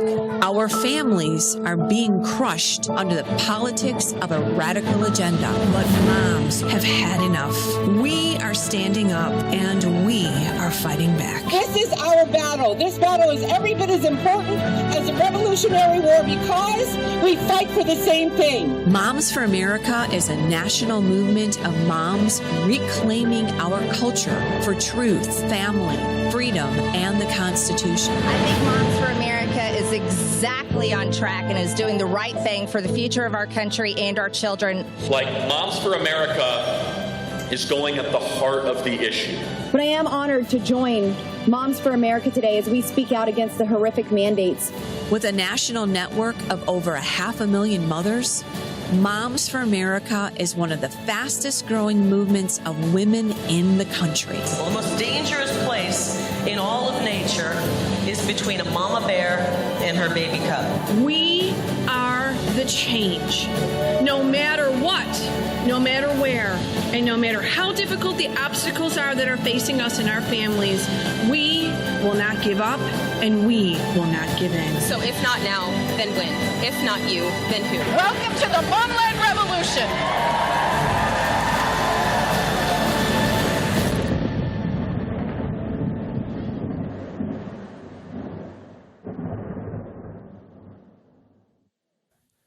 CPAC is the only organization in the country that shows you if your representatives are actually doing the job they were elected to. Head to cpac.org/ratings to see if your member is upholding the conservative mission. I'm Frank Russo, Director of CPAC Center for Combating Human Trafficking. We join this fight to hold traffickers accountable and ensure justice for all victims. We started with the premiere of Sound of Freedom, and now we are working with our partners on Capitol Hill to end modern-day slavery. Freedom is not free, and neither is the truth. In order to bring you the facts, our reporters are out there on the front lines getting the true story. Some of them served 10 years of prison in China. We've been censored on social media. Our Hong Kong printing offices were set on fire, and we've been repeatedly attacked by the Chinese Communist Party. But no matter what, we believe that you deserve the truth, and so we'll continue to bring the truth to light. Head on over to getepic.com and try honest journalism that is based in truth and tradition. We'd love to have you on board. Folks, when I was asked to be United States Attorney by President Bush, so long ago, I didn't have gray in my beard. But I remember two things. I was told very distinctly by the outgoing U.S. Attorney. He said, there is a plaque in the halls of justice that say very clearly, and I remember reading this, that the hallmark of fairness in the administration of justice is consistency. And the second thing he told me was never, ever, ever relinquish any power to Washington, D.C. Those were the two things I was told. And what I have seen, and you all have heard me, and Pam and Katie and Savannah, my new friend here, talk about the justice system, the two-tier justice system, but I never thought that my justice system, led by an individual named Merrick Garland, being controlled by an executive named Joe Biden, would use all that enormous power to target their adversaries, their enemies, their opponents, or anyone they really didn't like. So we want to expose this, talk about it, and then discuss how do we fix this. So Katie, I'll turn to you. Tell us, you've been in the White House, what's going on in our country with the Department of Justice and our justice system? Well, it starts with the FBI. I was in the Trump administration on the transition, and as Deputy National Security Advisor, moved with President Trump into the West Wing of the White House. Worked there, setting up fantastic foreign policies that were, peace in the world, prosperity in America, everything was terrific. And then President Trump appointed me, nominated me to be ambassador to Singapore. So I left my White House job, went home, started reading all about Singapore, tried to brush up on my Chinese that I'd learned in college.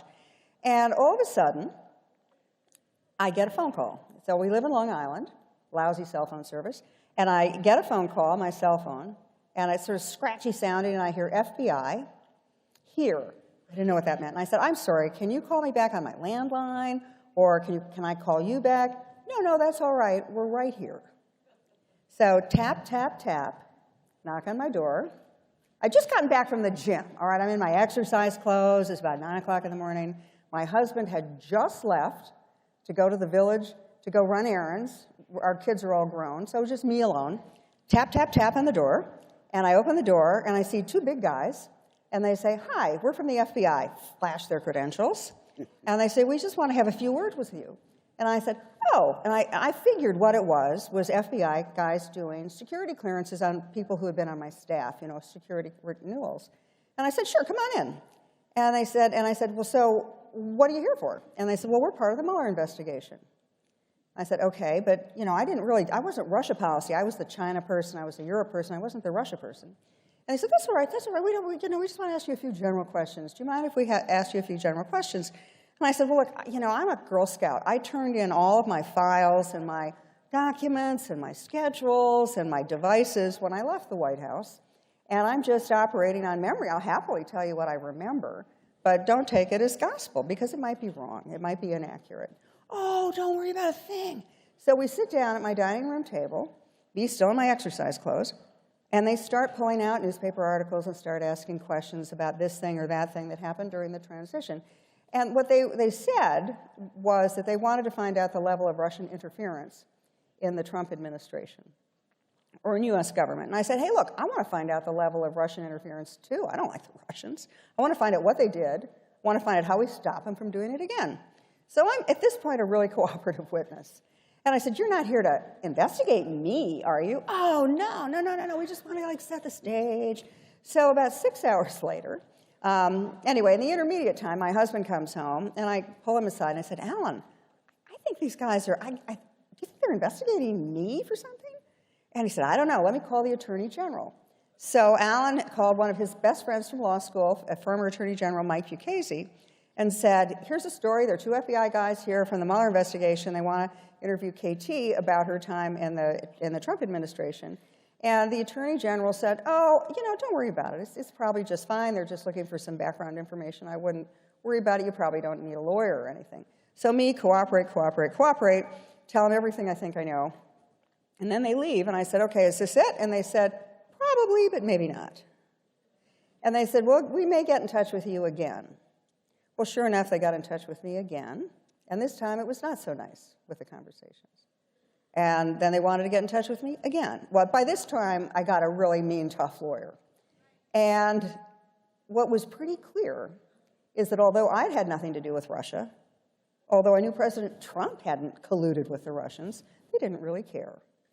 Their job was not to charge me with a crime. They didn't think I'd committed a crime. Their job was to try to blackmail me into committing perjury or in charging me with perjury, getting me to plead guilty to perjury, and probably implicating President Trump. Well, and Katie, they have a policy. They won't record because they want to be able to They don't record because then they're going to say what to They're going to write down the notes, and then they're going to say, you know what you said disagrees with what my notes are, and then we're going to bring charges. And that's a prosecution that we see all the time now. So is it just the feds, Pam, or are state prosecutors abusing any authority? Well, I don't know. Have you guys heard of Fannie Willis? Oh, yes. But, what goes around comes around. And, right. Brett, I don't know if you all saw the breaking news today. This might shock you, but they just got her cell phone records, and it disputes her timeline of her affair with Nathan Wade. Yeah. All right.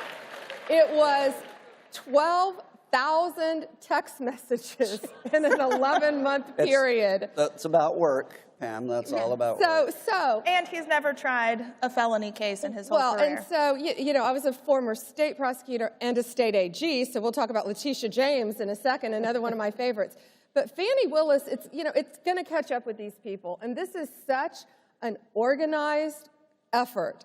I've never seen such a well-organized, diabolical plan to get Trump than this. Because they're working at the federal level, the FBI. How we get rid of them is vote Donald Trump back in office. But on a state level, and I've said this for years, that's why it's so important to elect. You've got to look at your local DAs, state attorneys, solicitors, they're called in some states.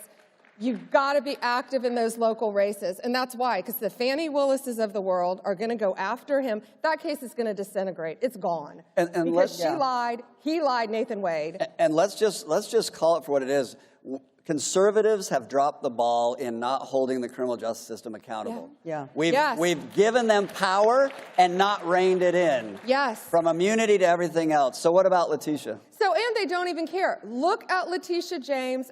We were all tweeting this out. Eric Trump and I went. She was campaigning on the fact that she was going to get Donald Trump before she saw one single business record from New York. Not one. She was campaigning, I'm going to make it my life's mission to get Donald Trump, and she did. And that's going to backfire, too. It's going to be reversed on appeal. We all know it's going to be reversed on appeal. Anybody think Mar-a-Lago is valued at $18 million? It's absurd what she did. The president did nothing wrong. I was a state AG. He did nothing wrong. His CPAs valued that property. But here's the banks thing. were very happy. They could have, the whole thing is the money. The banks were repaid. Always follow the money. What they know, Donald Trump didn't do any of this stuff. They don't care.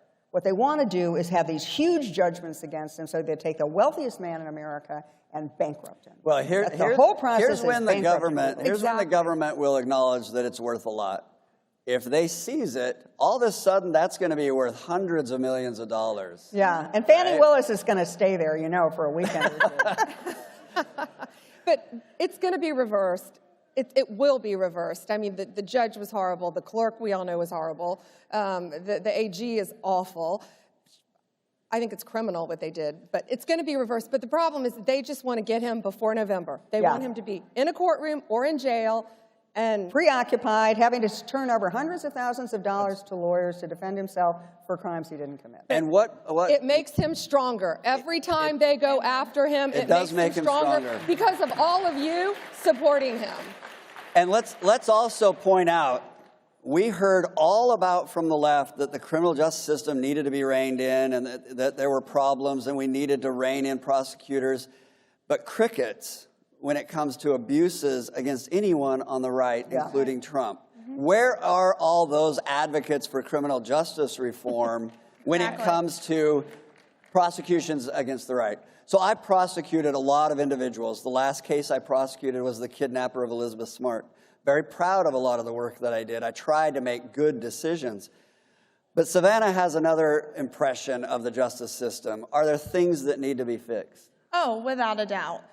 For people that aren't aware of my story, both my parents are serving a combined 19 years in federal prison.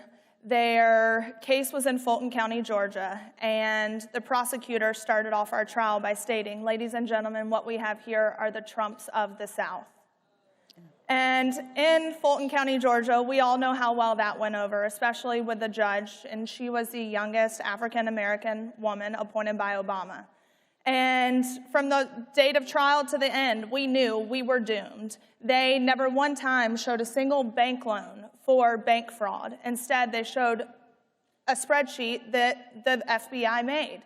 And when the FBI was asked what steps they took to authenticate evidence, the FBI agent stated, "Well, what are you asking me?"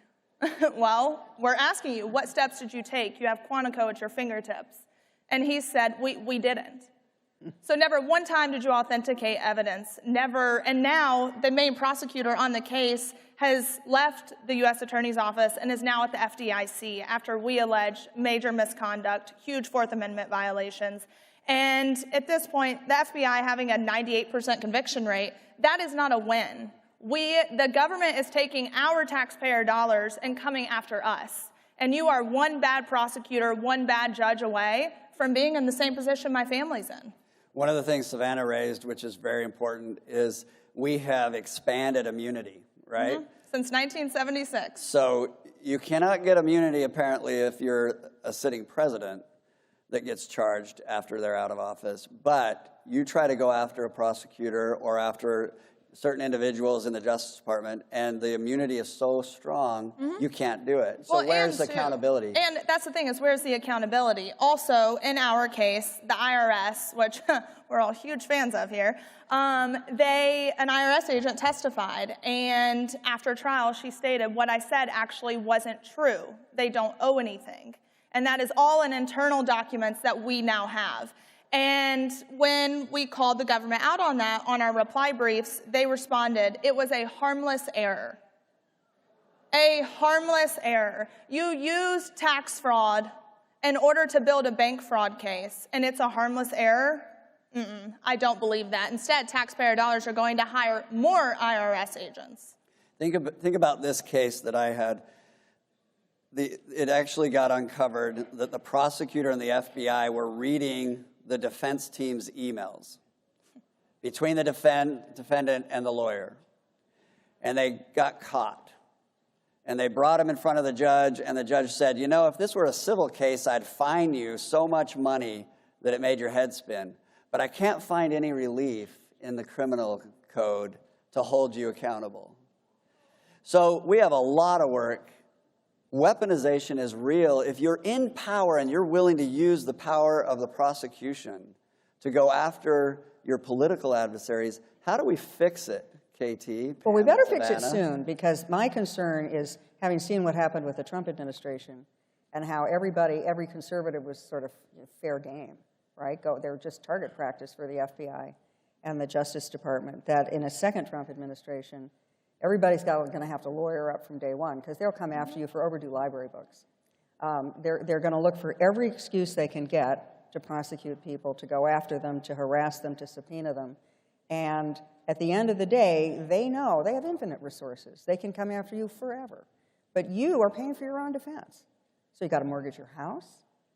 There goes your insurance, here goes your retirement plan. And you don't get reimbursed by your insurance, by the Justice Department. They just come after you. So I think that we better figure out how to fix it, because if the Trump administration comes back in, it's not just Donald Trump they're going to go after. They're going to go after every member of his administration for something. And every one of the government agencies, which is populated by 97%, the swamp is 97% Democrats, the media is 100% Democrats, they're all going to come after any Trump appointees, guns blazing. And so I don't know how the fix is. I'm not a lawyer. I'm just a victim of all of this. But man, I don't want to see any more victims. You're exactly right. And Pam, you'll appreciate my mother, who passed this last year, 83 years old, used to call me and say, if I could just punch Joe Biden, I would do it. And I would say, Mom, I don't think you can actually make that threat. And she would say, well, you better fix this.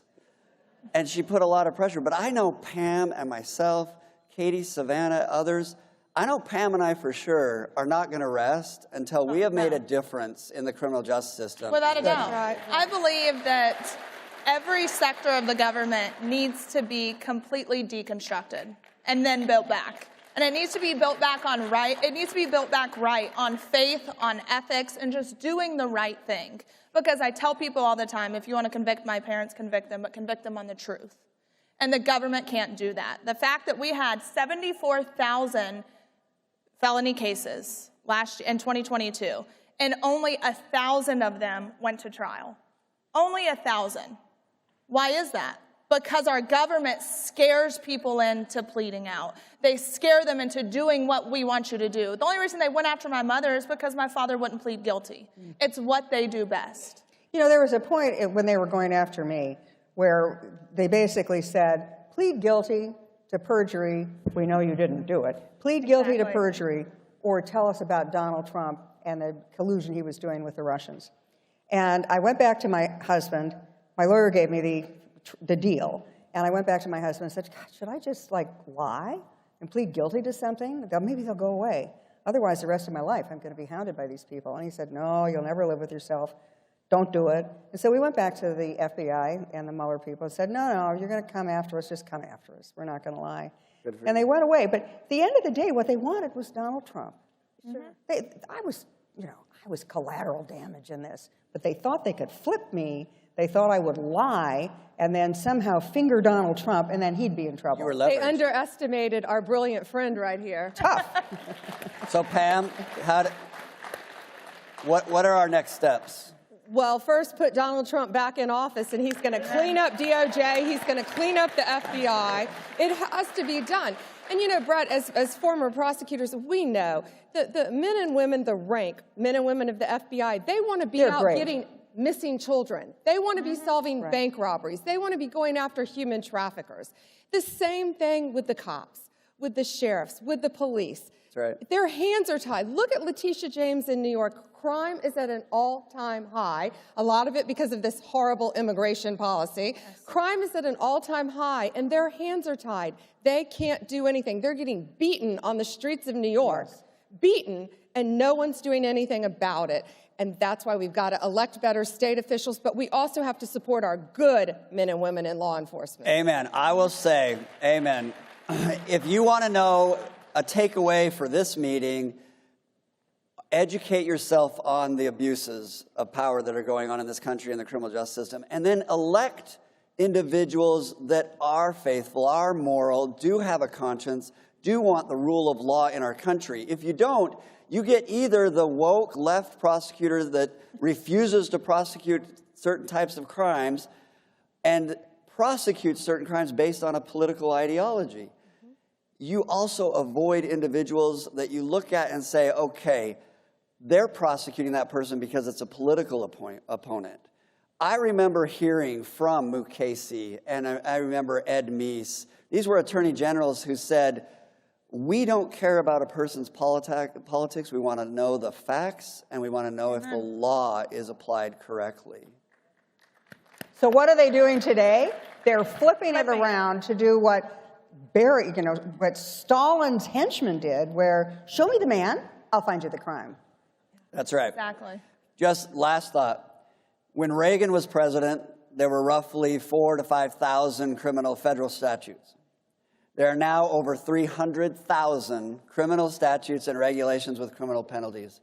Do you think they have power to come after anyone if they wanted to? Yeah. They do. Let's fix it. Definitely. Thank you. Thank you all. Thank you very much. Thank you. Someone is the most sacred act that can be performed in business. You see, most people do not reach their position in life easily. You're taking something hard-earned and having faith that another will cherish and protect it as you would. Go to panex.us/learn and see why hundreds of Americans just like you have placed their faith in my family to generate them tremendous tax benefits and revenue by developing and producing American oil. For 3 generations, American oil is all my family's ever known. Go to panex.us/learn and see why the people at Panex are people that you want on your team.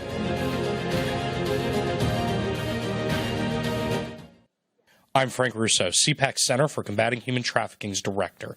This year, we have opened our new center with the Sound of Freedom, an international summit to combat human trafficking, and by testifying on Capitol Hill. We hope you'll join us in this fight.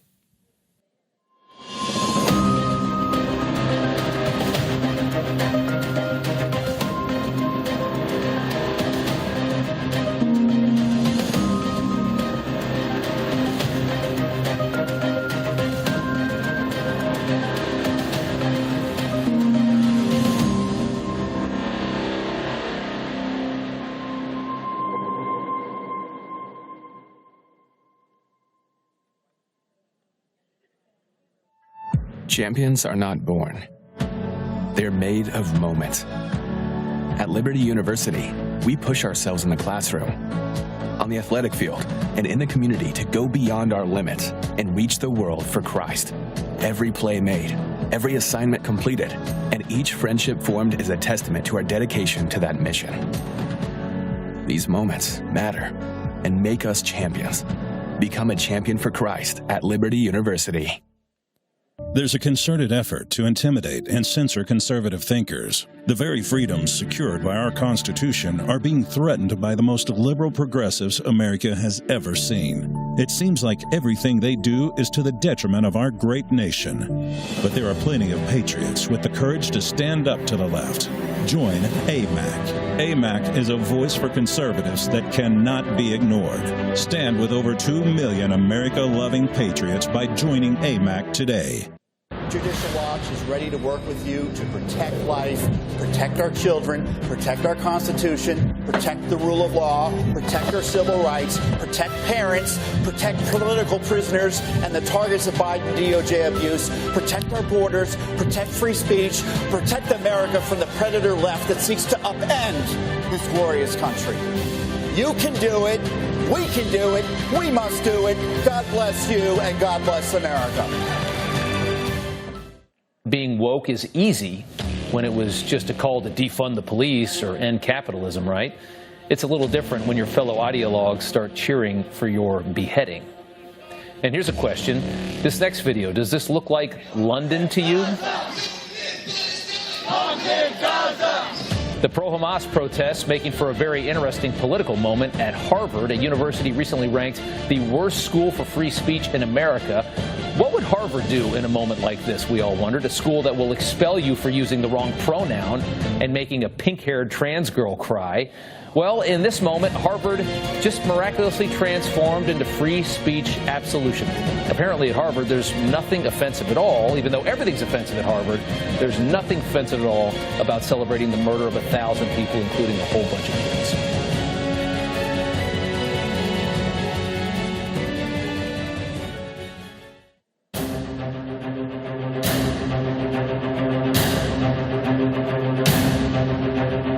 South Dakota Governor Kristi Noem tomorrow will go to what her office is calling the war zone at the U.S.-Mexico border. Now, ladies and gentlemen, the United States of America is in a time of invasion. Nearly 10 million foreign nationals have broken federal law, and they've infiltrated our country within the past 3 years, bringing with them drugs, trafficking, crime, and violence. I see the effects of Joe Biden ignoring federal law and allowing this invasion every single day in my home state. That's why I'm proud to stand with Governor Abbott and his people here that are working to keep America safe. We recognize that this isn't about us anymore. We all have family members, and what will I give them? And where will they go if we allow this country to be destroyed right now? We need to be prepared to stand united to protect our state's constitutional right to defend ourselves, to defend our people. We must stand strong together. South Dakota will protect our people. God bless South Dakota, and may God bless the great United States of America. Ladies and gentlemen, please welcome Governor of South Dakota, Kristi Noem.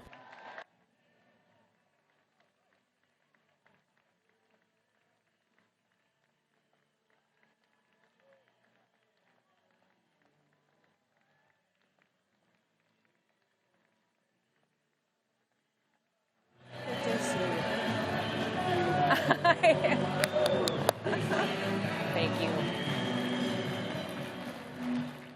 Good afternoon, CPAC. What an honor to be with all of you today. It's so great to be with all of you. Thank you for being true patriots and for loving America. You know me. You've met me before, and you know my background and my history. I'm a farmer, I'm a rancher from South Dakota who is now blessed to be the 33rd governor of the great state of South Dakota. Now, I was raised by a family who worked very hard.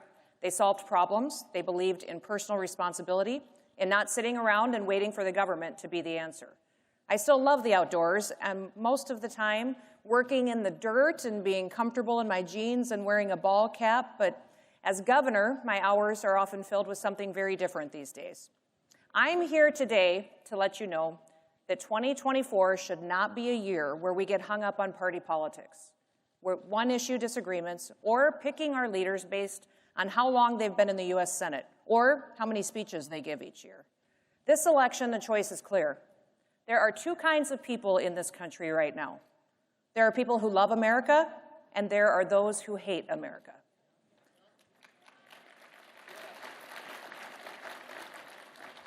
Those who hate America are working every day to destroy it. And let's be clear, Joe Biden is destroying America and taking away your freedoms.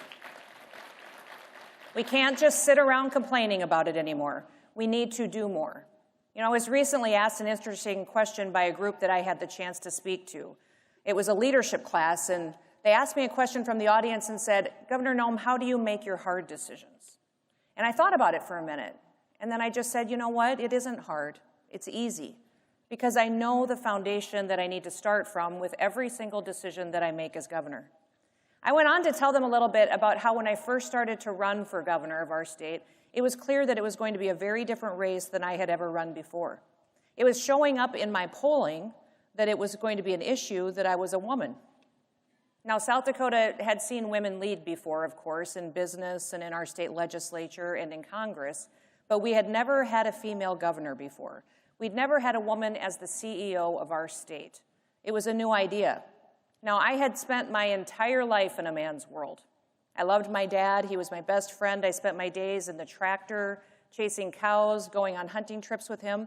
I was usually one of the very few women driving semis, hauling grain, showing up at farm policy meetings, serving in leadership in our state legislature, and even during my time in Congress, I was one of just a couple of women on the leadership team, making decisions on policy there. It was normal for me to be one of the few women in the room, and it was nothing out of the ordinary. But I remember the day that I was actually being sworn in to office as the first female governor of South Dakota. And much of that ceremony that day was dedicated to the historical nature of that event. I was being sworn in to office on the 100th anniversary of women getting the right to vote in our state for the first time. And as the ceremony went on and the speakers continued to point out the significance of this 100-year anniversary and me taking the oath of office, it really started to hit me. For the first time, I thought to myself, wow, this is kind of a big deal. I looked around the Capitol Rotunda and I saw it filled with hundreds and hundreds of people, but for the first time, I started to notice all of the little girls in the room. and all the women. And I realized that this really was going to be a part of history. They were getting to see somebody who looked like them take on a very different role. For the first time, I started to get nervous. And I thought to myself, I better not screw this up. As I stepped up to be sworn in by our Chief Justice of our Supreme Court, placed my hand on my dad's Bible, and I raised my right hand, I realized that I was only making two promises to the people of South Dakota. I was promising to uphold the Constitution of the great state of South Dakota and to uphold the Constitution of the United States of America. Two promises. I can do that. So from that moment on, every decision that I make starts with asking the questions, is this constitutional? Do I have this authority as governor? What authority do I not have? What is the responsibility of the people? I think all of you know a little bit about the decisions that I've made as governor of our state. The last several years, we saw government leaders in other states use fear to control people. They used fear to promote their agenda of socialism and control. Now, that has not been our story in South Dakota. They took away, in other places, people's freedom of assembly. They took away their freedom of religion and their freedom of speech. And now they are threatening our state's rights to protect our people. Now, I was the only governor in this country who never once closed a single business.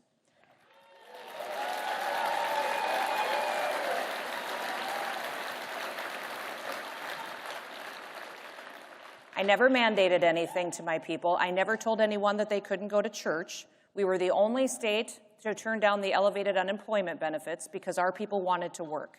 We trusted each other, and we got through our challenges together, and we are stronger because of it. Today, South Dakota is thriving. Because of the decisions that we've made in South Dakota, we broke the record for the lowest state unemployment rate in the history of America at 1.8%.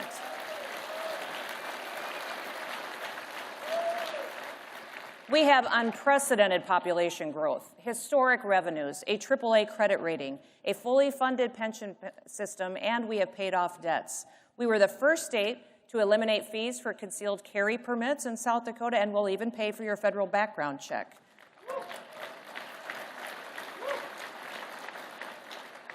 When the federal government tried to push the central bank digital currency, we were the first state in the nation to veto that bill and to say, no way, not here.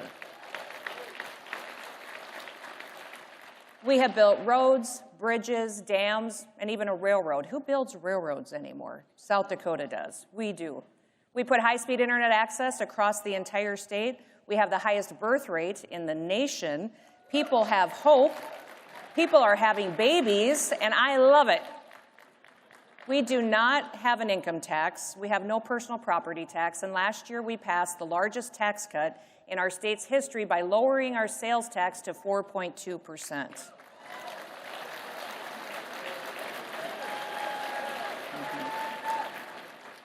Now, we are one of the few states whose suicide rates and our mental health challenges are going down.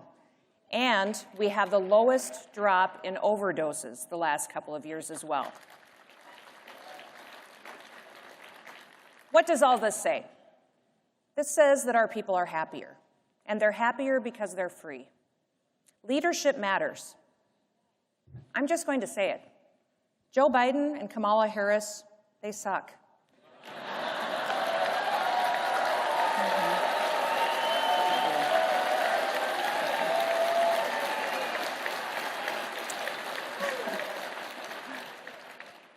And, you know, to be honest with you, we shouldn't look to Congress for the answers either. The gridlock on Capitol Hill is not going to break in time to save America. We need a president who will. And I have always believed and supported the fact that our next president needs to be President Trump.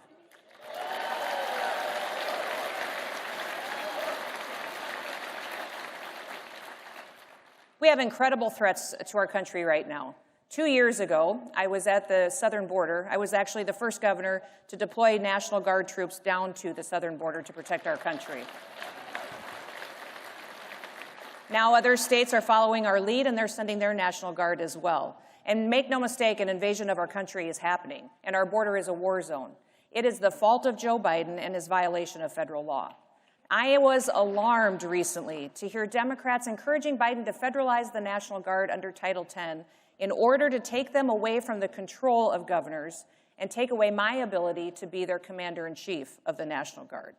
I recognized immediately the danger in this threat.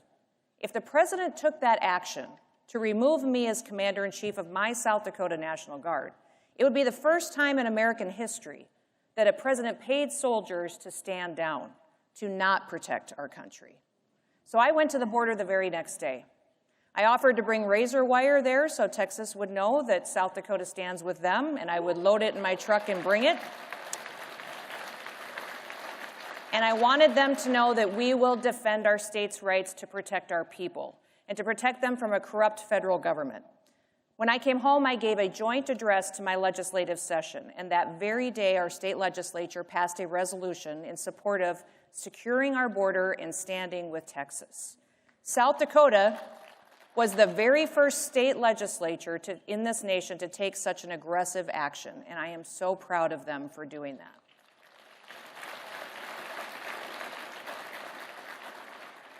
This week, I announced that we will be deploying National Guard soldiers to the border for the 5th time. This time, they will be constructing a wall, a barrier,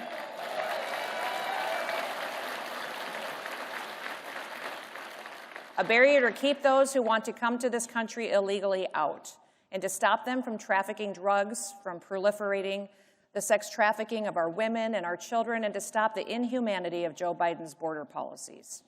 Now, we have cartel presence right in our state of South Dakota because of that open border. My people are affected by it every day. I will do all I can in South Dakota to bring back peace and stability where Joe Biden has brought destruction and death. We know that China is taking advantage of the situation, that they're funneling military-aged men into our country, and many dangerous criminals and terrorists from other countries who hate us are making their way here too. Some countries are emptying out their prisons and their mental health institutions to send their responsibilities to us to handle. These countries are infiltrating us to destroy us, and they're doing it from the inside. Now, I saw this coming. I was the first governor in the country to ban TikTok for state government devices. I know how China is using that app to collect our data, to spy on our people, and to manipulate our opinions and our ideas. Since then, dozens of states and even the federal government followed my lead and took action. Apparently, Joe Biden gets a pass for his campaign, but whatever, Joe. We need to face the facts. Joe Biden is not fit to be president, and Kamala is no backup plan. They have facilitated communist policies, socialist programs into our American democracy. It is not the government's job to simply do everything for people. It is the job of the government to empower people to do things for themselves.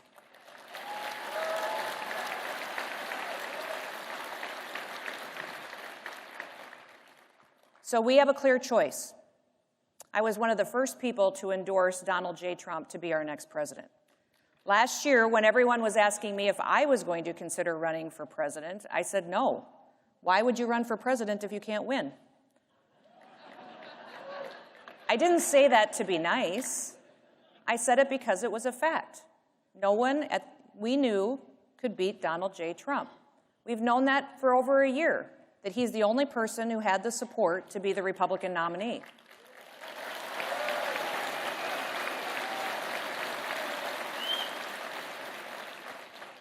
So why did all these other people and candidates get into the race?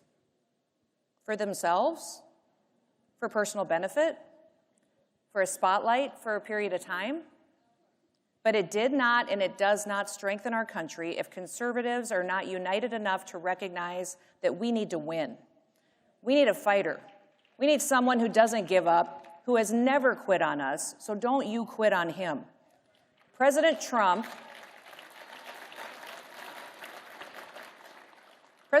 he broke politics in 2016.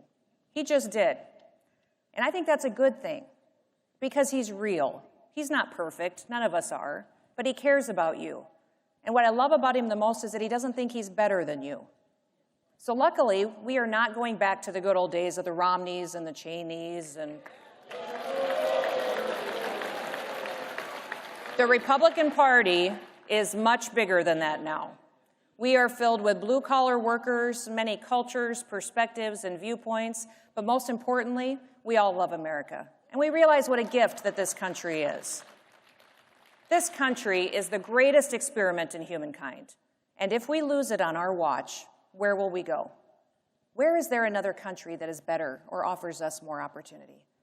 It just doesn't exist. So for me, there is no going back. I'm all in. And you need to be too.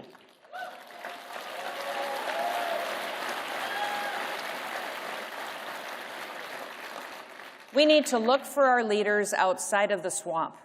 Nobody turns to D.C. for the solutions. Nothing meaningful gets accomplished here. It is governors who have had to lead. And I have seen governors make bad decisions and devastate their states, and we have seen governors who did the right thing. Now, as you know, for me personally, I slammed my foot on the gas. I promoted freedom, personal responsibility in our Constitution. And today, South Dakotans are happy. They're making more money, they're making decisions for their children's education, they're pursuing the American dream in safe communities. There's a famous quote from Margaret Thatcher where she said, "God needs no faint hearts for his ambassadors." Well, with your help, we can always do more. If America wants to be great again, I'd suggest you take a look at South Dakota and see all that we have achieved, and then vote for President Trump.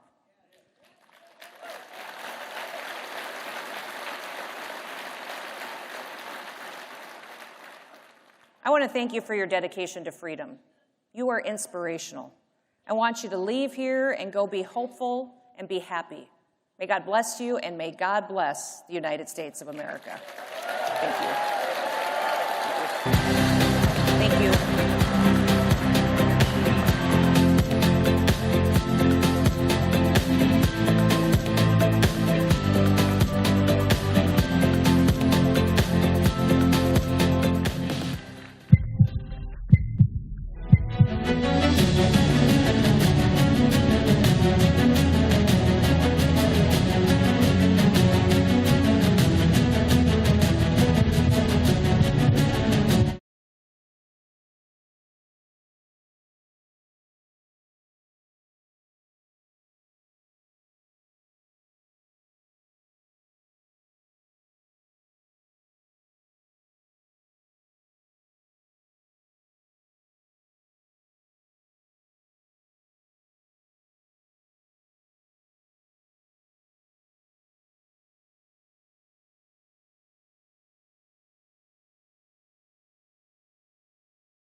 Thank you again for joining us at CPAC 2024.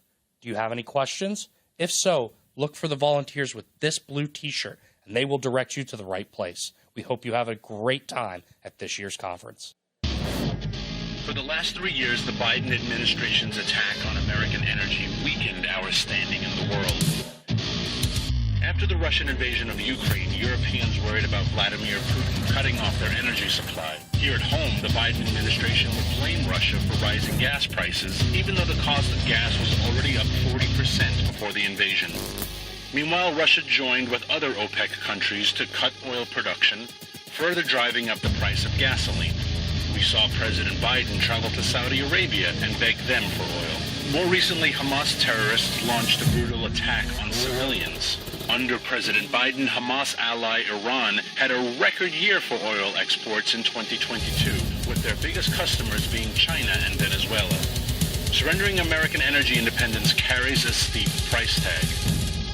It's something we should all remember because in 2024, energy is on the ballot. Can you imagine? I get to ask Chairman Jim Jordan questions. You're usually the one. Okay, so let's start off with what's on a lot of people's minds. You know, does she not understand we can still be friends, but the love is over? Does Nikki Haley not kind of get what we're saying? I didn't know that was going to be a question. I told you I threw you a curveball. Yeah, you're well, look, President Trump's going to be our nominee. I think he's going to win.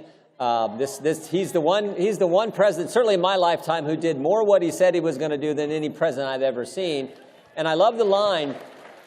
When we talk about the weaponization of government, just look at President Trump and the escalation that the left and the government have taken to going after this guy. I mean, it started with the spying on his campaign, then it was the Mueller investigation, then it was impeachment, then it was a raid on his home, then it was the 14th Amendment. It's 4 different, 2 state cases, the 2 federal cases, all the indictments. It's gotten ridiculous, but he has a great line, and you've all heard him say it. He says, they're coming after me because I'm fighting for you. And that is so true, and that's why I so appreciate President Trump. So, yeah, let's get behind President Trump and let's win this thing. Get this thing on, huh? Yep. He actually changed it. When we were out in Iowa, he changed it. We were at this nice rally he did when it was like minus 20 degrees out there, and he still had people showing up to hear him. But he changed the line. He said, they're coming after my freedom because I'm fighting for yours. And I told him, I like that even better because it is so true, so accurate, what we see with the federal government, these agencies, what they're doing to we the people. And he is fighting for us. And so let's get behind him and make sure he wins in November. I'm not sure if Jimmy Kimmel understood what the title of this conversation is. What you talking about, Willis? Bonnie Willis. Did she get back to you today? Yeah, we subpoenaed her. Not yet. I just talked to our staff. Wait, is she supposed to get back to you today? Yeah, she's supposed to get documents to us. Well, did you hear from her boyfriend? We haven't. So I was talking about this in the office, and I said Fonnie Wade, and it was like a Freudian slip, like Fonnie Willis and Nathan Wade. So no, we haven't heard back from her yet. We'll see what we get from her. But there's a whistleblower in her office who we have talked to, the committee staff. Yeah, and she. The whistleblower, I think she's like 4'11", but Fonnie Willis had 7 police escort her out when she fired this lady, because this lady raised the concern that Miss Willis was not spending federal funds and not following the grant, the rules of the grant and the grant dollars in the appropriate manner. So she raised this concern, and then Fonnie Willis fired her. She's now talking with our office, and we'll see where that goes. And that's why we subpoenaed for records and documents related to this.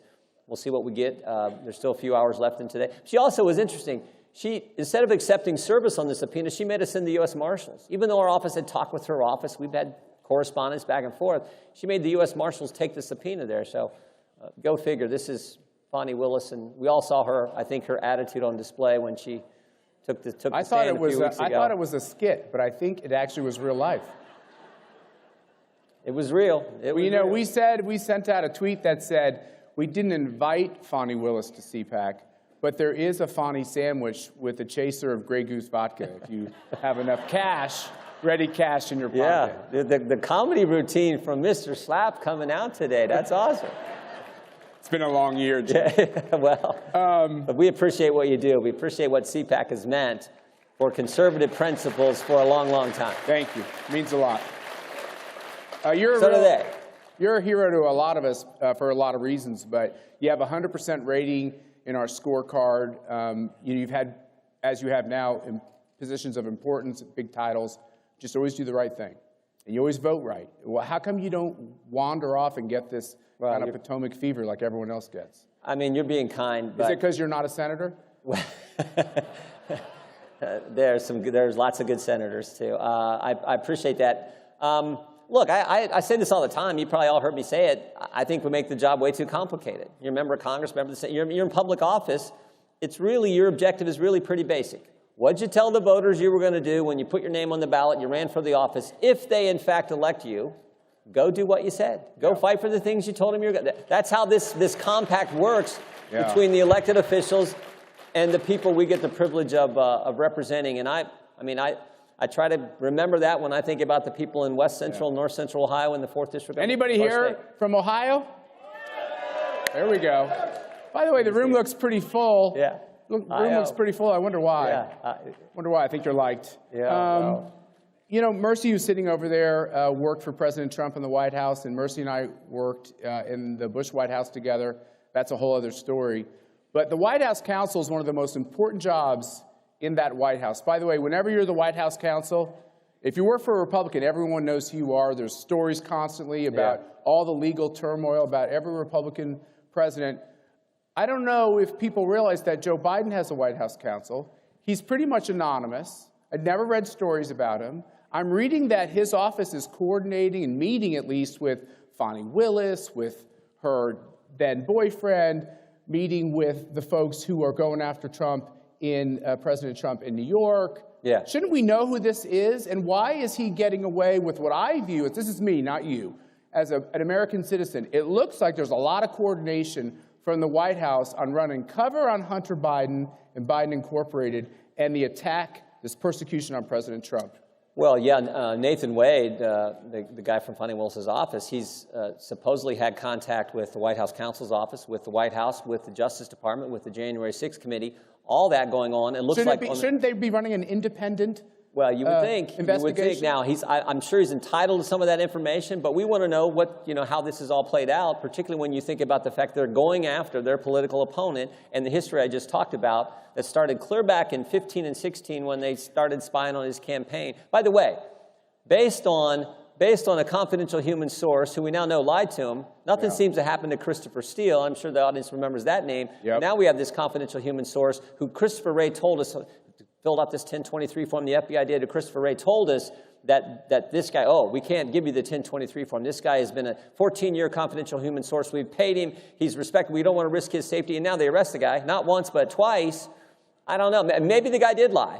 But it sure is quite a contrast for Christopher Steele can give false information about President Trump, and he continues to get paid. This guy, this Mr. Smirnoff, can give false information. What they've said is false information, and he gets arrested. Double standard again. I might just be slow on the go, but I don't think I'm just going to fall for the next Russian collusion immediately. I'd probably wait for proof. Yeah. 2016, it was Trump-Russia. Of course, Mueller told us that didn't happen. 2020, it was, the laptop's a Russian information op. 51 former intel officials signed that statement. Turned out to be baloney, and now here we go again, round 3. Maybe it's a case, but sure seems strange to me. What's going to happen with Hunter? Well, he testifies next week in our deposition, so we'll have some questions for him. We continue to dig into our work. One thing that I would say for sure is, I say this all the time, there are 4 fundamental facts that will never change. Fact number 1, Hunter Biden gets put on the board of Burisma, gets paid $1 million a year. Fact number... But he is an energy expert. You have to give him that. Right? Fact number... He has a lot of energy. You beat me to the punch on fact number 2. Fact number 2, he's not qualified. He said so himself in an interview, I think, with ABC News. Fact number 3, Hunter Biden meeting with the CEOs of Burisma, they asked him, can you weigh in and help relieve the pressure we are under from the prosecutor in Ukraine? He calls D.C., he calls his father, according to his business partner, Devin Archer, when we deposed him. Fact number 4, 3 days after that phone call, Joe Biden goes to Ukraine, conditions the release of our tax dollars, your tax dollars, on the firing of that prosecutor. That went against, by the way. Those 4 facts are, Joe Biden bragged about the last thing. He bragged about doing that. Those 4 facts go against what the State Department said they needed to happen. They'd send a letter to the prosecutor saying, you're doing a good job. 2 months before, they said the Interagency Policy Committee says, Ukraine warrants this $1 billion. Joe Biden changed it. What caused him to change it? Could it have been the phone call from his son asking? And Joe Biden gets this guy fired who's applying the pressure to the company that Hunter Biden sits on the board of, making $1 million a year. That's not supposed to be how things operate, but those facts are fundamental. So regardless of what the Democrats say about this confidential human source, those facts don't change. I just want to go back to the previous question and say the White House counsel is Ed Siskel. I'm not accusing him of doing anything wrong, but I do think there's a lot of wrongdoing associated with the attempt to imprison Joe Biden's general election opponent. And I think we ought to know who the man is. I think we ought to answer some questions. And I want to know why the Biden administration and the Biden White House doesn't recuse itself from questions concerning their own campaign. It seems like a very basic thing, and I think that the people of CPAC, let's start asking questions about Ed Siskel. You agree?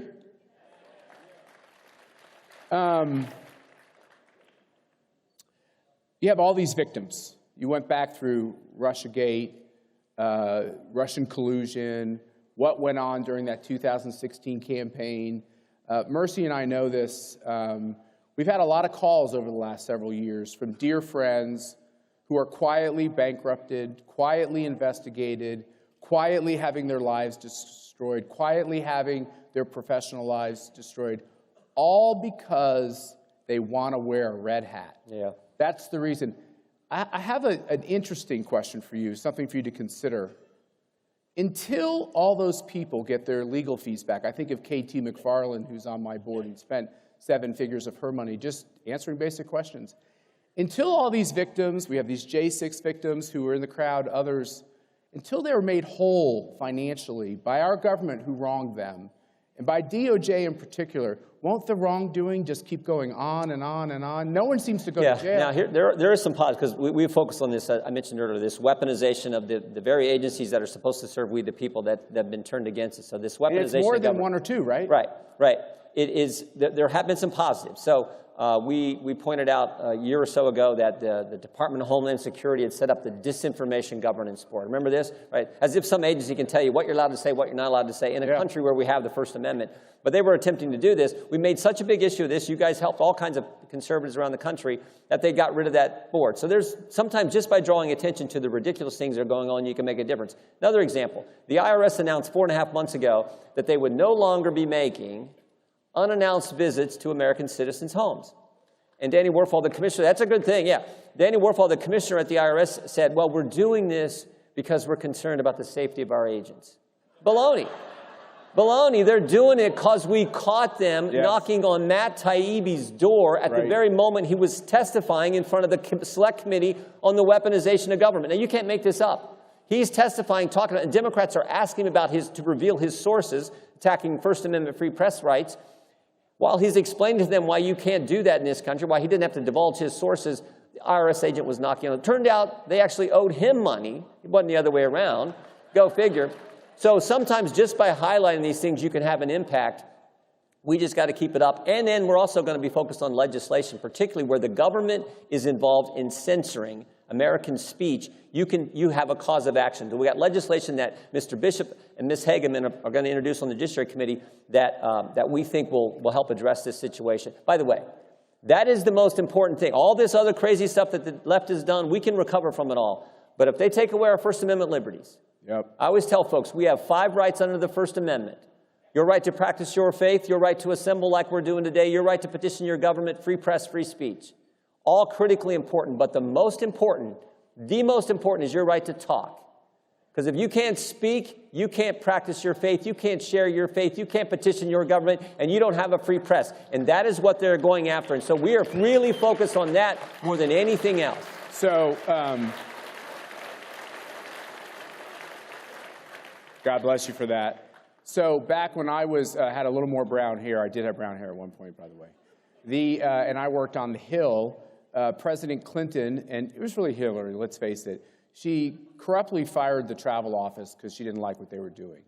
And the Republican majority came back and made those people whole. They gave them back their pensions. They helped them with their legal fees.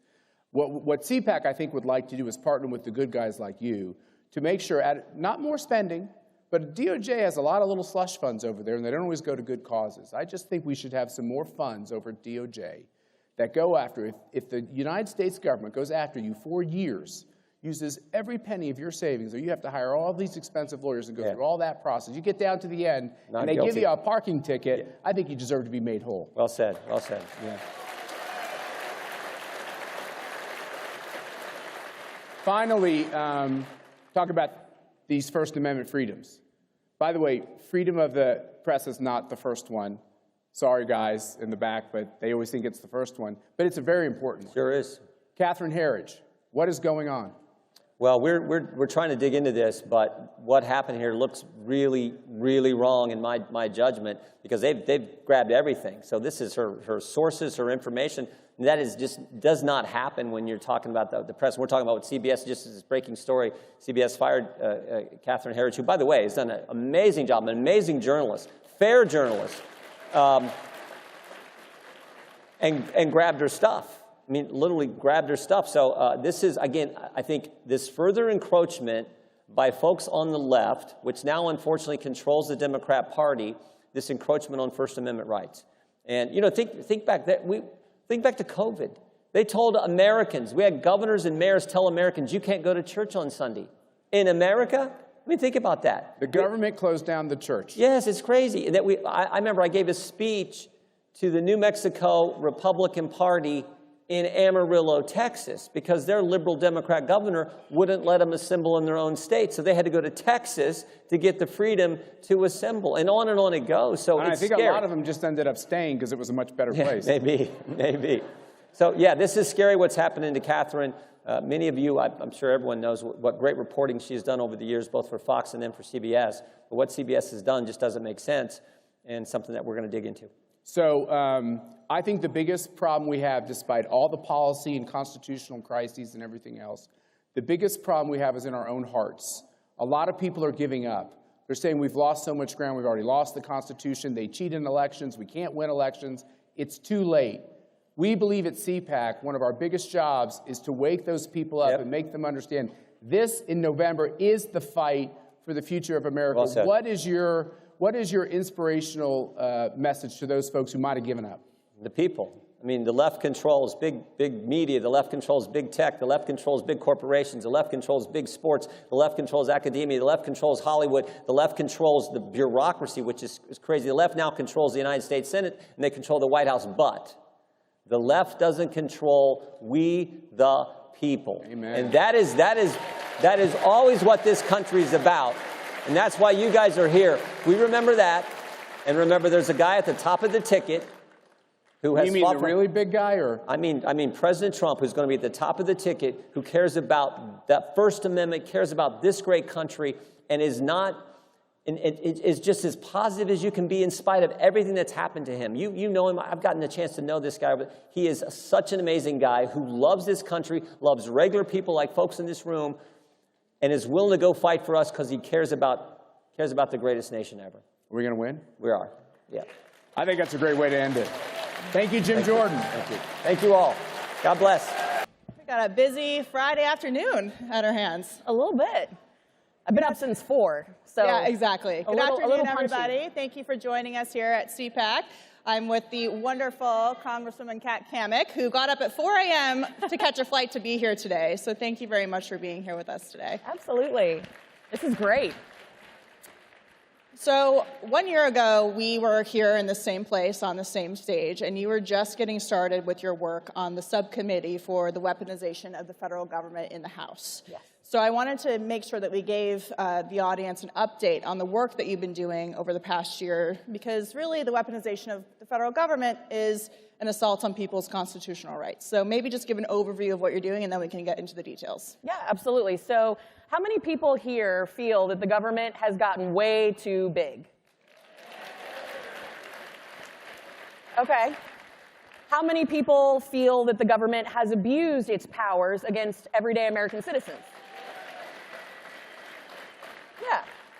I mean, there's a pretty much general consensus that there's a problem happening in the country where these unelected, nameless, faceless bureaucrats think that they all of a sudden have the power to take on everyday American citizens and strip them of their constitutional rights. And so for the last year, under the leadership of Chairman Jim Jordan, who y'all just saw, wasn't Jim great? He's amazing. we have been tackling all the various aspects of weaponization of federal government. And it's everything from the Ukrainian intelligence service, which is directing the FBI to take down your social media posts, or a bank giving up your financial information to the FBI to search for key terms that would indicate that you are a radical individual. For example, if you shop at Bass Pro or at Cabela's, I guess that makes me a radical. But that is the type of work that we've been undertaking, and one of the key areas that has just really emerged is this nexus between AI and censorship. And this is where we dig into the industrial censorship complex. And I think that's one way to really encapsulate the work that we've done, is really defining and digging into this new era of the industrial censorship complex, where big government and big tech work hand in glove to take away your constitutional rights. And the Democrats, they don't think that this is happening. Every single person in this room just said that they think that government's too big and that there's a problem and it's weaponized. And the Democrats think, no, it's not a problem. So is it that the Democrats don't think it's happening, or it's that the Democrats are fine with it and they see it as a tool to use for their political purposes to continue their control? Because Democrats and the left like government. We've seen through the Biden administration and through the Obama administration before that, that they are perfectly fine with using the federal government against their political opponents. So is it that they don't know about it, or that they deny so that they can then use it to their advantage? So we all know that the Democrat agenda, the liberal progressive agenda, it's nothing more than dependency and control. They want to grow the size of government so that we become dependent on all their big government programs so that they can then, of course, maintain control. So when it comes to the weaponization committee, without fail, those on the left, all they want to talk about is how it's a sham, that there's no weaponization of government, oh, and Donald Trump is bad. That's what they want to talk about. They are so obsessed with Donald Trump that they will do anything possible to make sure that he is not the nominee or the 47th president of the United States. Their obsession is real. And it is just unbelievable that they are so blind with hate that that's all they can focus on. They can't see that right in front of you, regardless of whether you're a Republican or Democrat, this is a real problem where everyday rights of Americans are being stripped away, and they're doing nothing in stopping it or trying to tackle it. So we have a constitution for a reason. People still do have constitutional rights. Yes. But as we continue to move into a completely digital society, whether it's online with information that we consume or with banking, you said it as an example. You know, I shop at Bass Pro. I shop at Cabela's. Through the coverage of your committee and the work that you guys do in the reporting, you know, they're flagging things like Bibles as extremist sales, which is a violation of the First Amendment. And then, of course, the search and seizure without the warrants, which is not just limited to Bass Pro and Cabela's. The FBI has been doing hundreds of thousands of searches illawfully for years now. So how do Americans fight back against this kind of invasion and violation of their rights, especially when it's very difficult to see it happening when you have these federal government agencies like the Treasury Department, for example, and computers that you're not seeing the action on until much later, years later? You know, how are you working to combat this from happening in the first place? Because it seems like it's like guilty until proven innocent kind of thing. Like they do it and then you find out about it later and there's no recourse. No, I mean, it really does kind of feel like you're in a twilight zone. Like, to your point, you're guilty until proven innocent. And so one of the things that we're doing, and I think Chairman Jordan alluded to this, is some of the legislative fixes, ensuring that your First Amendment right is there, it's protected, and that you have a right to free speech. One of the very, very troubling things, though, is that you could walk up to an average member of Congress, and unlikely that they could outline the 5 tenets of the First Amendment. That is very scary, because these are the people who have taken an oath to uphold the Constitution. And so one thing that we have done is the legislative element, which I will add. One piece of legislation that we're working on in our office is called a fencing bill. We know the challenges that we face in the government funding battles. I mean, no sooner than a week from now, we will probably be looking down the barrel of a government shutdown over a spending battle. So until we can get an attitude adjustment, a very much needed attitude adjustment in Washington, we have a more clever way of figuring out how we can hold these unelected swamp creatures accountable, and that's by fencing their money. If we can't cut their money, we're going to fence it. And people are like, well, what would that do? Well, you start in different departments and you hold their money hostage. Two can play this game, and I am so sick and tired, and I know you guys are too, of sitting on the sidelines and watching these people run roughshod over our rights with our money. And they treat it like their money. It's our money. It's crazy. So I'm so glad that you brought up the fencing and the strategy behind holding bureaucrats accountable, because that's exactly it. It's bureaucrats who are faceless, nameless, no accountability for them in these agencies, who happen to mostly be leftists working in the federal government who think they can violate the rights of everyday Americans for the sake of whatever cause they're pushing. So we've seen this issue of big tech partnering with big government, whether it's at the White House, whether it's the federal government, other areas, also state governments, for example. But now we're moving into this new phase. I was in San Francisco a couple weeks ago. I'm sorry. Yes, I'm sorry. Did you I was only driving through, thank God. Oh, wait, I have to ask, did you download the poop? I did not, because I was just only driving through, but it was risky. It was risky. But all the billboards were about AI. And your committee, the Weaponization Committee, just came out with this alarming, almost 100-page report about how the National Institute of Science Foundation, which is a federal government-funded program, is using taxpayer money to work with academia to censor information online, quote, at scale. So talk about this new partnership that has been unveiled, and you've just been appointed to a new commission to work on AI, a bipartisan commission, actually. So talk about the dangers of AI and the way that the government is already working through grants, through money, to use it to, quote, censor at scale. No, it's really terrifying what we're seeing.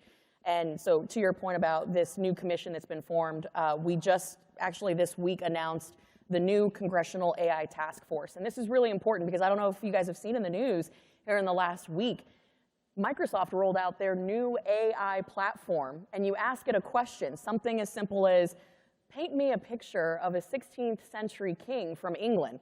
And it gives you a guy in dreads, and like, it's ridiculous. The front page of the New York Post had a great front cover that talked about how the Pope was a woman, and it is just riddled with DEI BS.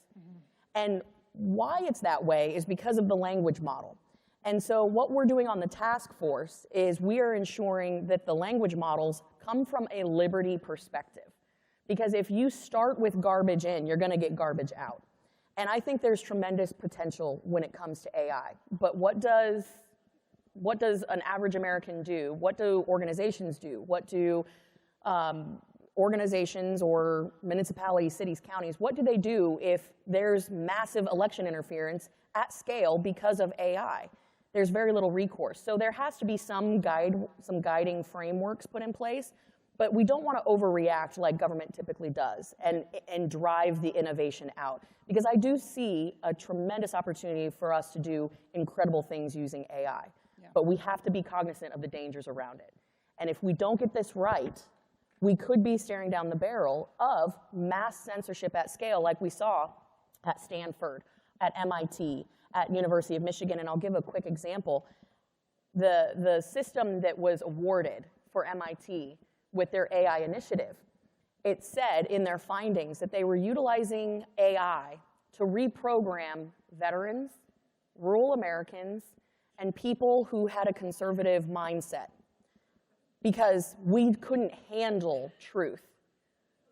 And so they were literally using AI to try to reprogram conversations and mindsets and facts. That's dangerous. That's incredibly dangerous. And so I think we have a lot of work to do. We're right at the beginning of where AI is going to be implemented in every single aspect of our life.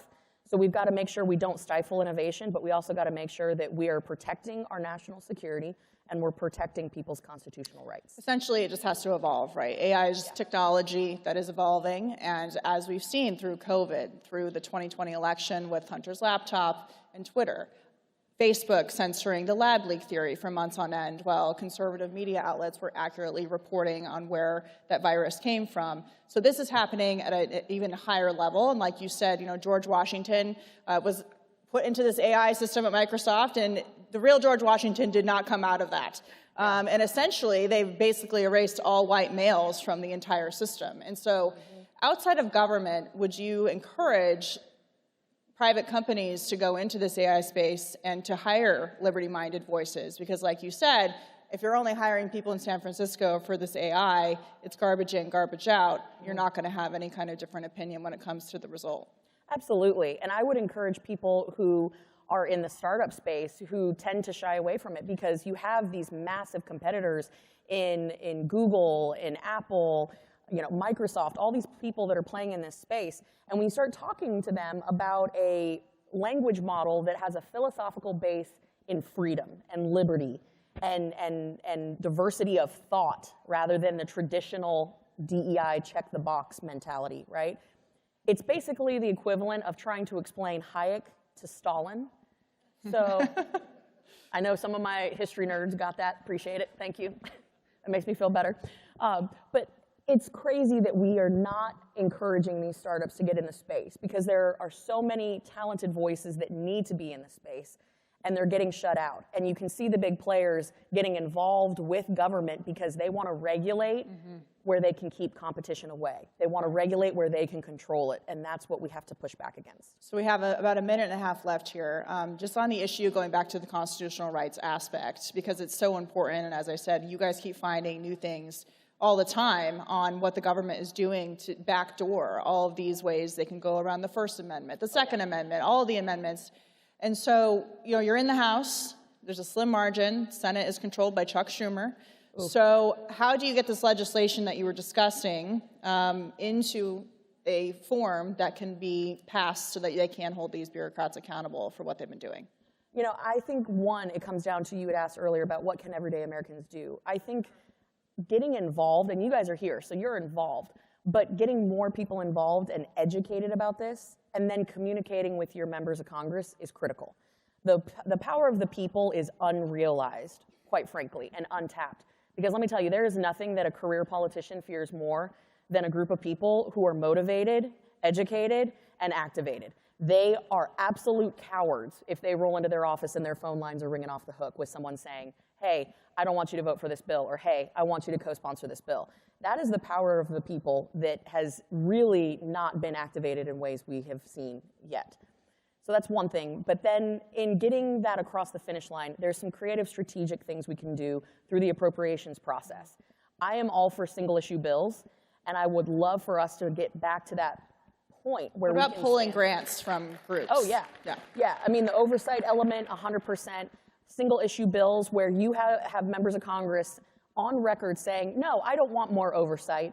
I don't want people to know where all their money is going. Put these people on the record and expose them for the cowards that they are. We need to reassert our authority as the people and in Congress. All right, well, on that note, Congresswoman Kat Cammack, thank you so much for your time. Thank you, CPAC, for having us, and keep up the great work.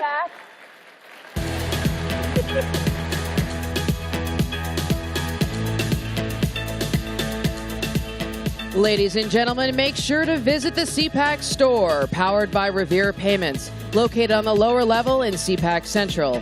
And don't forget to vote in the CPAC straw poll.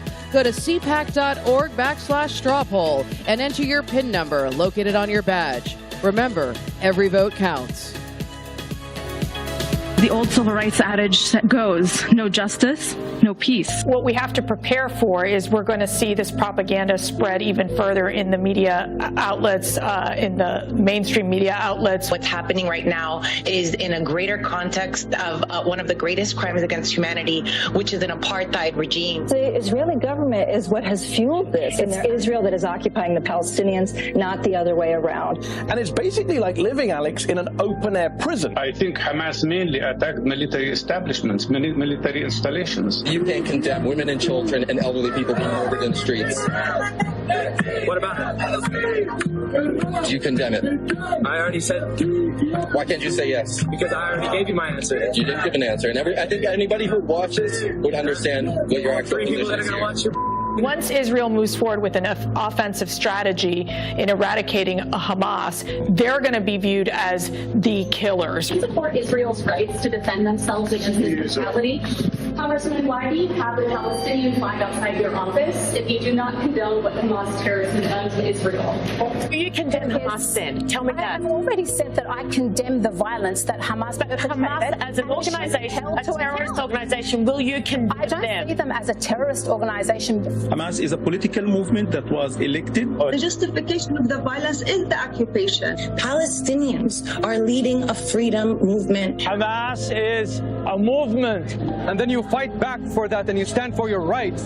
That does not make you a terrorist. That makes you a defender. A lot of them were very disappointed when the United States moved its embassy from Tel Aviv to Jerusalem. Again, I think that Hamas decided that now to amass these capabilities and to carry out this attack, they need to bring more attention in the region and globally to what they consider to be their plight. Palestinians are the people who have been protesting non-violently to prevent the ethnic cleansing of Palestinians. This is the most extreme fundamentalist, right-wing, supremacist government in the history of the state of Israel. Israel is notorious for creating propaganda. And did not get raped. No. Netanyahu is basically running his own narrative of what he wants to excuse himself. How does this end? Killing and genociding and holocausting all the Palestinians.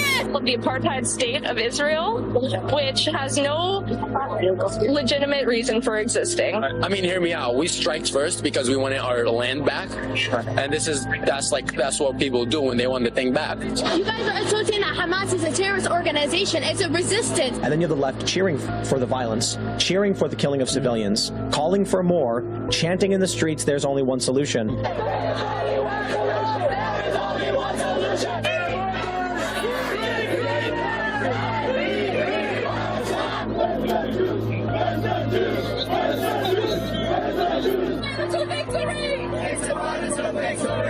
Israel is a terrorist state.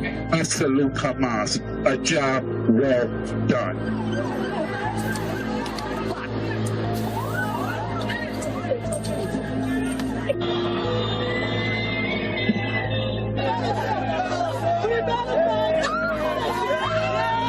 Hamas is not a terrorist group. What is it, like a motorcycle club? Or? It's every single thing they have done is justified. Resistance is a human right.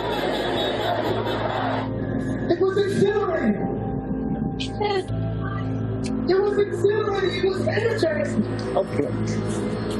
If it weren't exhilarating, but this challenge to the monopoly of violence, but this shifting of the balance of power, then we would not be one. I was exhilarated. Intifada! Intifada! We will honor all our martyrs! We will honor all our martyrs! Hamas are Palestinians! Okay? All of us Hamas must stand. Free Palestine! This is justified when people are occupied! Thank you. Fuck Israel, no problem. Fuck Israel. Glory to the martyrs!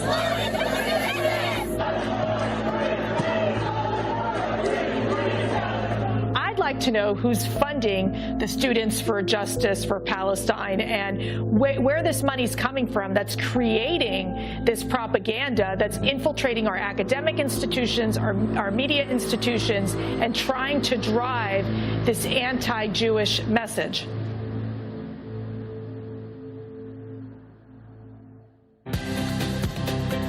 Ladies and gentlemen, please welcome founder and director CPAC Australia, Andrew Cooper.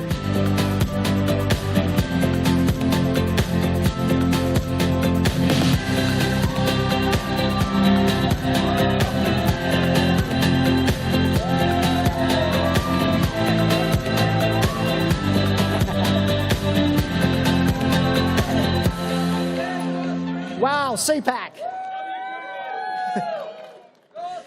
How good is this? I love coming to CPAC. My name is Andrew Cooper. I live in a town or city called Brisbane in Australia. I know you've never heard of it. I have. But it's where we're having the Olympics in 8 years' time. It's also where we're having the next CPAC. I'm not sure which of those events will be bigger. CPAC's pretty good. Brisbane's also famous because it's located near the Gold Coast. and we've got the wonderful Great Barrier Reef beside it. We've also got all the things that'll kill you. You know, we've got sharks and snakes and spiders and jellyfish, and yeah, we've got communists as well. They kill more than anyone else, right? I don't know whether you noticed, but Australia's a pretty woke place. Nigel Farage, 2 years ago on this very stage, you know, proclaimed that Australia was the wokest nation on earth.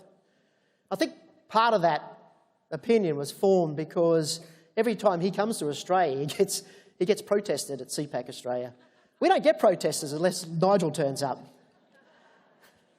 But having said that, the COVID experience in Australia was absolutely abhorrent. You know, we had pregnant grandmothers. That's definitely not woke. We had grandmothers, you know, without masks in public spaces, no one around them getting dragged off because they weren't masked. We had a woman that CPAC actually funded the legal defence for, who posted the wrong thing on Facebook and got arrested, handcuffed and dragged off. She was pregnant. So, you know, there's some crazy things went on down under. And I guess the question that I guess we ask ourselves down under, and also perhaps you have this question, is why?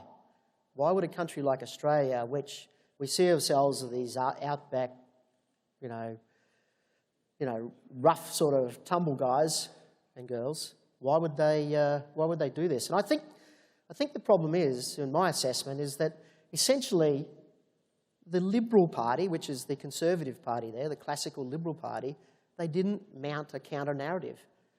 All the state premiers, which is equivalent to your governors, all agreed that lockdowns and mandates were the way to go. The federal Liberal Party squibbed it. They decided, that means they capitulated. They threw their lot in with the premiers. And, you know, you have your rhinos, we have our linos. And if you think about it, if all sides of politics are saying that one path is the way to go, it's pretty hard for the disengaged centre to, I guess, separate themselves and think, no, this is wrong, right? So you got your activists. We had a lot of protests. They got ruthlessly shut down with stormtrooper-like behaviour. But, you know, at the end of the day, when all the parties were saying this is the way to go, that's how we locked ourselves down. That's how we let them get away with this crushing of civil rights, in my opinion. So that was 2 years ago. Oh, I'll give you a statistic to tell you how crazy this was. So if you think about under 50s, the pandemic started in February. At the end of July, 5 people in Australia under 50 had died of COVID. Every one of them had comorbidities that made them susceptible to the disease. 6 people had died of the AstraZeneca vaccine, which we could call a virus. 8 people had died of shark attack. I mean, it's insane, right? You could still swim in the ocean, but you weren't allowed to leave your home. It was just incredible. In the back of all that, the Federal Labor Party, the left-leaning party, took power 18 months ago, federally, and they decided the smart thing to do, Australia's pretty woke, let's play some wedge politics. Let's introduce a change to the Constitution where we create what we'd call a third chamber, a separate kind of parliament. We have, like you, we have our House of Representatives, we have our Senate, and they were going to create this third sort of chamber. And that chamber would have veto powers over the houses that are elected by the people. The only people that could be elected or appointed to that separate chamber of government were from one particular race, our Indigenous Australians. If you think about our values, the values that we share, Conservatives share across the globe, this breaches one of our fundamental beliefs, doesn't it not? That we're all equal. We're all born equal, one vote, one value. How is it that one race can get more power over all the other races? And we've got a lot of them in Australia, just as you have. This proved very popular. The reason it was popular initially was because there's not an Australian alive that doesn't want for better outcomes for some of our remote area Indigenous communities. I mean, we do. But this was never going to help them. The problems in those remote areas is generations of welfare dependency and drug abuse and lots of problems, kids roaming the streets. This voice, this parliament was never going to help. But it was popular. And this is what the left does, don't they? They wedge us, they divide us. They tried to divide us by accusing anyone who votes against this measure was a racist. You've heard this, right? You get that here, right? Yeah, it's abhorrent. Australia is not a racist country, but they will try to tell everyone that will listen that we are racist, and we're not. What this was a fundamental breach of that value. We're all equal.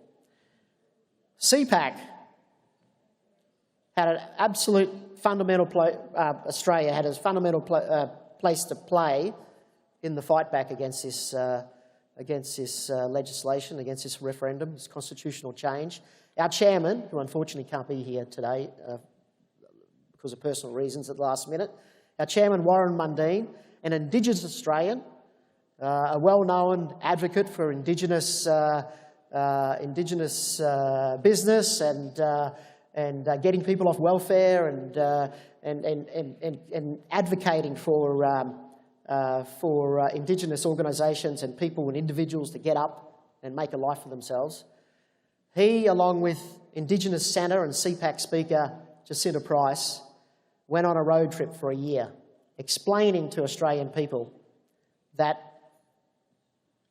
this cannot stand, this division within Australia, this tearing the country apart and claiming that people who don't vote for this are racist, this creating extra powers for one race is fundamentally not what a liberal democracy like Australia is about. And guess what? We won. It was fantastic.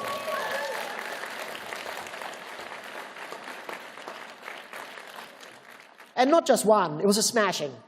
It was an absolute smashing. It started at 70% in favour. By the end of it, that had dropped down to 40%, and that sort of margin is unheard of. So a big proportion of the country changed their mind, and so that was fantastic.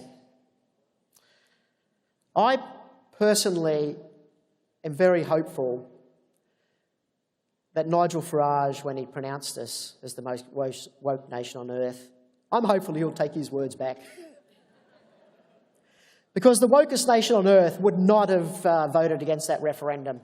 Australia is actually a deeply conservative country. We elect Conservatives more often than we ever elect the left. And to me, I was very proud of the Australian people. I was proud of Warren, and I was proud of all the things that we learned from CPAC, and we took those back to Australia. I'm just, you know. I think there's a renaissance, a pendulum swinging back in Australia. I'm really hopeful that it's well and truly underway here in the US. I mean, we need a change of government. We need a change of president here in the US. You are the light on the hill. You always have been. You're the greatest nation on earth. We need a leader that can, you know, project all the good things that are good about the American people, because that will affect all the nations on earth. These CPACs that are popping up around the world, they're on your side. We all share the values. We're taking the best of CPAC down to Australia. Others are taking them to other countries. I just wish you all the best. I congratulate you for being here. I congratulate you for supporting the CPAC board, Matt and Mercy. And if you're here, you're supporting us as well. I truly, bottom of our heart, we thank you for all this support. We'll do our best down under. Go out there and win this election. Thank you very much. Thank you.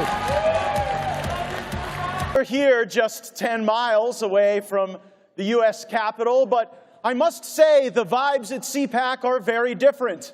In Congress, I'm often excoriated, smeared, derided for exposing a corrupt system that has been weaponized against we the people.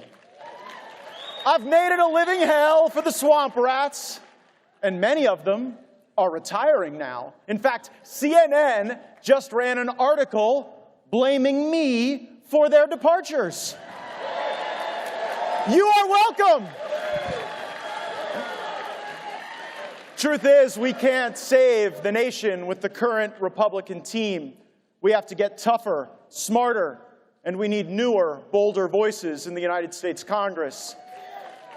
So if you're out there campaigning and running as a Paul Ryan or Kevin McCarthy Republican, my message to you is this: they don't work here anymore. CNN is accusing me of wiping out institutional knowledge. But if you had knowledge of some of my coworkers and how they made decisions, you'd want to put them in the institution. The next phase of our plan is to replace the droves of retiring members with America First patriots. Republican primary voters must do their part, and the battle space will be full of enemies. Mike Pence just announced that he's building a $20 million fund to combat America's embrace of populism. And it's no surprise to me that Mike Pence is against populism. He was never particularly popular. People say I'm divisive, but this is the guy raising Republican money to weaken MAGA Republicans. And the media isn't on our side either. The Matt Gaetz chaos agenda. That was the headline from the liberal New Yorker magazine. I must not know what chaos is. Open borders, $34 trillion in debt, $2.5 trillion annual national deficits. Your government might label you a domestic violent extremist if you buy guns or Bibles or, heaven forbid, show up at a school board meeting or attend Mass too often. This sounds a hell of a lot more like chaos to me, because your chaos doesn't matter to a lot of the folks working 10 miles from here. Interest rates on credit cards and car loans are skyrocketing. Home ownership, the central thesis of the American dream to our parents and grandparents, is now a mirage to the millennials. They say inflation is down, but prices are still up. I never thought I'd live to the day where I'd spend $11 on a bag of carrots. Chaos for lawmakers is having to write budgets and take tough votes. The chaos they are willing to inflict on your life is changing things for the worse.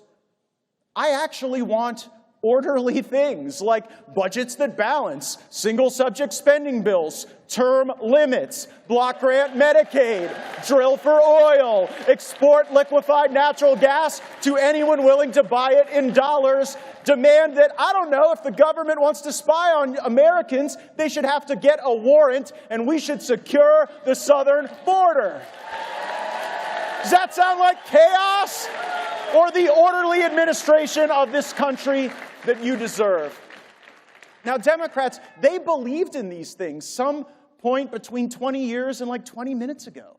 Now, they are the party of forever wars abroad, high prices, low tea, and reverse racism here at home. And by the way, speaking of racism, if it is not racist to ask for an ID for a hunting license or a fishing license, then it is not racist to ask for an ID to vote in any election, in any jurisdiction, in a free country, the United States of America.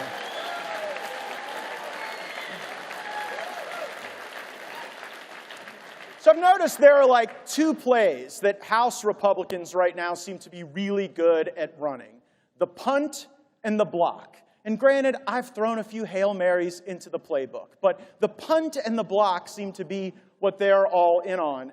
We blocked the terrible Langford amnesty bill in the United States Senate, but we punted on needed spending cuts. We blocked Mitch McConnell's desire to deficit spend to fund the wants of nations oceans away, but we punted on chronically needed reforms to the abuse of the FISA process where Americans were being spied on. We blocked more money to Ukraine for now, and we punted Kevin McCarthy, who authorized $115 billion to Ukraine that we now see slushing around the money laundering capitals of the world. We shouldn't have any foreign aid to any other country without corresponding cuts to our own bloated federal budget. If you want to send aid to Israel, fine. Pay for it by defunding the United Nations. I want the UN to be zeroed out in our budget. The U.S. should be out of the UN, and the UN should be out of the U.S.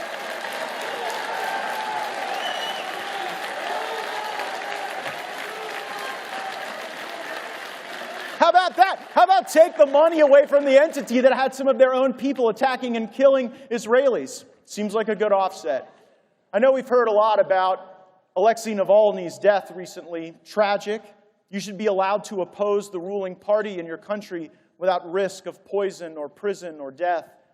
But I would remind everyone, especially the journalists in the back, that Ukraine's Zelensky imprisoned an American journalist who then died in prison, Gonzalo Lira. Not only that, but Zelensky supports outlawing an entire religion, the Ukrainian Orthodox Church. And he just canceled Ukraine's presidential elections. Now, call me old-fashioned, but I actually prefer democracies that hold elections. To be clear, Putin is no friend of ours. He partners with adversaries like Iran and is opposed to America's interest. But realism in our foreign policy means being clear-eyed. It is being anti-war, not anti-American. My goals are clearly defined. Can the neoconservative followers of John Bolton and Liz Cheney and Nikki Haley say the same? And what's really left unsaid in this Ukraine aid debate is that Europe's fecklessness is a direct result of them becoming national security welfare queens, largely at your expense. Our European allies, which consist of some very wealthy nations, underspend on their own defense because they dupe you into paying for much of it. Spain spends less on its military than we do on the Department of Interior. France spends less money on their military than we do on the Department of Labor. I think they're allergic to labor in France. With friends like these, do we really need to be searching behind every sand dune or in every Central Asian cave for more enemies? We went straight from a welfare program for Afghan poppy farmers to this. America is not the world's police force, and we are not the world's piggy bank. It is not sustainable. It doesn't make us stronger to borrow money from China to give to another country. We are saddling future generations with so much debt, all while becoming weaker at our core. Now, Democrats want us to believe that Joe Biden can still be commander-in-chief in 2029. I'm opening the 2024 vintage of this wine, and I don't think it's going to get better with age. Joe Biden isn't getting sharper or stronger or smarter. He is getting older, weaker, and less equipped to lead. Trusting Joe Biden for 4 more years in the Oval Office is like trusting Dominion to count your votes. It's a risky bet. We all know it is time to take Grandpa's keys away, and he just keeps getting meaner and weirder about it. What else can explain allowing the world's prisons to be emptied and sent across our border? Biden is aiding and abetting the invasion of our nation by thugs, Islamic extremists, and Chinese spies. Think about these: a porous border, an unending stream of money supporting a forever war. These are grave, but man, are there simple solutions, like not sending billions of dollars to corrupt countries and finishing the wall and endeavoring upon the largest deportation effort in American history.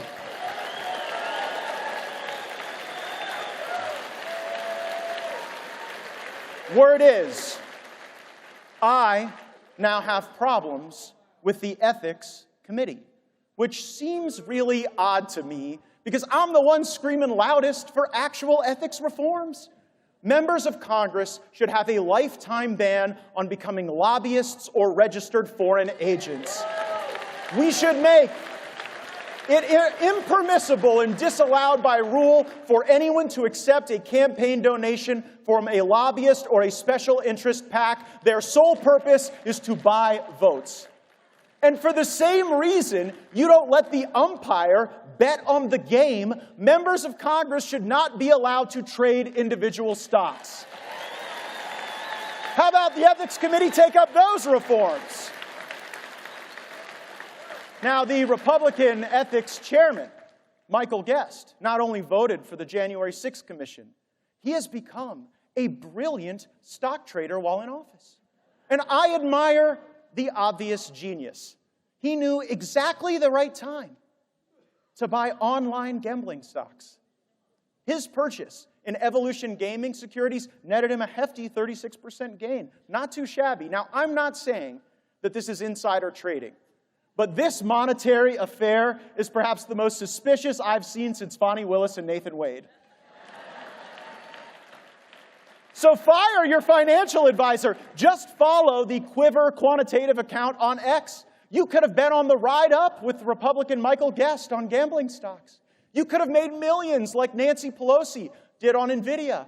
Or maybe you'll get a big return on a Raytheon purchase with Armed Services member and Oklahoma Senator Markwayne Mullin. You see, when I offer these critiques that include the conduct of some fellow Republicans, I catch a lot of heat. Don't get me wrong, I'd prefer to just fight the Democrats. But if the Republicans are going to dress up like Democrats in drag, then I will lead the fight against them too. I'm here to fight for you. It's the people's house, after all. Last time I checked, the people hate Congress.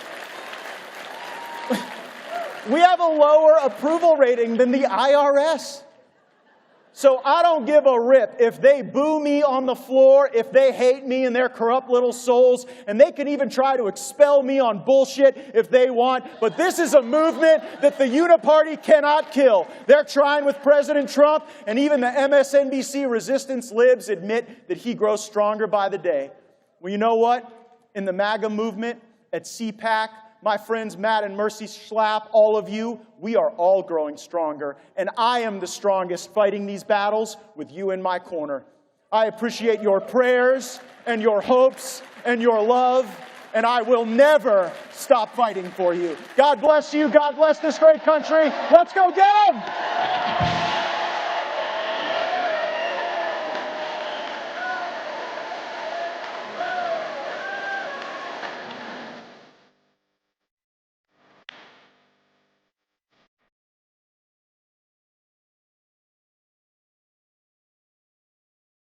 Ladies and gentlemen, please welcome Presidente de Vox, Santiago Abascal.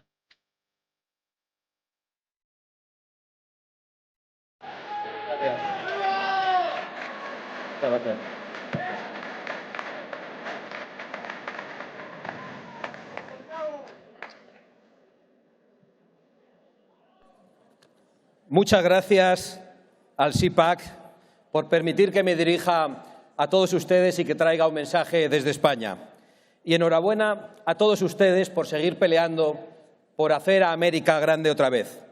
Nosotros trabajamos para hacer a España grande de nuevo, como cada uno de los invitados internacionales de este Congreso que trabajan para fortalecer y para defender sus naciones y su propia soberanía. Porque solo desde naciones fuertes podemos defender la cultura, los valores que nos unen, la patria, la libertad, la razón, la fe de nuestros padres, la familia, la propiedad, la soberanía, la democracia y la limitación del poder. Y por encima de todo, la vida sin la que no hay nada, la vida desde su principio hasta su fin natural. Una cultura de valores que vincula a cuantos estamos aquí, porque todos formamos parte de ella. Y una cultura de principios que hoy se encuentra amenazada en todo el mundo por quienes pretenden destruirla, desde fuera de nuestras naciones, pero también desde dentro. Hace ya muchos años, el socialismo levantó un telón de acero y por primera vez encarceló a millones de personas dentro de sus propios países. Todos los que creemos en la libertad debemos dar las gracias a Estados Unidos y a las naciones aliadas por su empeño en derribar el telón de acero del socialismo. Pero hoy el socialismo, en sus distintas versiones, sigue amenazando nuestra forma de vida, sigue empeñado en dictarnos la manera de pensar, sigue pretendiendo imponer una versión falsa de la historia, sigue sembrando el germen de la división en las naciones y sigue tratando de esparcir el odio a nuestra civilización en el corazón de nuestros propios hijos. El socialismo, que sigue, en definitiva, desde su poder mediático, económico y político, debilitando a nuestras naciones y a nuestras patrias, que se resisten a su ansia totalitaria de poder. Al igual que hicieron durante la Guerra Fría, los socialistas pretenden ahora criminalizar a los pueblos que se defienden y a los gobernantes que protegen las vidas de sus ciudadanos frente a las mafias de la droga o frente a las mafias de la inmigración ilegal. Pero nosotros sabemos que los pueblos libres solo lo son si emplean toda la contundencia necesaria frente a los criminales. El socialismo y el globalismo gobiernan contra el pueblo. Los trabajadores del campo, del transporte, de la industria, toda la clase media sufre las imposiciones suicidas de la Agenda 2030, del Pacto Verde Europeo y de todas las políticas que desde el fanatismo climático tienen como principal objetivo destruir la prosperidad y la riqueza de nuestras naciones. Y a la vez benefician a las grandes corporaciones y a los falsos filántropos que acumulan las tierras que tienen que abandonar los agricultores y a la vez impulsan la imposición de experimentos como el de la carne sintética, un negocio redondo cuando puedes obligar a la gente a comer lo que tú dices que hay que comer. Gobiernan contra el bien común, contra la iniciativa privada, promueven la inmigración ilegal y masiva en connivencia con las mafias del tráfico de seres humanos, que crea miseria en los países de origen, tragedia en las fronteras y destrucción de la seguridad en nuestras calles y en nuestras ciudades. Y como las naciones de Occidente por fin han despertado, como nuestros pueblos se resisten a esta eutanasia obligatoria, ahora tratan de prohibir la disidencia, de negar la democracia, de destruir la autoestima nacional, la libertad de expresión, la libertad de pensamiento, la libertad de enseñanza y hasta los simples enunciados de la ciencia, como la biología misma. Son enemigos de la libertad y de la ciencia. Eso es la cultura woke que el socialismo impulsa. Han hecho de ella una herramienta para dividir y para manipular, utilizando lo mismo la raza, el color de la piel, que el sexo o la religión. Las antiguas universidades, como las de Salamanca, la de Bolonia o la de Harvard, diseñadas para agrandar la cultura, han sido convertidas hoy en máquinas de censura, de coacción, de adoctrinamiento y de antisemitismo. Queremos universidades que sean templos del saber, de la libertad de pensamiento, de la transmisión de conocimiento y no queremos comisarios perturbados que inventen géneros, que perviertan la inocencia de los menores, que reescriban la historia o que promuevan ideologías criminales. Si ayer las universidades eran un espacio de libertad frente al autoritarismo del poder, hoy, por desgracia, son la punta de lanza del totalitarismo que viene. Le han declarado la guerra al sentido común, a la verdad, al lenguaje y a la biología. Nosotros reivindicamos nuestras raíces, la herencia de nuestros padres y la herencia y el legado que debemos a nuestros hijos, porque la patria es la comunión de los que nos precedieron, de los que estamos y de los que aún están por venir. Y nuestro amor a la libertad se ha hecho piedra en monumentos que enseñan nuestra historia, como los levantados a Isabel la Católica, a Fray Junípero Serra o a Thomas Jefferson, nombres ahora perseguidos por quienes odian nuestra cultura y nuestra civilización. Y ese odio, como muchas veces en la historia, está promovido por grandes oligarquías económicas, hijos del capitalismo de amiguetes y enemigas de la verdadera libertad económica de las clases medias occidentales y de la propiedad privada. Ellos están condenando a grandes zonas a la desindustrialización y al paro. Se han convertido en el brazo ejecutor de los fanatismos ideológicos. Cierran las fábricas o echan abajo las centrales energéticas en Europa o en Estados Unidos para abrirlas en China o en otras potencias tantas veces hostiles. Su futuro verde no es más que un futuro rojo donde las grandes corporaciones se convierten en las policías del pensamiento. Debemos proteger la economía de nuestras naciones, debemos proteger la libertad económica y la propiedad privada. Debemos defender el derecho de cada persona a labrarse su propio futuro y a poder competir en igualdad de oportunidades frente a quienes pretenden someternos a agendas globalistas y socialistas. Son esos multimillonarios globalistas que están dispuestos a acabar con la soberanía de las naciones, sometiendo a la prensa libre, censurando en las redes sociales, impulsando la cultura de la cancelación, que no es otra cosa que la anticultura totalitaria. El socialismo, queridos amigos, ya lo he dicho al principio de mi intervención, se ha disfrazado de distintas maneras. En los países de la iberosfera, en Iberoamérica, avanza de la mano del narcotráfico y de políticos europeos de la extrema izquierda. Nosotros los conocemos muy bien en España, porque en España padecemos un gobierno de comunistas, de socialistas, que protegen y amparan el terrorismo de Hamas y que se declaran aliados a través del Grupo de Puebla y del Foro de Sao Paulo de los regímenes criminales de Venezuela y de Nicaragua. Y también de Cuba. Hace 65 años que esa nación hermana de España, la nación cubana, padece un régimen asesino. Y yo hoy quiero recordar a todos los cubanos que dedicaron su vida, y tantos la perdieron, para devolver la libertad a su patria y que lucharon en la cárcel, en la clandestinidad o en el exilio. Hoy y siempre, ¡viva Cuba libre! En el recuerdo de esos héroes frente al comunismo, nos conjuramos para decir que el futuro no está escrito, o dicho de otra manera, que podemos cambiar el rumbo al que nos dirigen. Gritemos stop al descarrilado tren de la historia y reencontrémonos con las costumbres y los saberes que un día funcionaron y alumbraron el mundo. La tradición no es la adoración de las cenizas, sino la transmisión del fuego. Volvamos a transmitir ese fuego.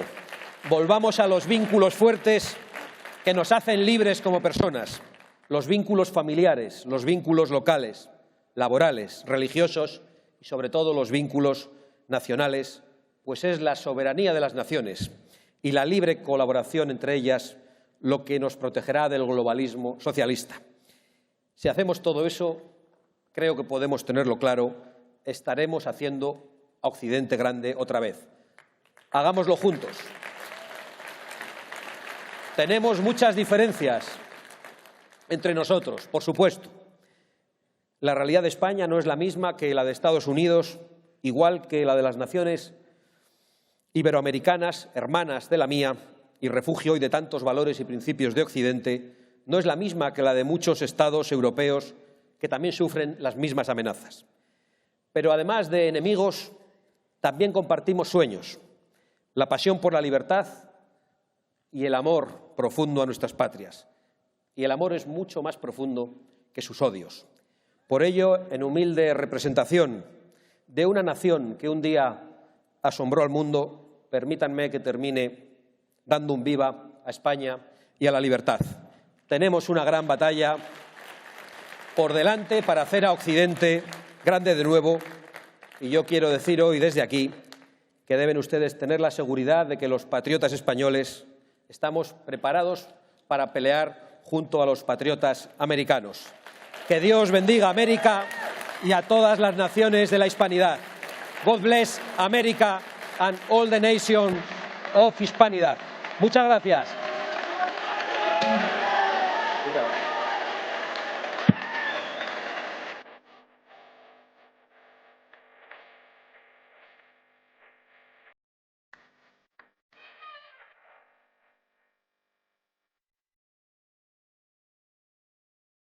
Ladies and gentlemen, please welcome former leader of the Brexit Party, Nigel Farage.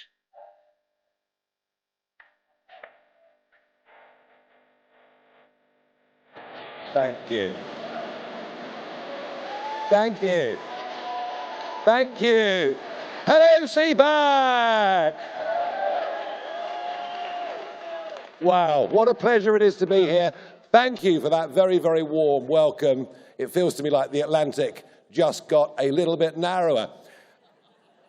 And that's because I always feel at home when I come here. Now, since my last visit to CPAC, I've been engaged in a new fight, a new battle, and it's one that we all need to be aware of. We know that the woke corporate culture is keen on cancelling people. And this includes our banking system. And so in June of last year, I got a letter from my bank, and despite the fact I'd been with them for 43 years, I got a letter from the bank saying, we are closing your accounts. And I thought, well, I'm not very happy about this, but it won't be a problem, because I'll just go and get another bank account. Only to be refused a bank account by 10 other banks. I'm beginning to think, well, maybe these people are doing their best to close me down, to force me out of the country. And I managed to get a copy of the internal documents as to why they'd made this decision. They said that I did not align with their values because I dared to question net zero. I dared to think leaving the European Union was a good thing. I dared to question globalism. But they wrote in their notes, don't worry, he won't go public on this.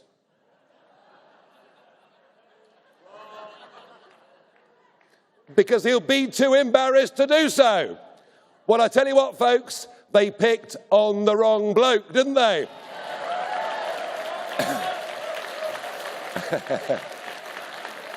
So fight back I did, and fight back hard. I managed to get 2 chief executive officers sacked. The share price of Britain's biggest bank fell by 35%. And we have promises from government that legislation will change. But you see, I was fortunate in the sense that I'm big enough and ugly enough, and I've got a voice, and I was able to defend myself.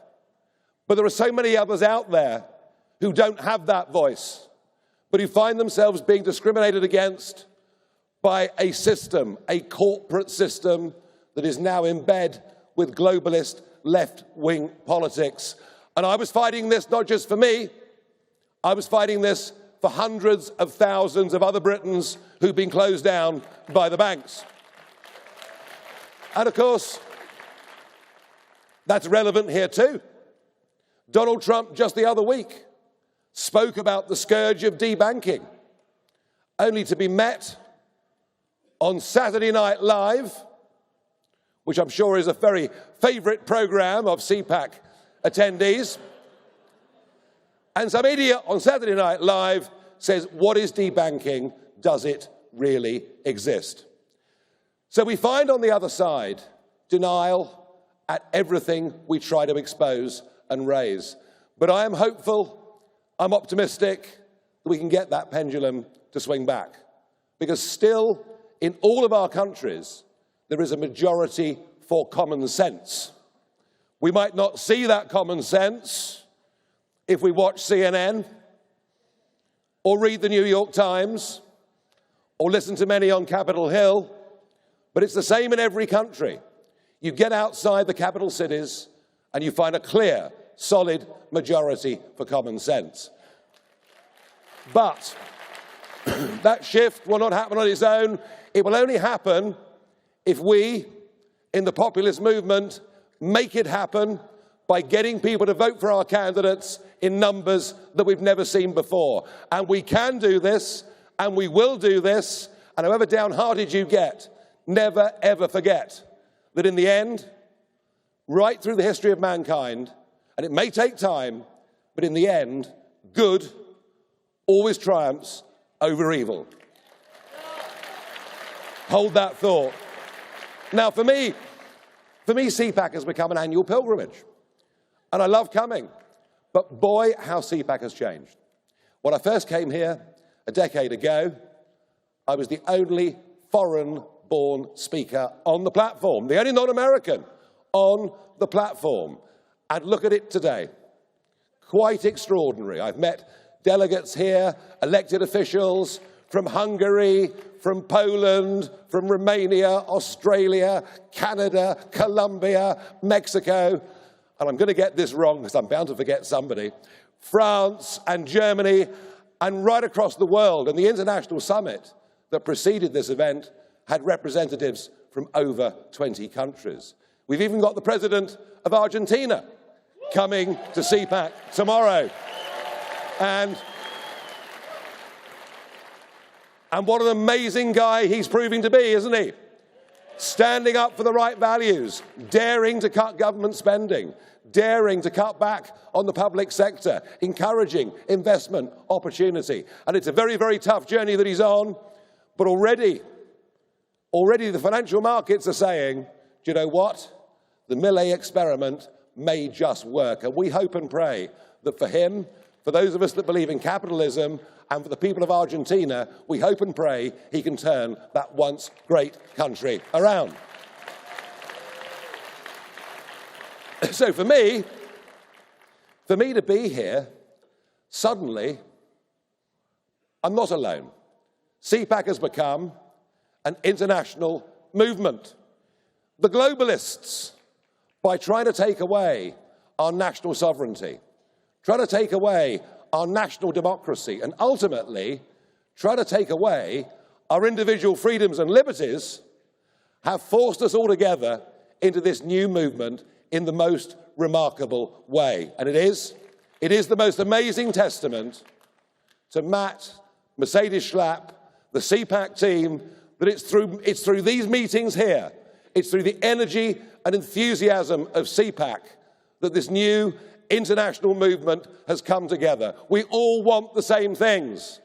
We want international cooperation. We want trade. We want peace. We want common sense. But we want it within the framework of the nation state, not within the framework of the European Union or the United Nations or the increasingly appalling World Health Organization. No, thank you. We don't want their international treaties. So we've come together in this remarkable way. And for me, it's all really rather heartening, because I'm going to make a boast now. I was the first populist. I was the first one doing it. Indeed, 30 years ago, literally to the day, 30 years ago, I was out on the streets campaigning in my first ever election campaign. And I've kept going for 30 years. So people talk to me about the Tea Party. Well, compared to my longevity in this, they're just a bunch of teenage kids. So I've been doing this forever. And I was completely alone in British politics. I was completely and utterly alone inside the European Parliament, which was an experience that I enjoyed very much more than they did in the years that I was there. And I was certainly, in the United Kingdom, completely and utterly on my own in thinking back in 2016 that not only was Donald Trump a very good candidate for the Republican Party, but I also predicted that he would win that election in 2016. And I'm very pleased that I did. And I've been an unwavering supporter of his ever since that day. But I might have had a few problems with banking, but just look what they're doing to him. Look at that judgment in New York last week. a private contract between a commercial company and the banks. A sum of money borrowed, a sum of money repaid with interest. No one lost any money. No one was defrauded.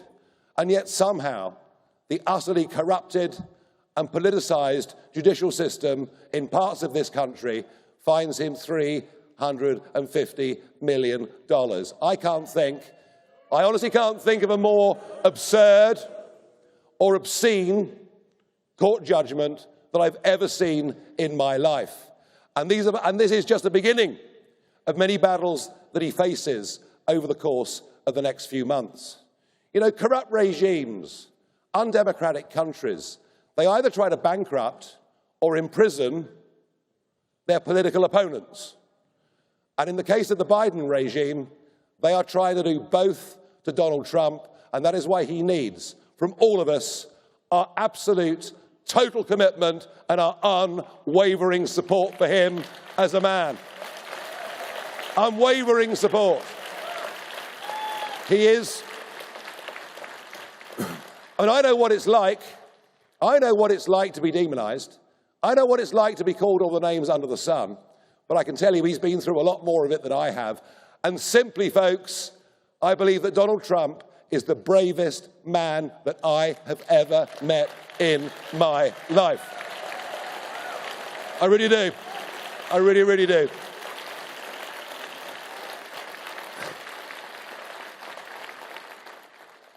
So now it's not just me in the European Parliament. There are new parties right across the continent.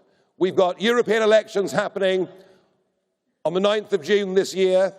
That's going to see many, many more people coming in that want to fight the globalist agenda. And it's not just me from the United Kingdom thinking Trump needs to win this election, and needs to win this election not just for America, but frankly, for the Western world, and perhaps even saving the very elements of our Western civilization that we hold dear, and we do. No, not just me. We've now got two former Conservative Prime Ministers, including Liz Truss, who was here, Boris Johnson as well, saying they want Trump to win the election. So on issue after issue, I used to be, what we say in English slang, I used to be Billy No Mates. I was literally on my own. I was some kind of weird outsider. And now I find those things that I fought for 30 years are becoming mainstream and becoming popular. And that is good. That is good. And I look ahead to the election that will take place this year in America. And whilst I still have some reservations about the way in which the electoral system has been cleaned up state by state, and I still have some concerns about that, I'm still in no doubt that on November the 5th, we're going to get Donald Trump back elected and in the White House. It's going to happen, isn't it? It's going to happen, isn't it? Good. Because that's what we need: belief, confidence, courage. But it can't happen soon enough. I mentioned a moment ago Western civilization. What is Western civilization? We think about what's been built, in the case of my country, for more than 1,000 years. What's been built, what's been improved upon, what's been defended by the country literally going to war. What we've been defending are the basic concepts of the family, of the nation. And what we all have to understand is the fundamental underpinning of everything that we call Western civilization is our Judeo-Christian culture. That is at the heart of who we are, of what we are. And this week in London, we've seen the consequences of forgetting that. The consequences of not having the moral courage to stand up and defend that. Whilst you've been here at CPAC and on your way here, we have seen the most disgraceful and disgusting scenes in London. Thousands of people in Parliament Square waving Palestinian flags.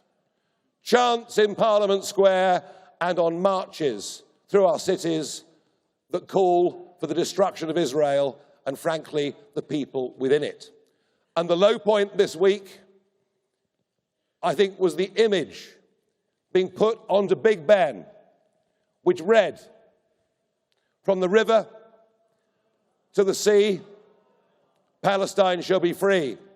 That went on Big Ben. That was calling for the destruction of the Jewish people, and there hasn't been a single arrest.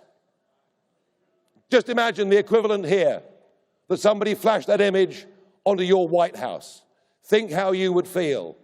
And now we see British politicians cowed, scared. They were even scared to leave the building on Wednesday and Thursday evenings because we've forgotten who we are, we've forgotten what we are, and we've allowed an extremist fringe to bully us and threaten our very democracy. And that is why we need strong leaders.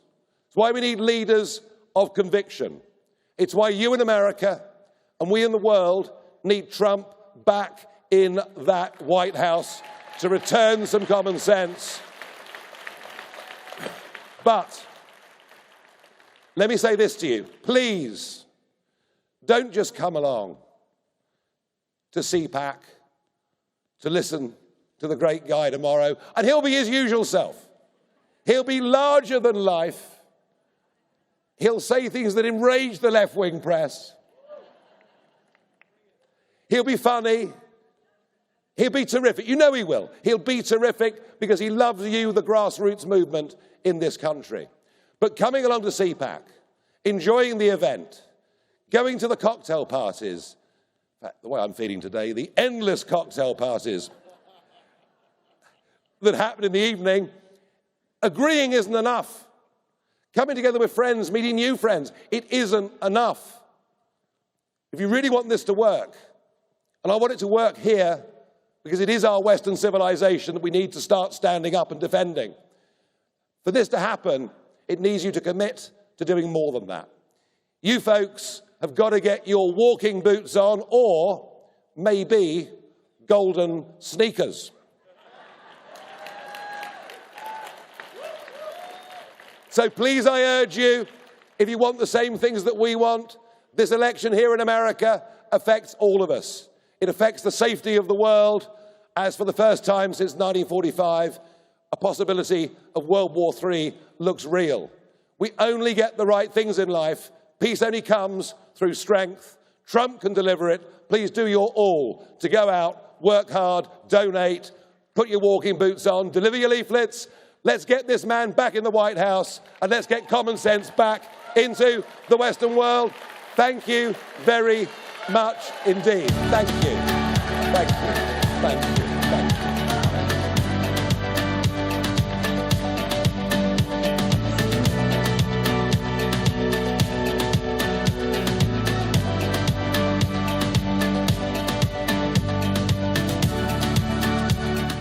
Making an investment decision with someone is the most sacred act that can be performed in business. You see, most people do not reach their position in life easily. You're taking something hard-earned and having faith that another will cherish and protect it as you would. Go to panex.us/learn and see why hundreds of Americans just like you have placed their faith in my family to generate them tremendous tax benefits and revenue by developing and producing American oil. For 3 generations, American oil is all my family's ever known. Go to panex.us/learn and see why the people at Panex are people that you want on your team.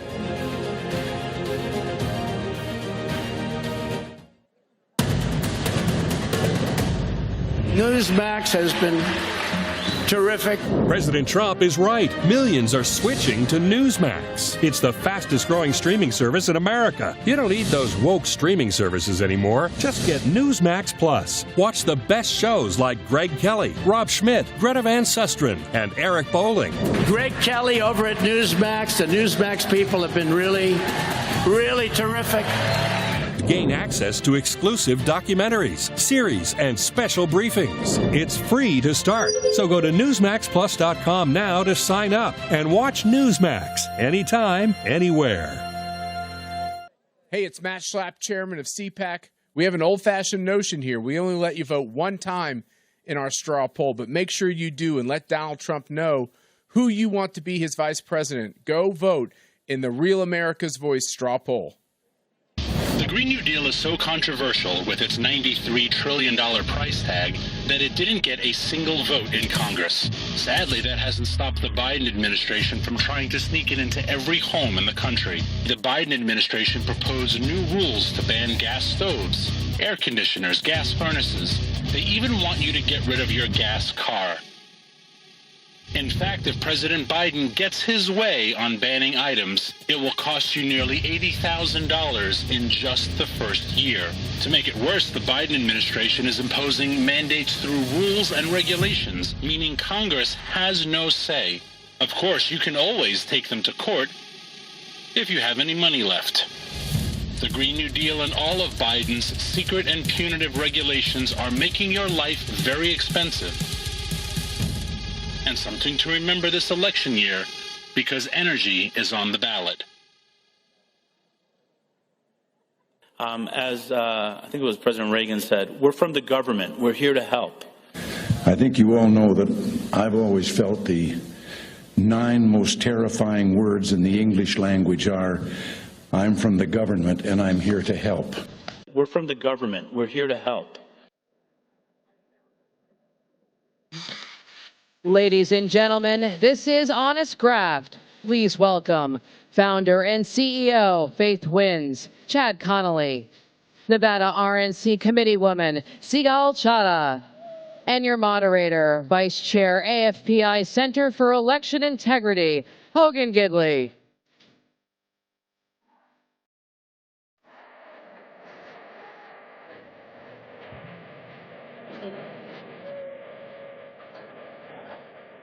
Go ahead, please. Good afternoon, CPAC. How's everybody doing? How good is Nigel Farage, everybody? You know, I don't know if you picked up on this, but something he said, that he was called Billy No Mates in England, which I guess means he didn't have any friends. What's ironic about that is he's from England, but he has so many friends here in this room and in this country because he knows what so many on the left don't know, that it matters to more than just America who the President of the United States is. Amen. Speaking of elections and who the next President of the United States will be, it's fascinating when we have conversations about elections and election integrity, and I've got a great panel with us, with y'all here this afternoon. But you're here in this room today because you know that elections have consequences. You're well aware of the fact that good policies mean good results, bad policies mean bad results. You know, we used to have to point all the way back to Reagan to say, look how good it was in the 80s. Folks, we had record-setting success in record-setting time just 3 years ago because of what Donald Trump was able to do by implementing America First policies that really improved the lives of all Americans, regardless of race, religion, color, or creed. And you know that in order to get those policies back, we have to win elections. And that's getting increasingly difficult to do when we see all the instances of fraud and irregularities, illegalities, anomalies that happen across this country in various states. But I'm here to tell you, elections this time around are going to be a whole lot better off than they were before because of so many groups that have been working around the country in the states to make sure that laws are passed to protect legal votes and legal voters. So that's good news. So you can clap for that. You can clap more than that. Oh, it's got me into a weird cackling Kamala Harris. I almost started laughing. Okay, but I want to talk to the panel about so many things you guys are experiencing in the states and around this country as well. And Sigal, you and I were back there talking. And by the way, I said, how do you want me to pronounce your name? Why do I pronounce your name? And she said, it's Seagal, like Steven Seagal, and Chada, like Nevada. You got it right. Well, there you go. You got it right. And since I used to do weather and local TV, which there was no YouTube then, so don't go looking for this, but I know it's Nevada, not Nevada. You. So there you go. So starting with you, some news broke out of Nevada today that I want you to tell the crowd about. And talk about the landscape there, because obviously you have a mail-in situation going on in Nevada. People are concerned. People have questions. Tell us what you see the state of play is in Nevada. So in Nevada, the latest story that broke was, in fact, as many in this room know, the Nevada state legislature passed a law in 2021 to hold a presidential preference primary. We knew that it was not going to be binding upon the party. So the Nevada GOP decided to go with a caucus, because the caucus is controlled the way we wanted to do it, with voter ID, paper ballots, same-day voting, no mail-in ballots. Yes. Everything that we share as Republicans and that is part of the Republican ideology is what the Nevada GOP wanted to do. Turns out that everything that we had anticipated was wrong, with having a presidential preference primary, with mail-in ballots, with 2 weeks of voting, and no voter ID, actually turned out to be accurate. Why? Because this week a huge story broke in Nevada that thousands of mail-in ballots were recorded when people never mailed in their ballots for their presidential preference primary.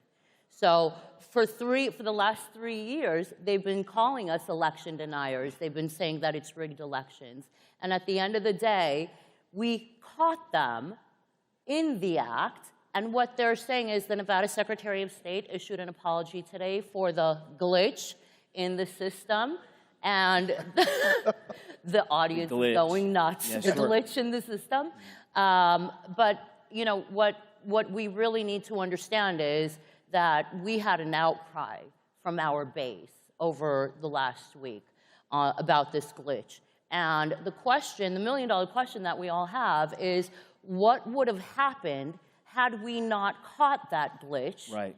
And how long did that glitch go on for? Is it a 2020 glitch? Is it a 2022 glitch? Right. So now that we caught it, they wouldn't have fixed it if we wouldn't have such a public outcry. So I think the moral of the story is, let's go back to paper ballots, same-day voting, no mail-in ballots, and everything that we did in the caucus, and brought Trump a 99% victory in the caucus. Yeah, sure. You know, interestingly enough, you mentioned this, and I have to say it. You know, you can ask questions. You ought to be able to ask questions about the outcome of elections in this country. I mean, remember in 2016, it was your patriotic duty to ask about the outcome of that election. In fact, you worked for Russia if you dared not question what happened in 2016. So just asking questions, I think we should be able to do in this country. And there are plenty of questions to ask, but I think a lot of answers are happening too, because what the left hates is transparency, whether they're trying to trans your kids behind your back or teach critical race theory or what they're teaching in our colleges and universities. They don't like transparency. They definitely don't like it with election integrity. So it stands to reason they wouldn't want people monitoring drop boxes and are suing in several states to prevent that. But a state, I think, that has done a pretty good job is the state of South Carolina, Chad, where you're from. I'm from South Carolina. That's right.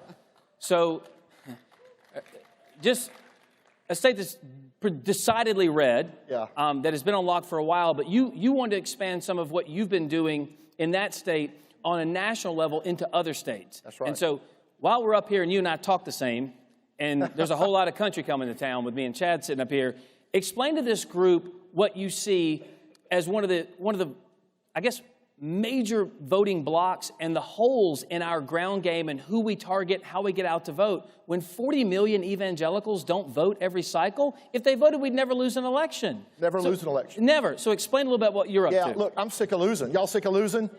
We've been way too good at losing for the last few cycles, and all I know we can prove is we spent $1 billion last cycle. And I know this, the experts can't find the low-propensity Christian voter, the 30, 35, 40, 45 million people sitting in churches who don't vote. That's a real problem. We spent $1 billion, so all the digital, all the TV, they can't reach them. I've spent the last 15 years of my life totally focused on reaching the pastor, building relationships that are authentic. I don't want to work for somebody. I don't want to work with somebody that doesn't have an authentic pastor outreach. And you can't do it by some faraway digital ad saying, oh, you got to go vote. George Barna, somebody that's a friend and does the Barna research, says one of the biggest reasons people vote is somebody they respect says this is a big deal. That's the pastor. And so we spend all our time trying to reach that 40 or 45 million people. A lot of them are registered, Hogan, but they're too busy. They're raising kids. They're taking their kids to the soccer matches, and they're not going to go vote. We have to go after those people. And so I believe, and we've spent our entire time with Faith Wins working in the states to build relationships with pastors from multiple denominations to do two things. Number one, register everybody. Don't leave anybody unregistered. Register everybody. Number two, teach and devote biblical values. Rinse and repeat. That's it. And we do small meetings that become big meetings, that become small meetings to identify and find those pastors who will lead the way. We empower them. And you know, there's something really powerful about it. The experts across the river and with the party, the committees, I've sat in the rooms with them. I was a state party chairman. You listen to them. Oh, yeah, we can reach them. No, you can't. Some of you guys can't identify a church in pictures. We need people who actually know what a church is, who've opened their Bible before, who actually are believers and Christians, and they can talk to those pastors who are leading the way. And we tell them, look, Jesus ain't running, which is a South Carolina thing. Jesus ain't running. We're always voting for the lesser of two evils. And you got to look at not person or party all the time. You got to look at policies and principles that align with the biblical worldview. That's our pitch. And so we find that pastors who hear other pastors, they get empowered, they get activated, and they're not just data points, they're multipliers. I did a meeting right before the New Hampshire primary with 38 pastors in the room. And one of those pointy-headed expert consultants was with me. And I said, your problem is you walk in here and you didn't think your candidate should be here. It was a candidate that's not in the race anymore. And they said, well, there's just 38 pastors here. I said, yeah, but that pastor there has 1,200 in his church. And see that guy right there? He's got 5 campuses. So you think these guys are data points, they're multipliers, and we're missing it because we're not being authentic, and that's what our ministry does, is we want to reach those pastors. That's great. And Chad and I actually did a little work together in Virginia for a guy named Governor Glenn Youngkin, kind of behind the scenes, under the radar in some of these churches. And as I recall, via Zoom and other ways, we were in 312 churches, registered 77,000 people. Y'all, Youngkin only won by 65,000.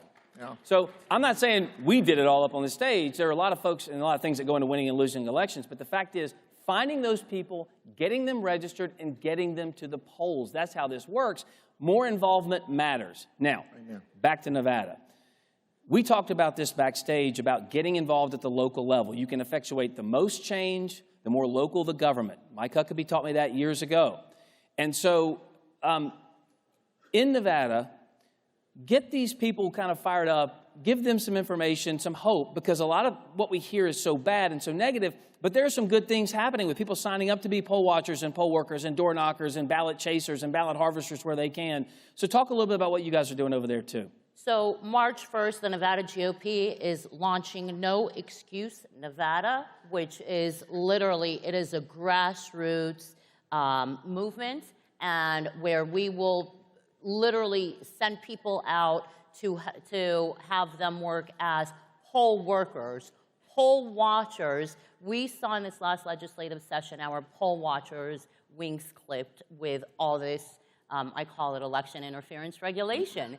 And so what we want to do is we want to make sure that we have Republicans work as poll watchers, as poll workers. Another thing that we want to make sure that they do is early voting. Nevada is an early voting state. We can no longer wait until voting day to get out there. We have to start beating them at their own game. Ballot harvesting. Nevada was one of the first states that decriminalized ballot harvesting in 2021. So until we change the laws in Nevada, we have to go out there and harvest ballots on day one. Right. And we have to continue until Election Day. So No Excuses Nevada is really that movement that activates the grassroots. And I want to tell you something, not because I'm from Nevada, but I really believe that Nevada has the best grassroots in the Nevada GOP. That's good. So, well, for a state known for gambling, you're not really leaving much to chance. You want everyone to get out and do what they got to do, right? We put everybody to work at the Nevada GOP. That's Let good. me tell you. That's especially good. me. And you know, something you hit on, being in the rooms and seeing what's going on. Folks, if you're not at the table, you're on the menu. You have to get involved and be in these rooms to see what's going on, have the eyes so they know. And Chad, one of the things you worked on was when you got people and you started registering them, you kind of gave them the all shucks, what else can we do? And they all want to get involved because they're all fired up. And you said, hey, here's an idea. Get involved at the local party. Go wherever you want to go, or 501c3, but get involved nonetheless. Yeah, you know, and we were amazed too. This kind of was a byproduct of doing the voter registration. We picked out the places that liberals had won by a little bit, and we thought, let's run up the score. That's our whole plan. Let's go to the places that, let's just run up the score. Let's get all those, you know, discouraged people. And out of that, the 312 churches that did the registration, people said, what do we do? I said, I tell you what, you're concerned about election integrity. Yeah. So we started recruiting poll workers, watchers in Virginia. It's called sworn election officers. We recruited 1,343 people in churches. Here was what's great. They didn't see them coming. These were Sunday school classes, y'all. These weren't political hacks. They weren't experts. They weren't consultants. They didn't work for the campaign or the committees. They were people at Maple Street Baptist and Calvary Chapel down the street. And I just wrote a little 3x5 card. We're here to pray for you. Want to pray with you. What can we do to help? And by the way, we'd like to see a copy of all the new registrants since last Friday night at midnight. Blew them away. Blew them away. One day they called and I said, look for two things. People over 100 that can vote, that voted. Not that they can't vote, Hogan, but it's a flag. Did y'all agree? Come on now. It's a flag. Or more than 6 registered in a household. These are not trained experts. These are church people. One day they called and said, Chad, we found a house that 17 people registered in. What do you think? I said, that's a really big house. Why don't y'all run out there and see what it is? It was a field. No structure. The first election commission official that Jason Miyares indicted was that lady, because that was going on. We looked in Michigan. We separated it by hundreds. We found the first 200 names, over 100. We found online obituaries for 67 of them. So I know there's no cheating and there's no fraud, but you got to have eyeballs on it. We believe, no secret sauce, like you said, no silver bullets. We believe if you get the churches involved, they've never done this before. The 1,343, only 2 had ever done poll watching. Y'all, there are God-fearing, flag-waving, tax-paying Americans who love this nation, and they're sick and tired of what's going on, but you got to talk to them authentically. So we're going to be in every state we can possibly afford to be in to find those pastors, to embolden them to say, I want to get involved.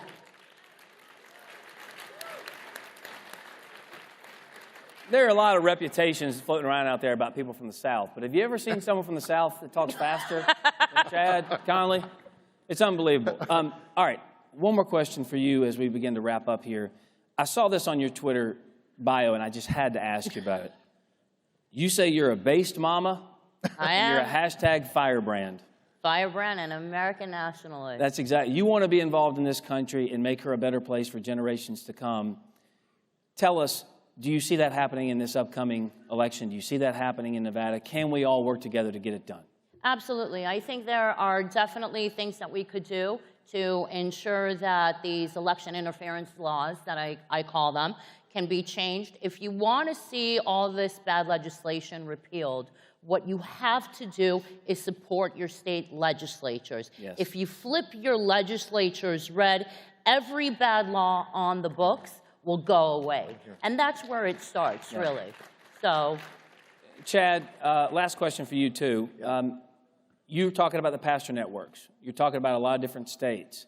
Are you seeing those groups not just form, but wanting to get active in some of the key swing states?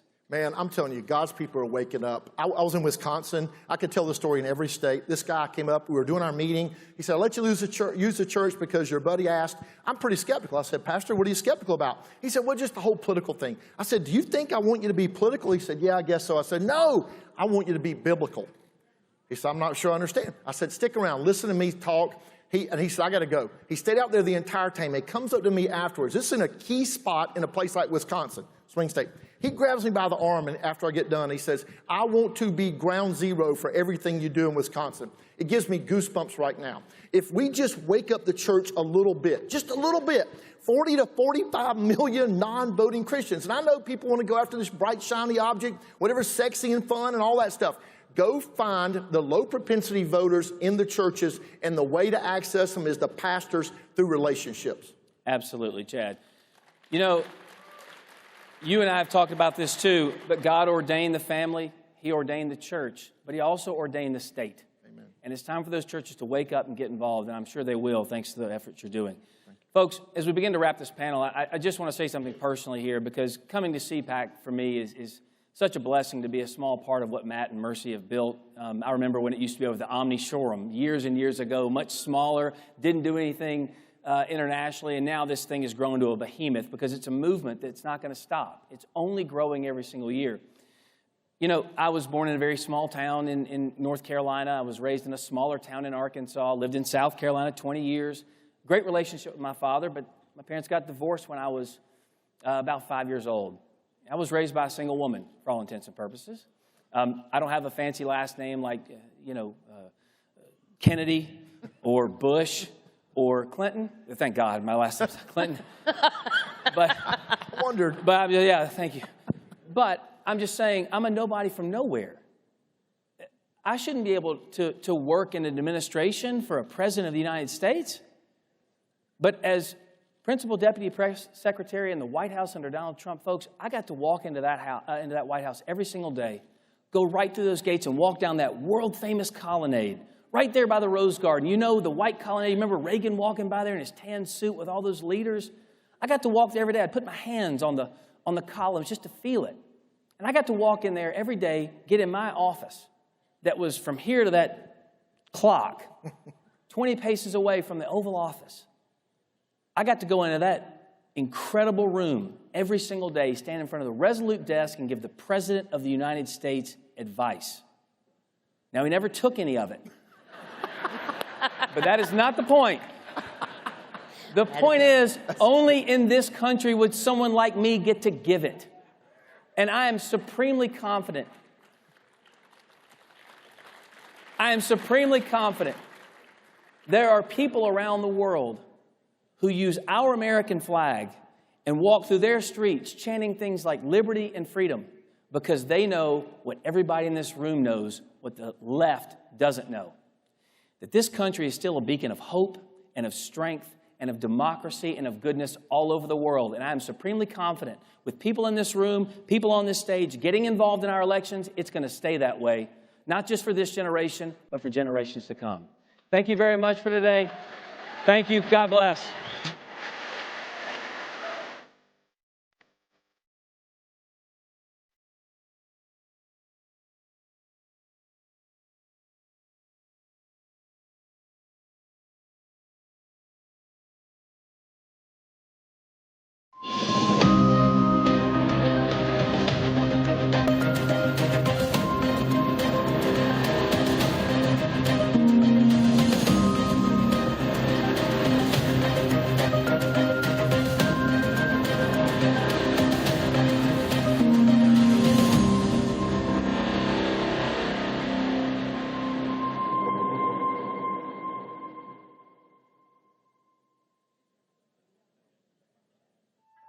Champions are not born.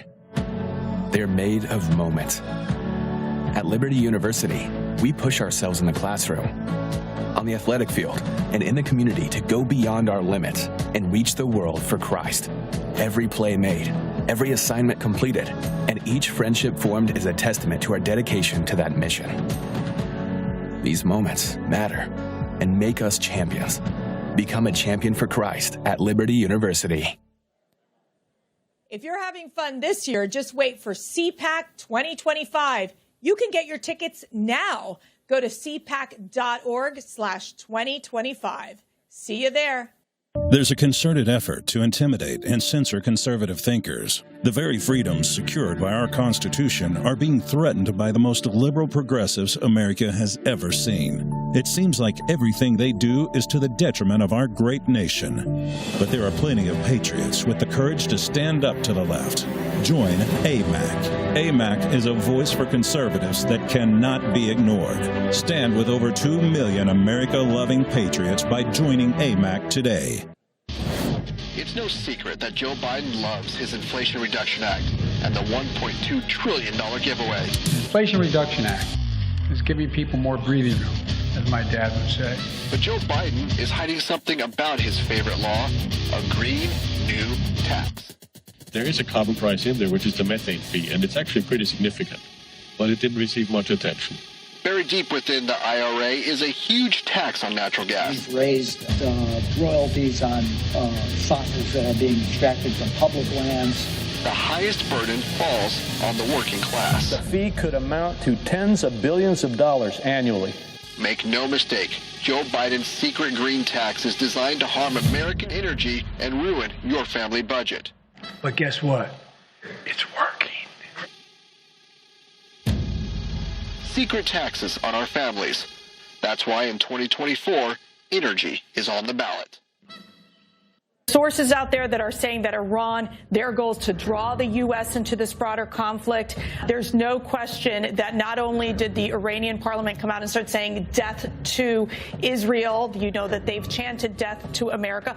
They hate us. They hate our culture. They hate what we stand for, which is that of freedom and religious freedom. And for them, they want to take us down. And the mere fact is you have a commander-in-chief right now who is hiding in the basement that needs to be out there every single day answering the tough questions. Instead, they basically say that climate change remains the most important national security crisis that we're facing. They have caved in time and time again to Iran while knowing that they are funding Hezbollah. They've sent over $100 million, that is Iran, to Hamas, and over $700 million to Hezbollah. Clearly, it is about sponsoring terrorism. Clearly, it is about destroying our strongest ally, Israel, and then America. They put their lives on the line to preserve our American dream. Everything we have is because of everything they give. And now, more than ever, they need to know that we stand behind them. Each year, our community salutes honors the thousands of high school seniors who have made the selfless decision to pursue military service, not knowing where that journey may lead. For just $19 a month, you can provide the recognition and resources so urgently needed. Let's say thank you together.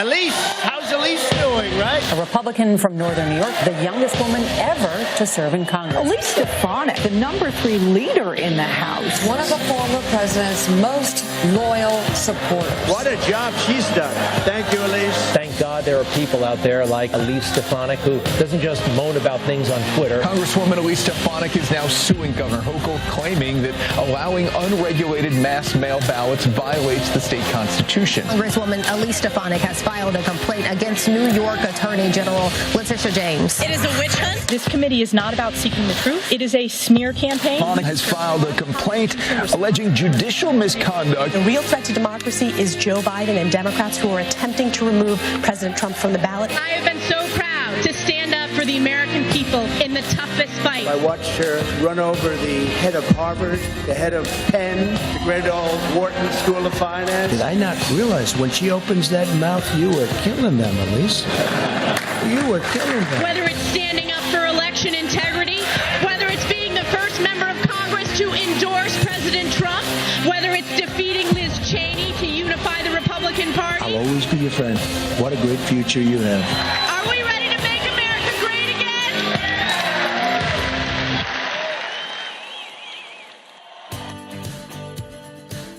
again? Ladies and gentlemen, please welcome from New York, Chair of the House Republican Conference, Congresswoman Elise Stefanik.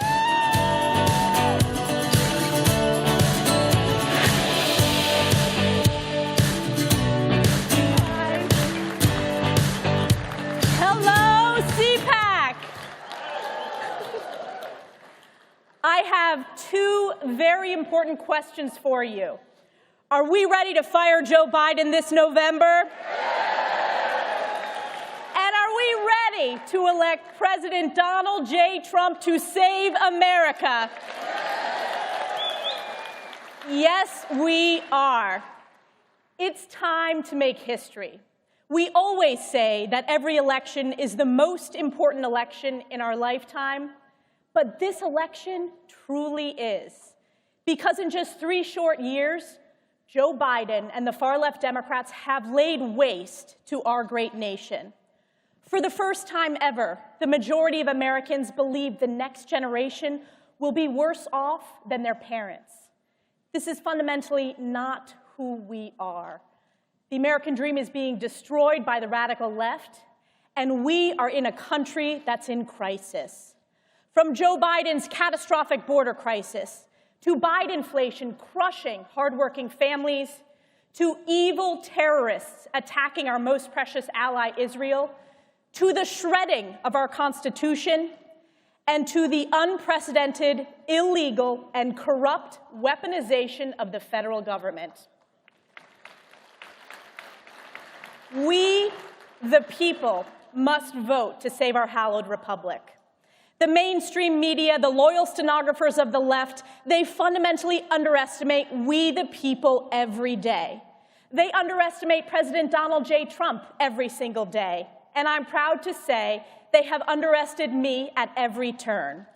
But I will never underestimate the power of you, the power of we the people, because we know, like President Donald J. Trump knows, that we work for you, not the arrogant editorial boards, not the cocktail party chattering class, not the entitled swamp, you, the people.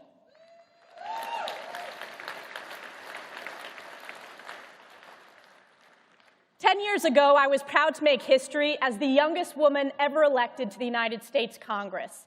And it is my... Thank you. And it is my highest professional honor to represent New York's 21st Congressional District, the cradle of the American Revolution.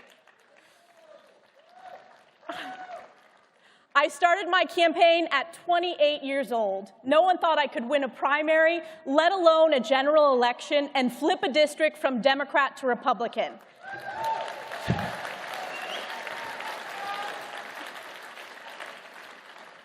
They said, she can't win. Sound familiar?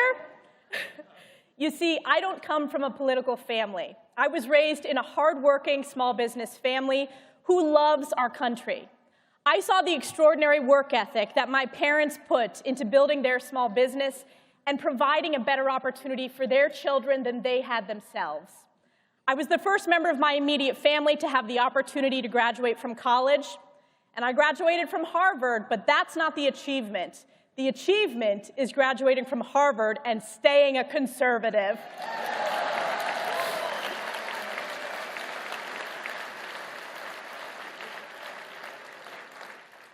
And don't worry, I'll get back to Harvard in a minute. But in this first underdog campaign, we out-hustled, outworked, and we flipped a district from Democrat to Republican. We were underestimated, and we won by a historic margin thanks to we, the people. You see, this was a district that Barack Obama won twice. Now, it's Trump and Elise country.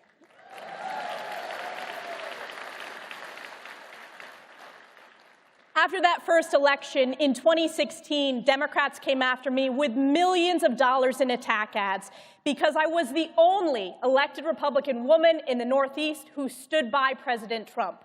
The Democrats spent every penny they could muster, but I doubled down, fought back, and proudly voted for President Donald J. Trump.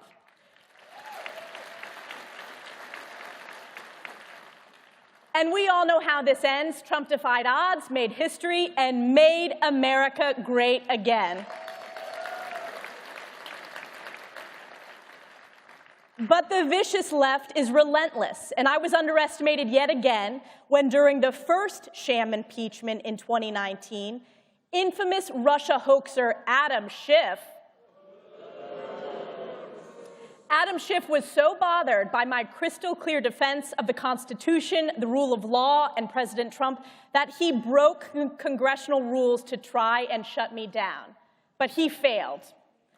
And like all of you, on January 6th, I stood up for the Constitution and election integrity. I then went on to defeat and replace Pelosi puppet Liz Cheney.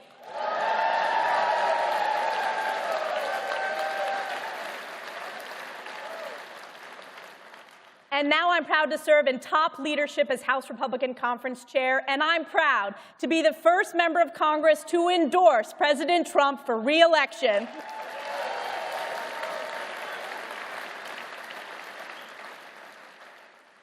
Time and time again, I have stood in the breach for President Trump, for the Constitution, and most importantly, for you, we the people, in some of the toughest fights of our republic. The American people know that I always have a backbone of steel. Just ask the presidents of Harvard and Penn. Sorry, I should say the former presidents of Harvard and Penn.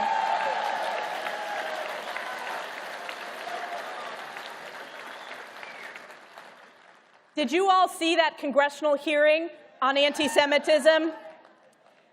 I've been in a lot of high-profile hearings over my years in Congress, but this was truly the most morally bankrupt testimony that I have ever witnessed.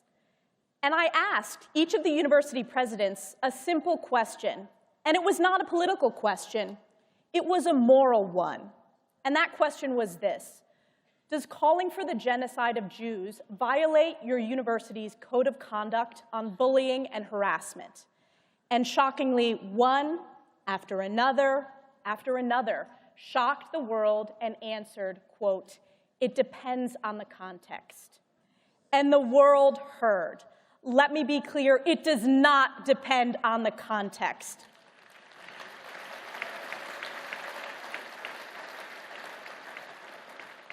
You ask that same question to 3 hardworking constituents from my district, a farmer, a manufacturer, and a suburban mom, and they know how to answer that question.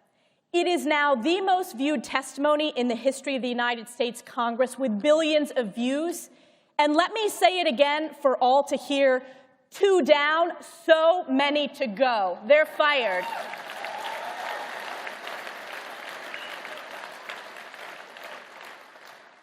And this hearing showed the world what we already know, that there is a radical leftist rot in our higher education system that is destroying the minds of our next generation.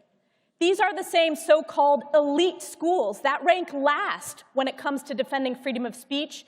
They gleefully cancel conservatives simply for being pro-life or standing up for election integrity, and yet they fail to condemn the genocide of Jews. We must stop the flow of taxpayer dollars to these dens of anti-Semitism.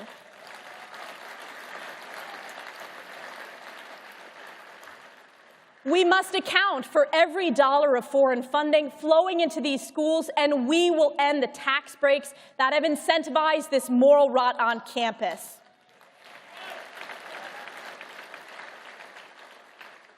And we all know it's not just these 3 schools. It's sadly schools across the country. That's why subpoenas are already out the door. It's why we launched an investigation, and we will not rest until we hold them accountable.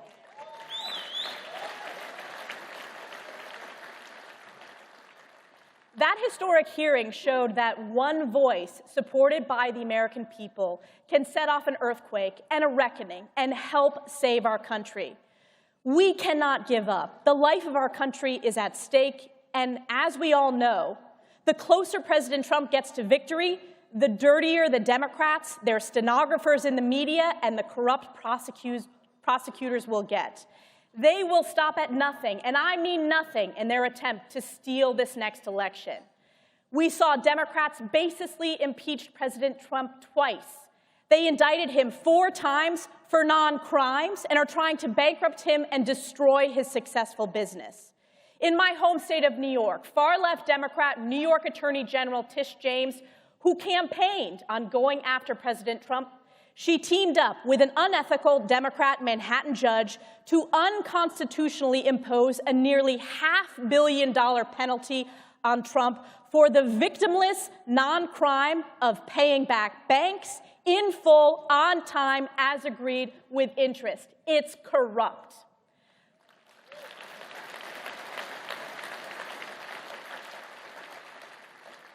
And the left has gone so far as to desperately try to remove President Trump from the ballot. Why? because Joe Biden's approval is in free fall, and they want to take away the vote from you. Meanwhile, you have the corrupt Joe Biden crime family lining their pockets from illegal influence peddling schemes, the Biden crime family. Yet Democrats in the media like to pretend they are saving democracy. But it's the radical left and the Democrats that are destroying democracy. But we cannot let them, and we won't let them.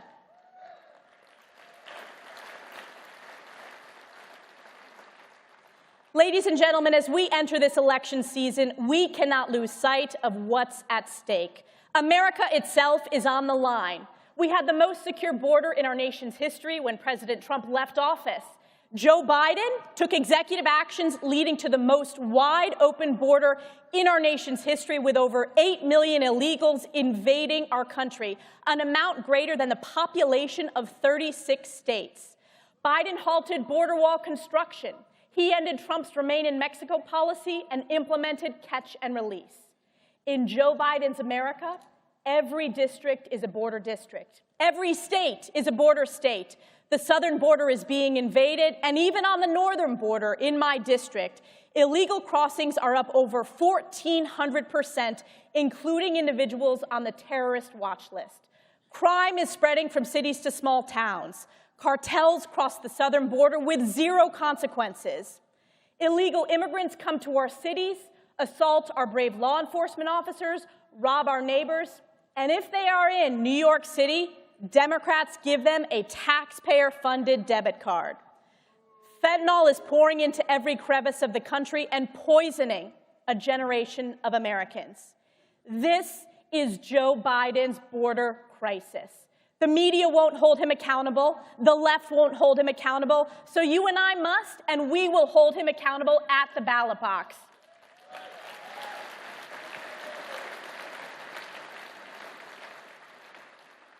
And the border crisis is not the only Biden crisis. We are in an economic crisis for hardworking Americans. President Trump left Joe Biden the strongest economy in my lifetime. Millions of new jobs, historic wage growth for blue-collar workers, the lowest unemployment in 50 years, booming U.S. manufacturing, and 15 million Americans lifted out of poverty.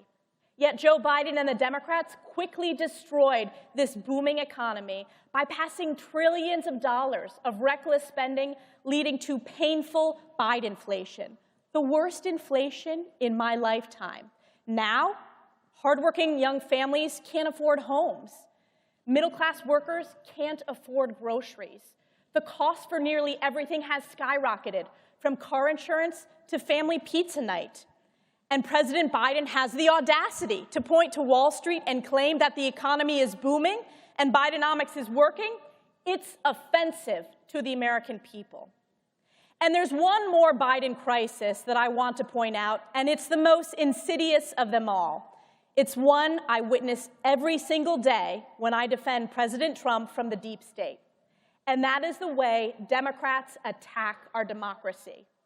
We saw it with the Russia collusion hoax. Obama spied and then lied. We saw it with how they unconstitutionally rigged the 2020 election. We saw it when the deep state colluded with big tech and used taxpayer dollars to censor the accurate Hunter Biden laptop story. And we see it today as unelected liberals try to unconstitutionally remove Trump from the ballot.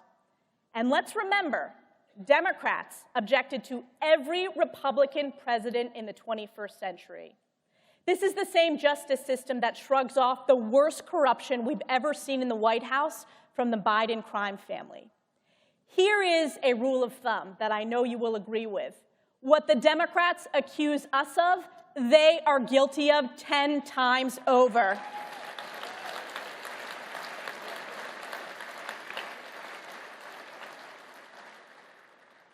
And here's why this really matters. If they weaponize the government against President Trump, they can weaponize it against you. And they have. Joe Biden's weaponized DOJ has targeted Catholics, gun owners, conservatives, and even parents at school board meetings. It's up to you, my fellow American patriots, to save our republic. President Trump truly has the most powerful force behind him. You, we the people.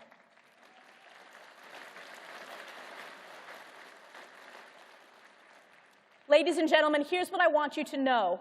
Whoever you are, wherever you're from, whatever your age, if ever there was a time for patriots to step up and fight, this is it. And it will not be easy. When the media and the elites attack us for supporting President Trump, it's because they are scared.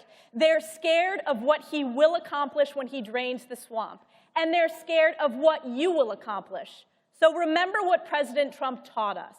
When they attack you, we double down and fight back. We are counting on the people to save this great country, to save America, and save America we will.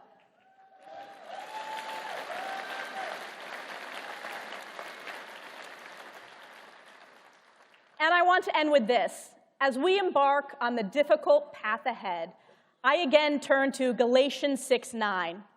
And let us not grow weary of doing good, for in due season we will reap if we do not give up. We, the people, will never give up on America. I will never give up on you. President Trump will never give up on you.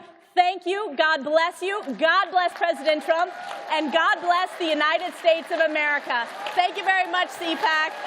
Thank you. Thanks, CPAC.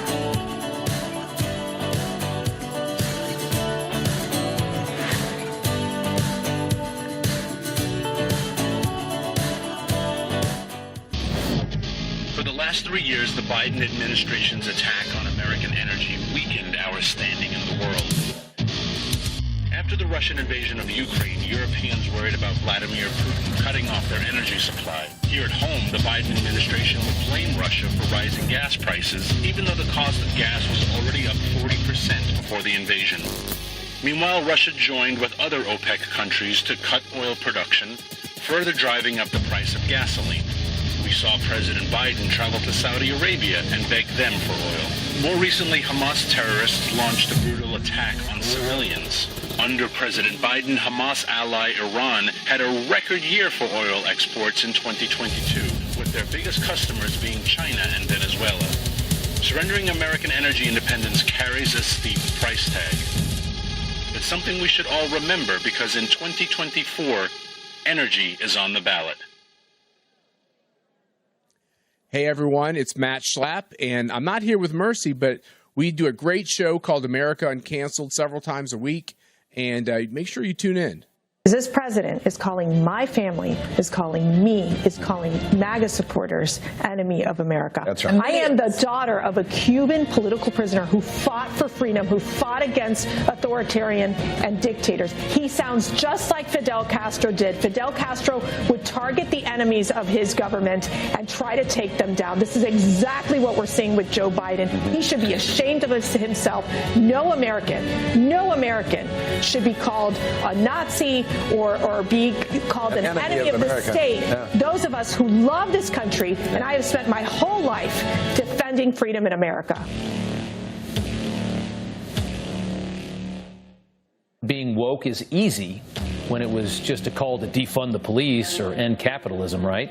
It's a little different when your fellow ideologues start cheering for your beheading. And here's a question. This next video, does this look like London to you?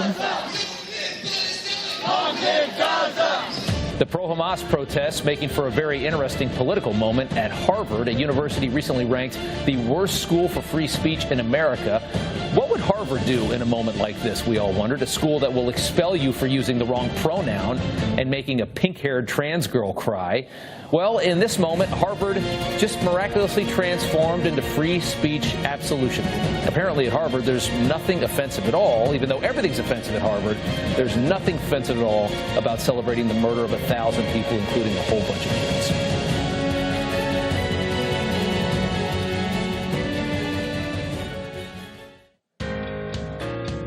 Ladies and gentlemen, please welcome from Ohio, United States Senator J.D. Vance, and host of Rob Schmidt Tonight on Newsmax, Rob Schmidt.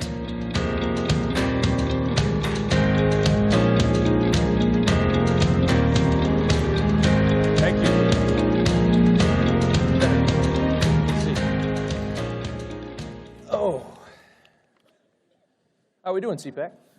Everybody good? That's nice to be here. This is my first CPAC, actually. I think it's your third, right? I believe it's my third, yeah. Third? Okay, it's good to be here. Good to see everybody here.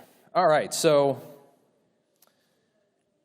we've got about 20 minutes here, and I kind of want to start the conversation on it's a 2-year anniversary of a war we've been funding now for 2 years in Ukraine. You've made a lot of headlines in the last couple of weeks with your position on this in the Senate. It's an unusual position. I want to kind of start off with that and just kind of ask you to clarify, what is your position on America's involvement in this war in Ukraine? Sure. Well, first, Rob, thanks for doing this and thanks for interviewing me. I think that they had me be interviewed because they were worried I'd go on too long and get us off schedule. So here we are. But thanks to all of you for being here, and thanks to CPAC for having me. I mean, my argument is pretty simple. First of all, I think that it is absurd for us to devote so many resources, so much attention, and so much time to a border conflict 6,000 miles away when our own U.S. southern border is wide open. We've got to focus more on our own problems close to home. That's my first position. Really, if you dig in from there, what I've argued is, look, we know that Democrats are obsessed with Russia. The Russia collusion hoax, everything for the past 6 years has been Russia, Russia, Russia, and it's clouded our judgment. We need to be smart about what we're doing. Now, of course, we don't like that Russia invaded Ukraine, but the question becomes, what can we do about it? And there are a couple of separate ways, I think, in which the elites of this country, Democrats and Republicans, have fundamentally failed the American people in this moment. The first is that we have expended decades worth of supplies of American weapons on the Ukraine-Russia conflict when we don't make enough of that stuff on our own. We know the story. One of the reasons Donald Trump was elected in 2016 is we don't manufacture enough of our own stuff anymore. So we need to make more of our own stuff, but they've put us in this position where we don't do enough of it, so we don't make enough of our own stuff, and at the same time that we don't make enough of our own stuff, they want us to send all of our critical weapons overseas. Well, what happens, God forbid, if the Chinese invade Taiwan? What happens, God forbid, if there's a direct threat to American soil? We now no longer have the weapons in store to actually prosecute our own national security. Let's focus on our own problems. That's the first failure, Rob. And the second thing, if I may say, is the way that these guys have obsessively focused on the problems of Ukraine to the exclusion of everything else that's going on in our country. I have seen colleagues of mine, even Republican colleagues, who are much more emotionally invested in what's going on 6,000 miles away than they are in their own country. If the thing you care most about, we can agree to disagree on Ukraine. I imagine a lot of you agree with me, some of you don't. Yeah. But if the thing you care most about is a conflict 6,000 miles away, you should not be a leader of this country. Focus on our own country's problems. And that was the crux of my question is, I mean, and especially that what you're describing is so evident in the Senate, I think, more than anywhere. I mean, it's, what is that? Clarify what that is that exists inside of Washington.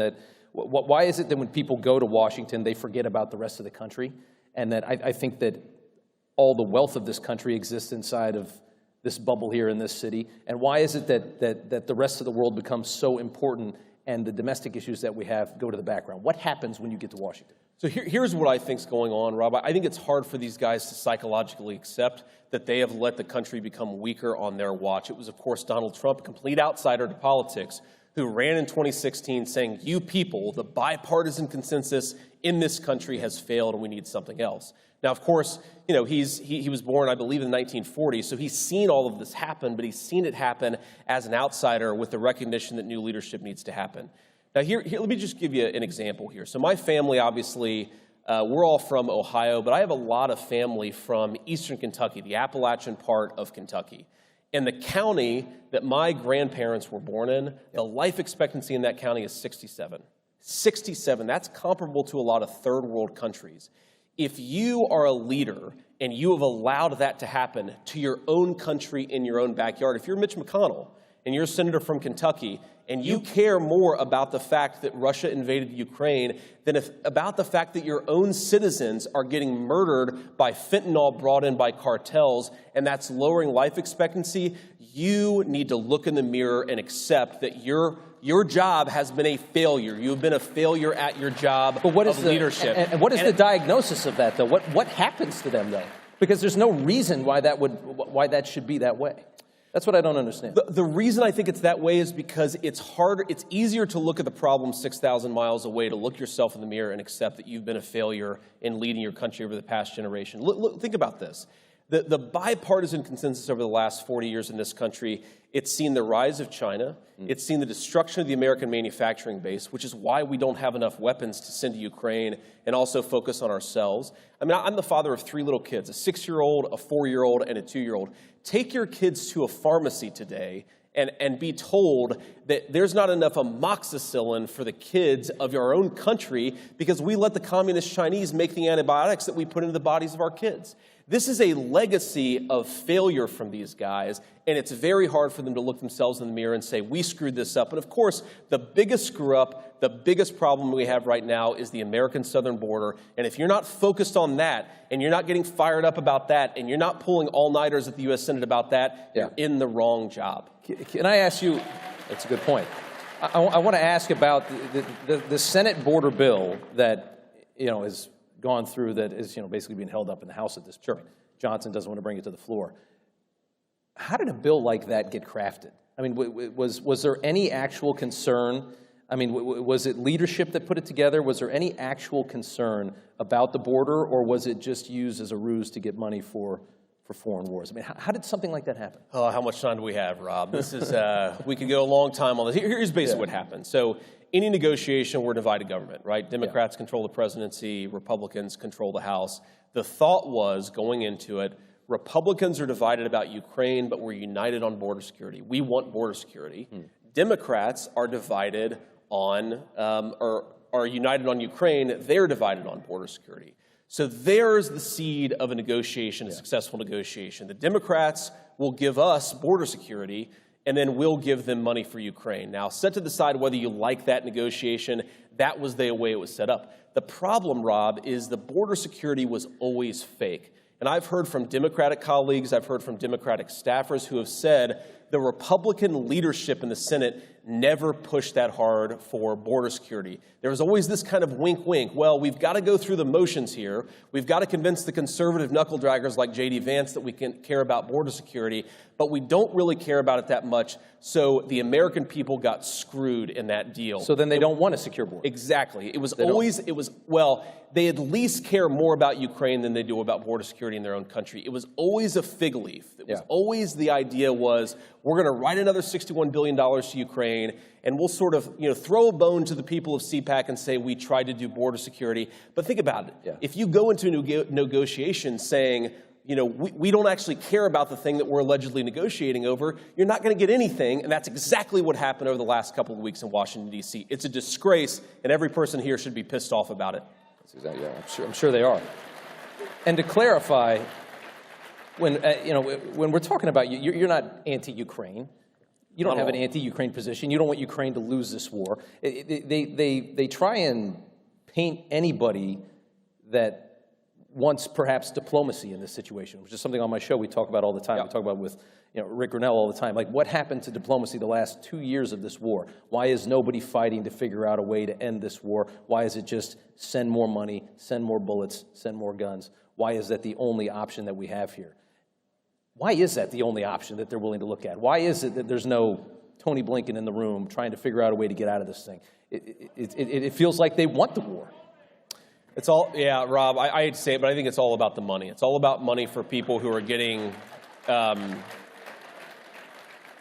look, let's be honest, whether it's the reconstruction that will come to Ukraine hopefully soon, but maybe not for another couple of years, or whether it's the direct supply of resources, whether it's the corruption in the country, we know that a lot of money is getting skimmed off the top here. We don't know how much, we don't know exactly how it works, but we know there are real problems. And I think another thing that's going on, Rob, is that these people have convinced themselves, meaning the leadership of our country today, that diplomacy is a bad word. I remember when Donald Trump, maybe the most important thing he said during the campaign was, what's in America's interest is for the killing to stop. Like, such a simple insight, right? We want the killing to stop. We want energy prices to come down, food prices to come down. All of these things are made worse by a never-ending conflict in Eastern Europe. But these guys, if you talk about diplomacy, oh, you're a Putin shill. Where have we heard that from? We've heard that for the first 4 years of Donald Trump's administration, that he was a Putin shill, even though Vladimir Putin, the only time he didn't invade another country was when Donald Trump was president. It doesn't even pass the smell test, but these people have gotten themselves convinced that it's a bad word to engage in statesmanship. It's crazy, it's bad for the country, but it's where we are today. It's the politics, it's so insidious. Yes, it is. It's so frustrating to, when the people in this room are paying attention, and most people aren't, which is why these stupid little games work the way they do. But if you're paying attention and you're watching this and you're seeing it, it's so frustrating to see that when you're just trying to do the right thing and you get painted as a certain way, they vilify people for just having a difference of opinion. Yep. I mean, that's the most dangerous thing. And in this country, we see that constantly, and they have complete control of the media narrative. So It's funny, Rob. There are, I believe, 3 U.S. senators who are on a permanent lifetime ban list to Russia, and I'm one of them, right? Oh. So the mainstream press, the mainstream press calls me a Putin shill. I've never even talked to the guy. I don't get to go to Moscow to have the pierogies in Russia. Like, it's a lose-lose proposition for me. But of course, it's good for the country to have somebody saying, how long does this go on? How much money are we supposed to funnel into this country? And importantly, Rob, something needs to be said. You asked me, am I anti-Ukraine? Of course I'm not. In fact, I think these people are very brave. Most of them are just obviously good people who are trying to do the right thing. The average age for a soldier in the Ukrainian military right now is about 45 years old. Yeah. I'm 39. I was in the Marine Corps when I was 19 years old. That is not a healthy thing. So if you care about Ukraine, but most importantly, if you care about America, you should be wanting this thing to come to some diplomatic resolution. I think that's the only hope from here on out. Zelensky's not pushing for that, though. I mean, that's the one thing that confuses a lot of people. His people are dying. I don't have any question that the guy loves his country. He wants to be in that country. He's a Ukrainian. He's letting his own people get killed on the field, and there's no push for an end. So this is interesting, Rob. What Zelensky and a lot of folks in Ukraine have said, and I was in sort of Munich a couple of days ago, actually, the big national security confab, and I was pretty much the only person who believed the things that I do there. People said, well, you're on an island. I said, well, I'm on an island maybe in Munich, but I'm not on an island in the United States of America. The majority of the American people actually agree with my worldview here, and I think that's important. But what the leaders of Ukraine from Zelensky on down have said, that there was a negotiated peace to be had back in the early days of fighting. You know who prevented it? The Biden administration and Boris Johnson, who was the Prime Minister of the United Kingdom. So I actually think that there was an opportunity for peace. I still think there's an opportunity for peace. You just have to get the wackos and the idiots out of the White House. Yeah, well said. Well said. I want to talk about 2024 here for a moment. I mean, there's new polling out, it seems almost every day at this point. When you look even at the specific issues, former President Biden, I should say, is getting crushed. You look at specifically immigration, foreign policy, he's getting eviscerated. And people get excited, right? Because they think, oh, great, Trump has a great chance in the next election. That's wonderful. What I see and what I think terrifies me, if you look at a country that's been pulled for decades to the left, to the left, to the left, to the left, to the left. You got to think long term. What I see is, that this next election is going to be competitive. It's not going to be a landslide. Look at what they're able to do to a country and still compete electorally and still compete for power. I mean, I've never seen, I could never have imagined that Biden was going to come in and just start dismantling every single thing that works about this country as fast as he can, and then somehow get to a point where, it's going to be close. I mean, you can look at the polls all you want, but damn well when that election comes down, it's going to be tight. It's going to come down to 4 or 5 states, and it's going to be close. How have we gotten to the point in this country where I almost feel like we're just full of guilt and self-loathing that we elect people that dismantle everything that we love about our country? I think we have to be honest about 2 things, Rob. This is by design. So there are 2 major structural problems in the American Republic right now. The first is that we gave control over our entire information ecosystem to big technology companies that hate the values of the people in this room. Yeah.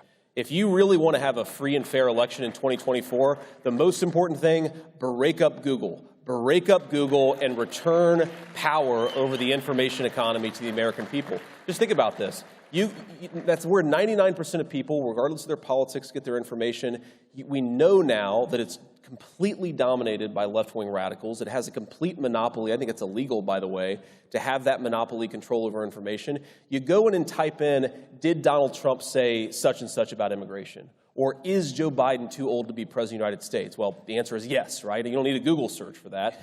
But the results will be so biased and so corrupted in a left-wing direction. That's one of the reasons why we have major problems with our elections in this country. One other point, Rob, I didn't realize this until a few weeks ago. The immigration chaos, we talk about it all the time. We talk about the sex trafficking, these poor kids who are brought into this country by the cartels and sold into slavery. We, of course, talk about the fentanyl problem. The reason why we have a border crisis, it is by design. Biden is invading the country with people who he knows are going to vote disproportionately for Democrats. And this is an important point. Again, I didn't realize this until a few weeks ago. California has 5 more congressional representatives than it should. Do you know why? They count illegal aliens for purposes of assigning apportionment in Congress. So when these guys flood the country with millions of people who shouldn't be here, they destroy the voting power of citizens in our own republic. This is by design, and this is maybe the last very good chance we have to stop it in 2024. It is something else. I want to finish off. I want to talk about Trump's legal woes. Obviously he still has a number of cases against him, but and again, we just talked about the polling shows Biden in a lot of trouble. Do you really think that they're going to try and throw this man in jail? Absolutely. They're going to try with everything. But will they be able to do it? Absolutely not. I think the American people are too strong. We're too woken up to it. But look, I was thinking about this earlier because I serve, I had some success in the private sector before I got into Washington. That's unusual for most of my colleagues in the Senate from either side of the aisle. Most people in politics, think about this, from Nancy Pelosi's stock picking to others, they get richer from having served in Washington, D.C. Donald Trump is maybe the first politician in my lifetime who will be much poorer for having served his country. That is the best evidence that we should reelect him in 2024. He's actually sacrificed for this country in a way that's very unusual in politics. But because he actually does it for the right reasons, they're going to try to destroy him. And they've been trying to destroy him. What was the Russia collusion hoax? It was about destroying Donald Trump. This ridiculous New York fraud case, it's about destroying the guy's wealth before he re-enters the Oval Office. All of these lawfares, they're all about showing the American people that you can have the president you want, but we're going to try to destroy him if it's not approved by the elites of this country. It is why we have to renominate him for the folks in South Carolina who are voting tomorrow. We can't let the crazies and we can't let the judges determine who our nominee is. We decide who our nominee is, and we decide who our president is too. Well said. Well said. I think we'll leave it there. Senator, thank you so much. We appreciate it. It's great to talk to you. Thank you all. Thank you guys very much. Great to have you. Thank you. Good to see you. This is great. Appreciate it, guys. Ladies and gentlemen, make sure to visit the CPAC store, powered by Revere Payments, located on the lower level in CPAC Central. And don't forget to vote in the CPAC straw poll. Go to cpac.org/straw poll and enter your PIN number located on your badge. Remember, every vote counts. On January 7, 2021, they tried to silence our voices forever as 1.2 million Americans were deplatformed, including our great real president, Donald Trump. It's been 3 long years of fighting to save our country and secure our elections, but now our voice is bigger than ever. God has blessed me with frankspeech.com and our courageous Lindell TV lineup with Emerald Robinson, Steve Bannon, and the great Lou Dobbs, along with hundreds of other hosts. We want you to be informed and involved as we work to save our country. So watch our epic lineup on Lindell TV at frankspeech.com. Thank you and God bless. Ladies and gentlemen, The Better View. Please welcome journalist and host of The Megyn Kelly Show, Megyn Kelly, and CPAC Senior Fellow, Mercedes Schlapp.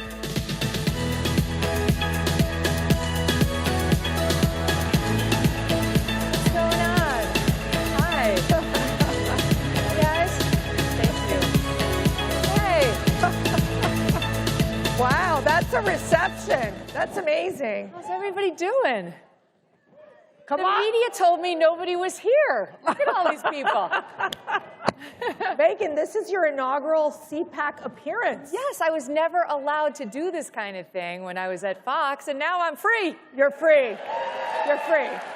And let's talk a little bit about this. So there's this rise of alternative media. I don't even want to call it alternative media, but it is this media that's trying to present the truth. It's trying to present a more comprehensive picture. How have you seen media change in your career? Oh my God, hugely. I mean, when I was a lawyer back in the dark ages, I remember seeing clips of this woman, Jessica Savage. And if you're old enough, you remember who that is. And if you're young, you've never heard of her. But she was on NBC, and she was beautiful, and she rose at the same time as Connie Chung, and made it at a time when very few women were even in news. And that was the era of like straight facts, no personality, just the facts. And that was a golden era in some ways. It wasn't completely infected with left-wing bias. It was there, but it wasn't as bad. And then you flash forward to during the Trump era when they openly declared their bias. They leaned into it. They thought it was important to say their own opinion. He's a bigot, he's a racist, he's a this, he's a that, and completely sacrificed their objectivity, and in so doing, sacrificed the industry. I mean, it was, I've said before, it was an assisted suicide. Trump helped them, but they did it to themselves. Yeah, but we just saw, for example, when President Trump won the Iowa caucus, and you saw Rachel Maddow come out on MSNBC saying, no, we're not going to put out the whole speech. Yes. No, because because she wanted her voice to be heard and not allow the viewers, now we know the viewers there are, lean left, to listen to what Donald Trump had to say. I mean, this is pure propaganda. So this is her problem. She never had children, and she decided her audience must be her children. They need to be babied like little toddlers because their mommy can't allow them to hear any of the naughty words that Trump is going to speak because she explained they traffic in truth at MSNBC, which is the biggest lie we've heard out of anybody over there. Yes. I mean, after all the years of Russiagate, for her to actually look at the audience and say, we don't traffic in lies and we can't allow a non-true thing to be said to you, and I'll be the policewoman of it, please. I mean, people know it's a lie. You're right about that. It's the media is this leftist media, this propaganda machine. They literally line up the Democrat talking points. And it is so much of this Trump hatred like I've never, ever seen.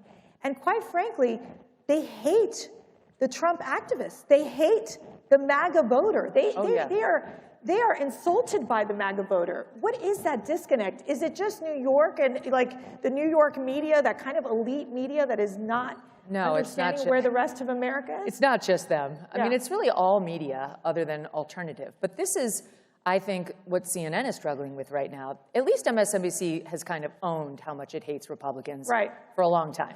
They're not faking it. I mean, I give them points for they're fake news, but they're not faking it. Right. That's exactly, there's a distinction there. Right. But CNN, back when I was on the primetime of Fox News, I used to watch CNN as I was getting ready for the Kelly File. They were kind of boring, but they were straight down the middle, and you get the basic facts. Then during Trump, they completely broke. I mean, Trump broke CNN. He ruined CNN. They ruined themselves, but he gave them the invitation and they took it. Right. And now they want us to see them as possible to trust. Now we're supposed to look at the same anchors who said, not only do I disagree with you, I hate you. Yeah. I can't stand you. Your children, everything that is important to you, I loathe. And you're supposed to say, he can be fair. Sure, I trust her. It's of course a broken model, and I do think that's one of the reasons why alternative media is doing so well. Well, the Trump derangement syndrome grows even further when we're talking about lawfare. This is something that we see the propaganda machine, something you would see in an authoritarian regime. Then you're moving towards this sense of lawfare, which is really, I think, a scary tactic that's being used by the left. But then it gets interesting. I felt like I was watching a soap opera when I was watching Fani Willis and her love interest, Nathan Wade, right? Yes. I mean, that was one of the craziest TV court, that you can imagine. It was like a soap opera. It was like a soap opera. I love what's happening in that case. I'm not going to lie. Tell us more. So I was not going to do a show today Because I was coming here to be with all of you. So I took the train down, yeah. And I took the train down, and but then I don't know if you saw today's news on Fani Willis. Oh, please tell us. It's amazing. And so we did a show. I just did a show from the hotel room before I came down here. And it'll be out later, the Megyn Kelly show. Download for free. In any event, it's insane. So these two prosecutors, Fani Wade and the man she brought in, Nathan Wade, admit that they had an affair. They denied it started. Fani Willis, you already changed her name. I go with Fani. I think we all know it's Fani. Okay. Fani Willis. I keep saying Fani Wade. I thought you said Fani. You said Fani Wade. She's Fani Willis, but I keep saying Fani Wade. I mean, I'm hoping something good could come out of this for them. So they both took the stand in this trial. They denied that they had an affair any time prior to her hiring them. And now, bit by bit, we're learning, of course, it appears very much the opposite. And what happened today was the Trump team they subpoenaed the cell phone records of Nathan Wade during 2021. And according to the private investigator, who's got expertise in analyzing cell phone tower data and cell phone data, he called her. They spoke on the phone in 11 months, 2,000 times, 1,800 texts. I averaged it out. It was about 180 texts a day. I went back and looked at mine with my husband. We were at 1/5 of the ratio that those two were. He was allegedly over there, according to the cell phone analysis, between the hours of 11 p.m. and 3 a.m. and then midnight and 5 a.m. And according to CBS News, she's going to get ready to defend this today by saying, he was part of my kitchen cabinet team. Oh, yeah. For discussing random cases. Because, you know, when you have business to discuss, who doesn't have their platonic colleague over at 4 a.m.? We were saying it wasn't a booty call, it was a Fani call.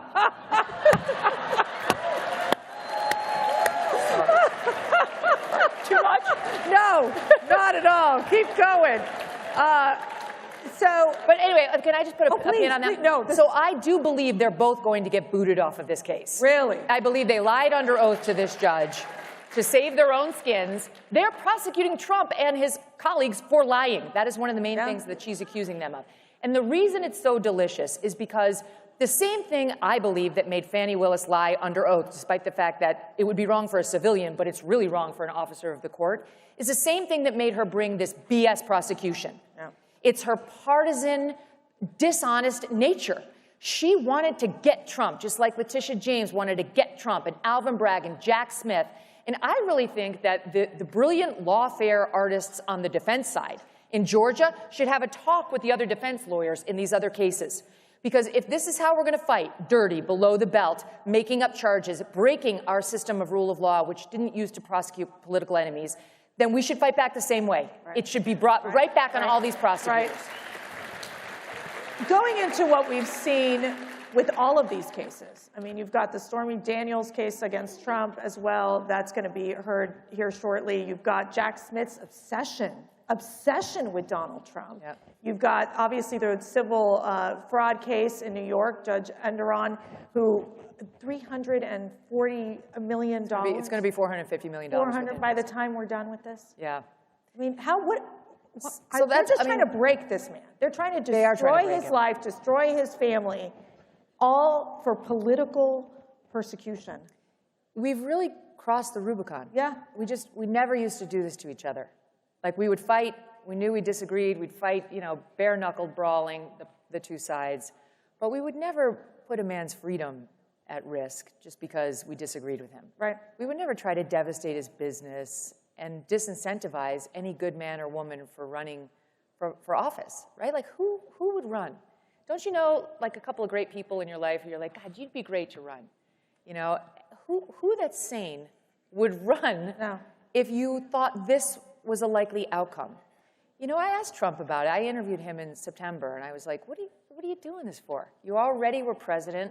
You could be in Scotland doing the golf, which you love, and enjoying your grandkids, and he isn't built that way. And I do think he thinks he's got unfinished business for the country, you know? And I think the country feels the same. So what legal advice would you give Donald Trump? Honestly, keep at it. Because I'll tell you, Trump's got 4 criminal trials coming his way, And in order to avoid, I heard Rob and JD talking about, is he likely to, go to jail? And I do think JD's right. Senator Vance, they'll try to make him go to jail. But Trump needs to pull an inside straight in order to avoid jail. And can I tell you something? He's doing it. He's doing it. I've been watching these cases very carefully. It's not a lock, but it's going as well as it can go. He's obviously got very good lawyers around him. The New York case is BS. He's not facing real jail time in that one. That should be a slap on the wrist, and he is going to be convicted, but it's such BS.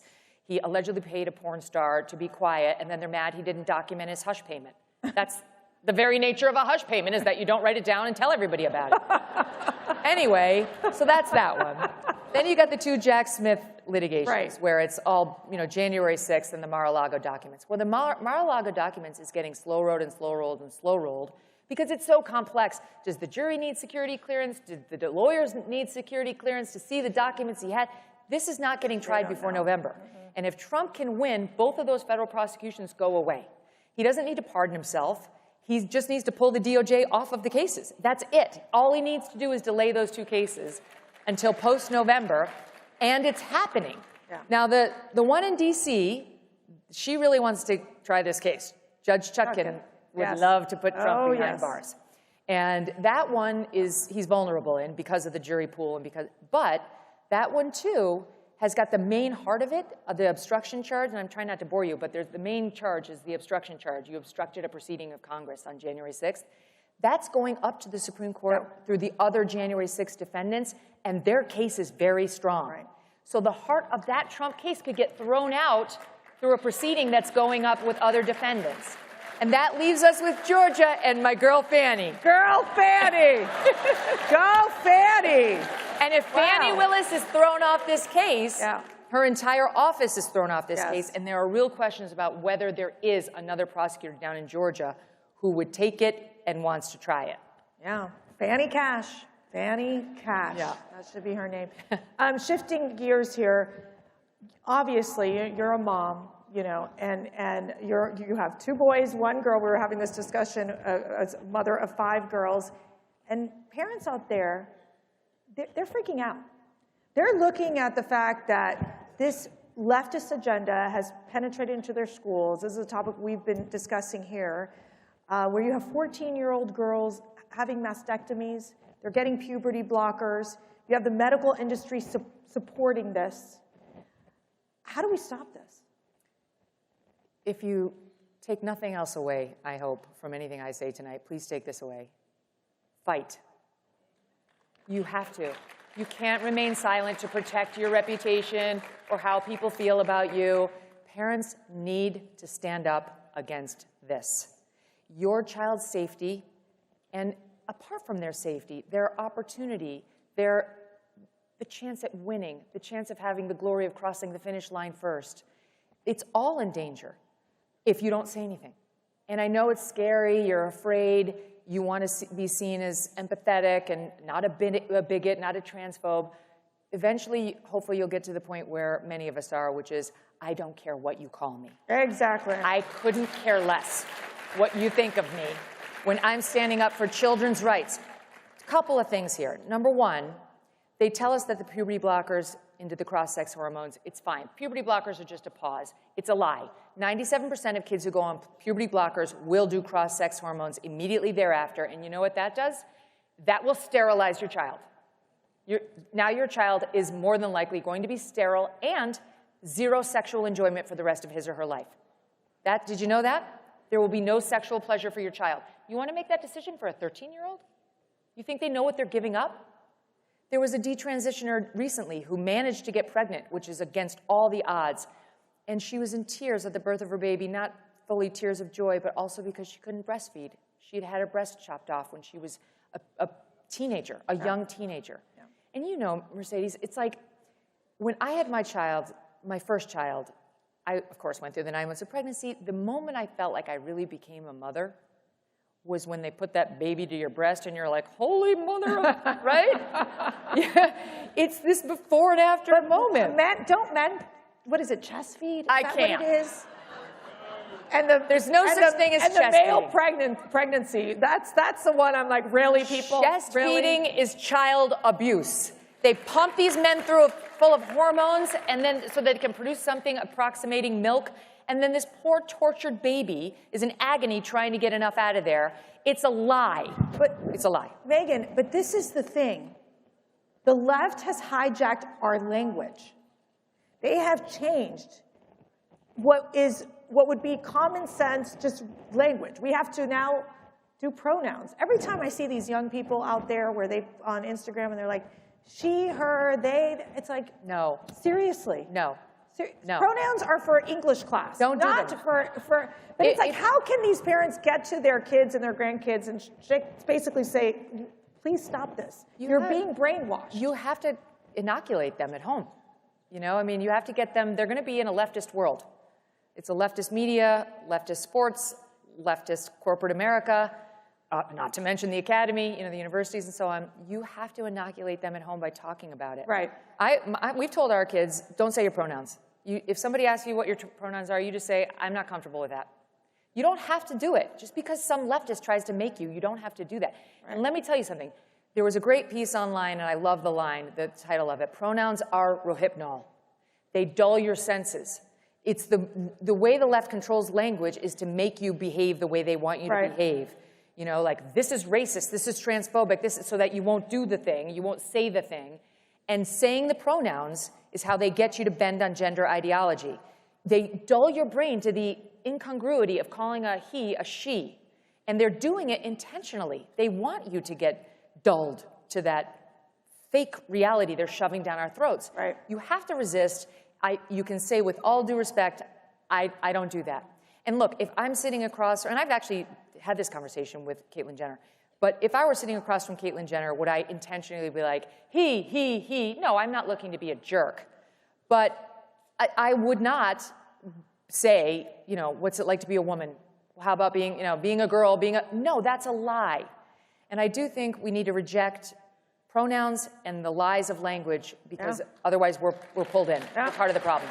And then on the biological men playing in women's sports, which again, I cannot believe that we are talking about this now. Like, I just cannot believe that we have to face this where our girls have to be put in a situation where they can actually get hurt. And they are getting hurt. Yeah, and they are getting hurt. There was Peyton McNabb in North Carolina who still has permanent injuries, including mental issues, brain issues, and paralysis down her arm after a male volleyball player posing as a girl spiked the ball so hard in her head that she suffered permanent damage. There was a girl playing field hockey in Massachusetts just a couple of months ago who got all of her teeth knocked out. As a boy, pretending to be a girl, slammed that field hockey ball hard into her face. There were 3 girls in Massachusetts this week, in Lowell, Massachusetts, who were hurt playing basketball against a 6-foot-tall boy pretending to be a girl. That's the way you should say it. There's no such thing as trans anything. It's boy pretending to be a girl who hurt 3 girls to the point where they had to end the game early, and the coach pulled the team. Someone's going to die. Someone's going to die. Find your voice. Fight. It's not fair, and it's not safe. Yeah. And I think, I will say, in this room, we've got the fighters. These are the people who go back to their community, and they make a difference. They are so incredible in terms of getting involved in their communities, and so many organic groups have come out of CPAC, and they are the ones involved in so much of the election process as well, which is incredible. God bless. I want to move to the college campuses. We know we had a panel up here. Would Moses go to Harvard, which I loved. Of course, Schlapp comes up with these great panel names. And it made it on Jimmy Kimmel, which was kind of funny. So let me ask you this. There is, again, you stay shocked because you're wondering, how can so many young people not understand the role of Israel and not understand the Hamas terrorism propaganda message that's being pushed through TikTok, through social media to these young people, and then you've created this animosity on campus for Jewish students. Yeah. Well, I think there are 2 things going on there. Number one, back to the inoculation point. I don't think anybody could do this to my kids. No one's going to do this to your kids, Mercy. They know. No, we disown them, quite frankly. Well, we've gotten in early with our children. We've shared our values, and we've talked to our kids about what is going to be done to them on college campuses. And we, in our family, do not allow our children to use social media, which parents misunderstand. You can give them a phone.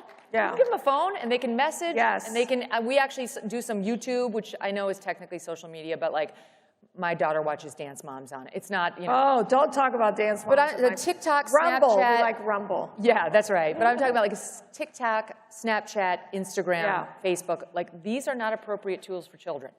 And in particular, TikTok is where this begins. So I do think keeping them away from social media in the young formative years and you reinforcing your own values and what's true is important, and keeping the right news sources funneling to them so they're hearing facts that you know are real. Not left. It's not like, don't leave Al Jazeera on the TV while you go off for your run.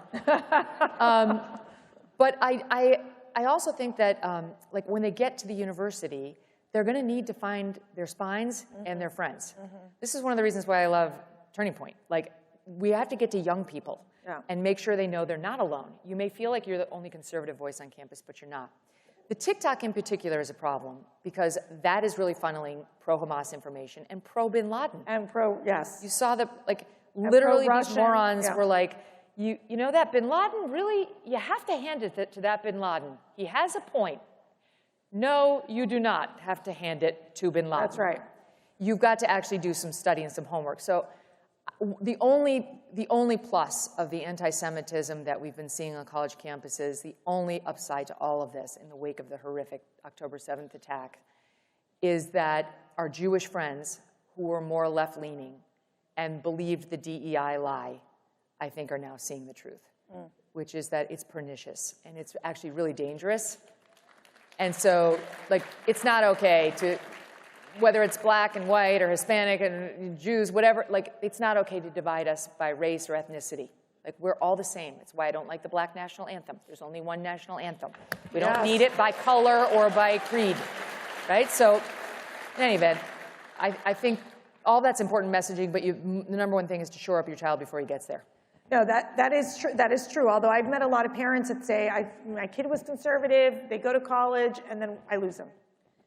And that's a challenge for these parents, right? It's like, it's heartbreaking. And then you're just, literally, I feel like we have to constantly I say pray every day for your kid. Pray every day. Because they have to understand, when being here, you know you're going to get persecuted. You know you're going to suffer. And you went through it. Yep. I mean, they tried to destroy you. Yep. But you rose up again. Well, there's a lovely feeling to that. I'd rather people try to destroy me and me keep going than people never try to destroy me at all. You know, you don't know how strong you are until somebody keeps knocking you down and you keep getting back up. And I really, I think it's true for my kids, and I think it's true for me. You know, mine are little. They're 14, 12, and 10. But in the same way, I really kind of hope, I know it sounds weird, but I hope they all get their hearts broken. I hope they get rejected. I hope they have a big failure. I hope they strike out. I hope all those things happen to them because I want them to be strong. They're going to have to be. And you don't get strong if nobody ever challenges you or hurts you or comes at you. And I think for all of you guys, if you're active and you're activists and you're out there fighting these good fights, it's a blessing. It's an important role, but you also have to be tough. And you, just like I, have to realize that there's a difference between the you and the branded you. Right? Like, Megyn Kelly it's a brand because it's on a show name and people know it from news. But Megyn Kelly, the person, is also there. And when I see the attacks and people write the terrible things, I never take that as an attack on Megyn Kelly, the person. That's Megyn Kelly, the brand that they're attacking. You know, the public-facing Megyn Kelly. And that's fine. For me, that works to make that distinction. And it makes it very easy for me not to hold a grudge and to continue fighting and to continue seeing these people and not to become bitter. Yes. Right? To be a happy warrior. So you have the same thing. You're going to put your public face out there and you're going to say these things that are controversial and nobody else is saying them. And they're going to call you the names and maybe ostracize you. Maybe you don't get invited to the best cocktail parties. Those aren't the best.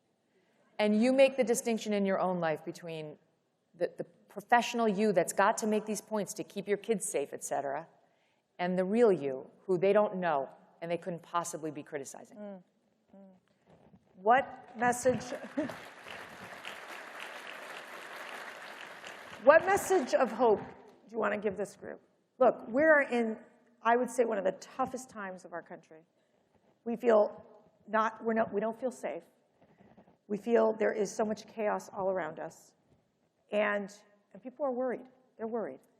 I understand that entirely. I think you guys should feel great because the country is divided, but I actually happen to think it's not as bad as many think. Look at the left. The left is coming over on immigration, right? They're coming over on some of the Trump economic programs. They're a little slow. But I'm just saying, the right is winning these fights, right? They're winning. It doesn't happen overnight.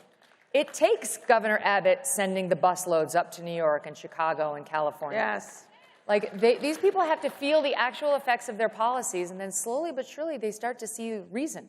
On the gender stuff, 70% of the American population believes that boys should not be playing in girls' sports, no matter what they declare themselves. That's something on which there's common ground.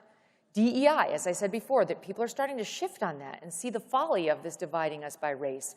And even those who aren't seeing it are going to have to live with it because we have a great U.S. Supreme Court right now that is issuing ruling after ruling, setting things straight, right? From Dobbs to the affirmative action case, and we're going to get a whole lot more like it.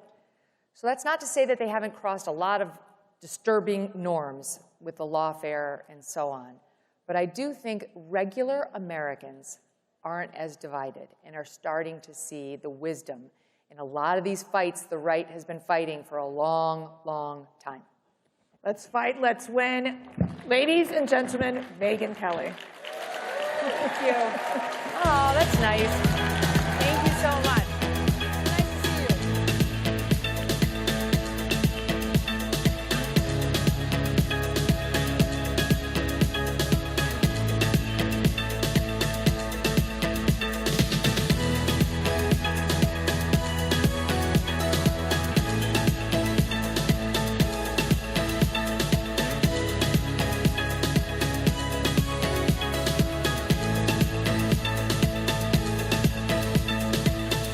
Ladies and gentlemen, this concludes day 2 of CPAC 2024, where globalism goes to die.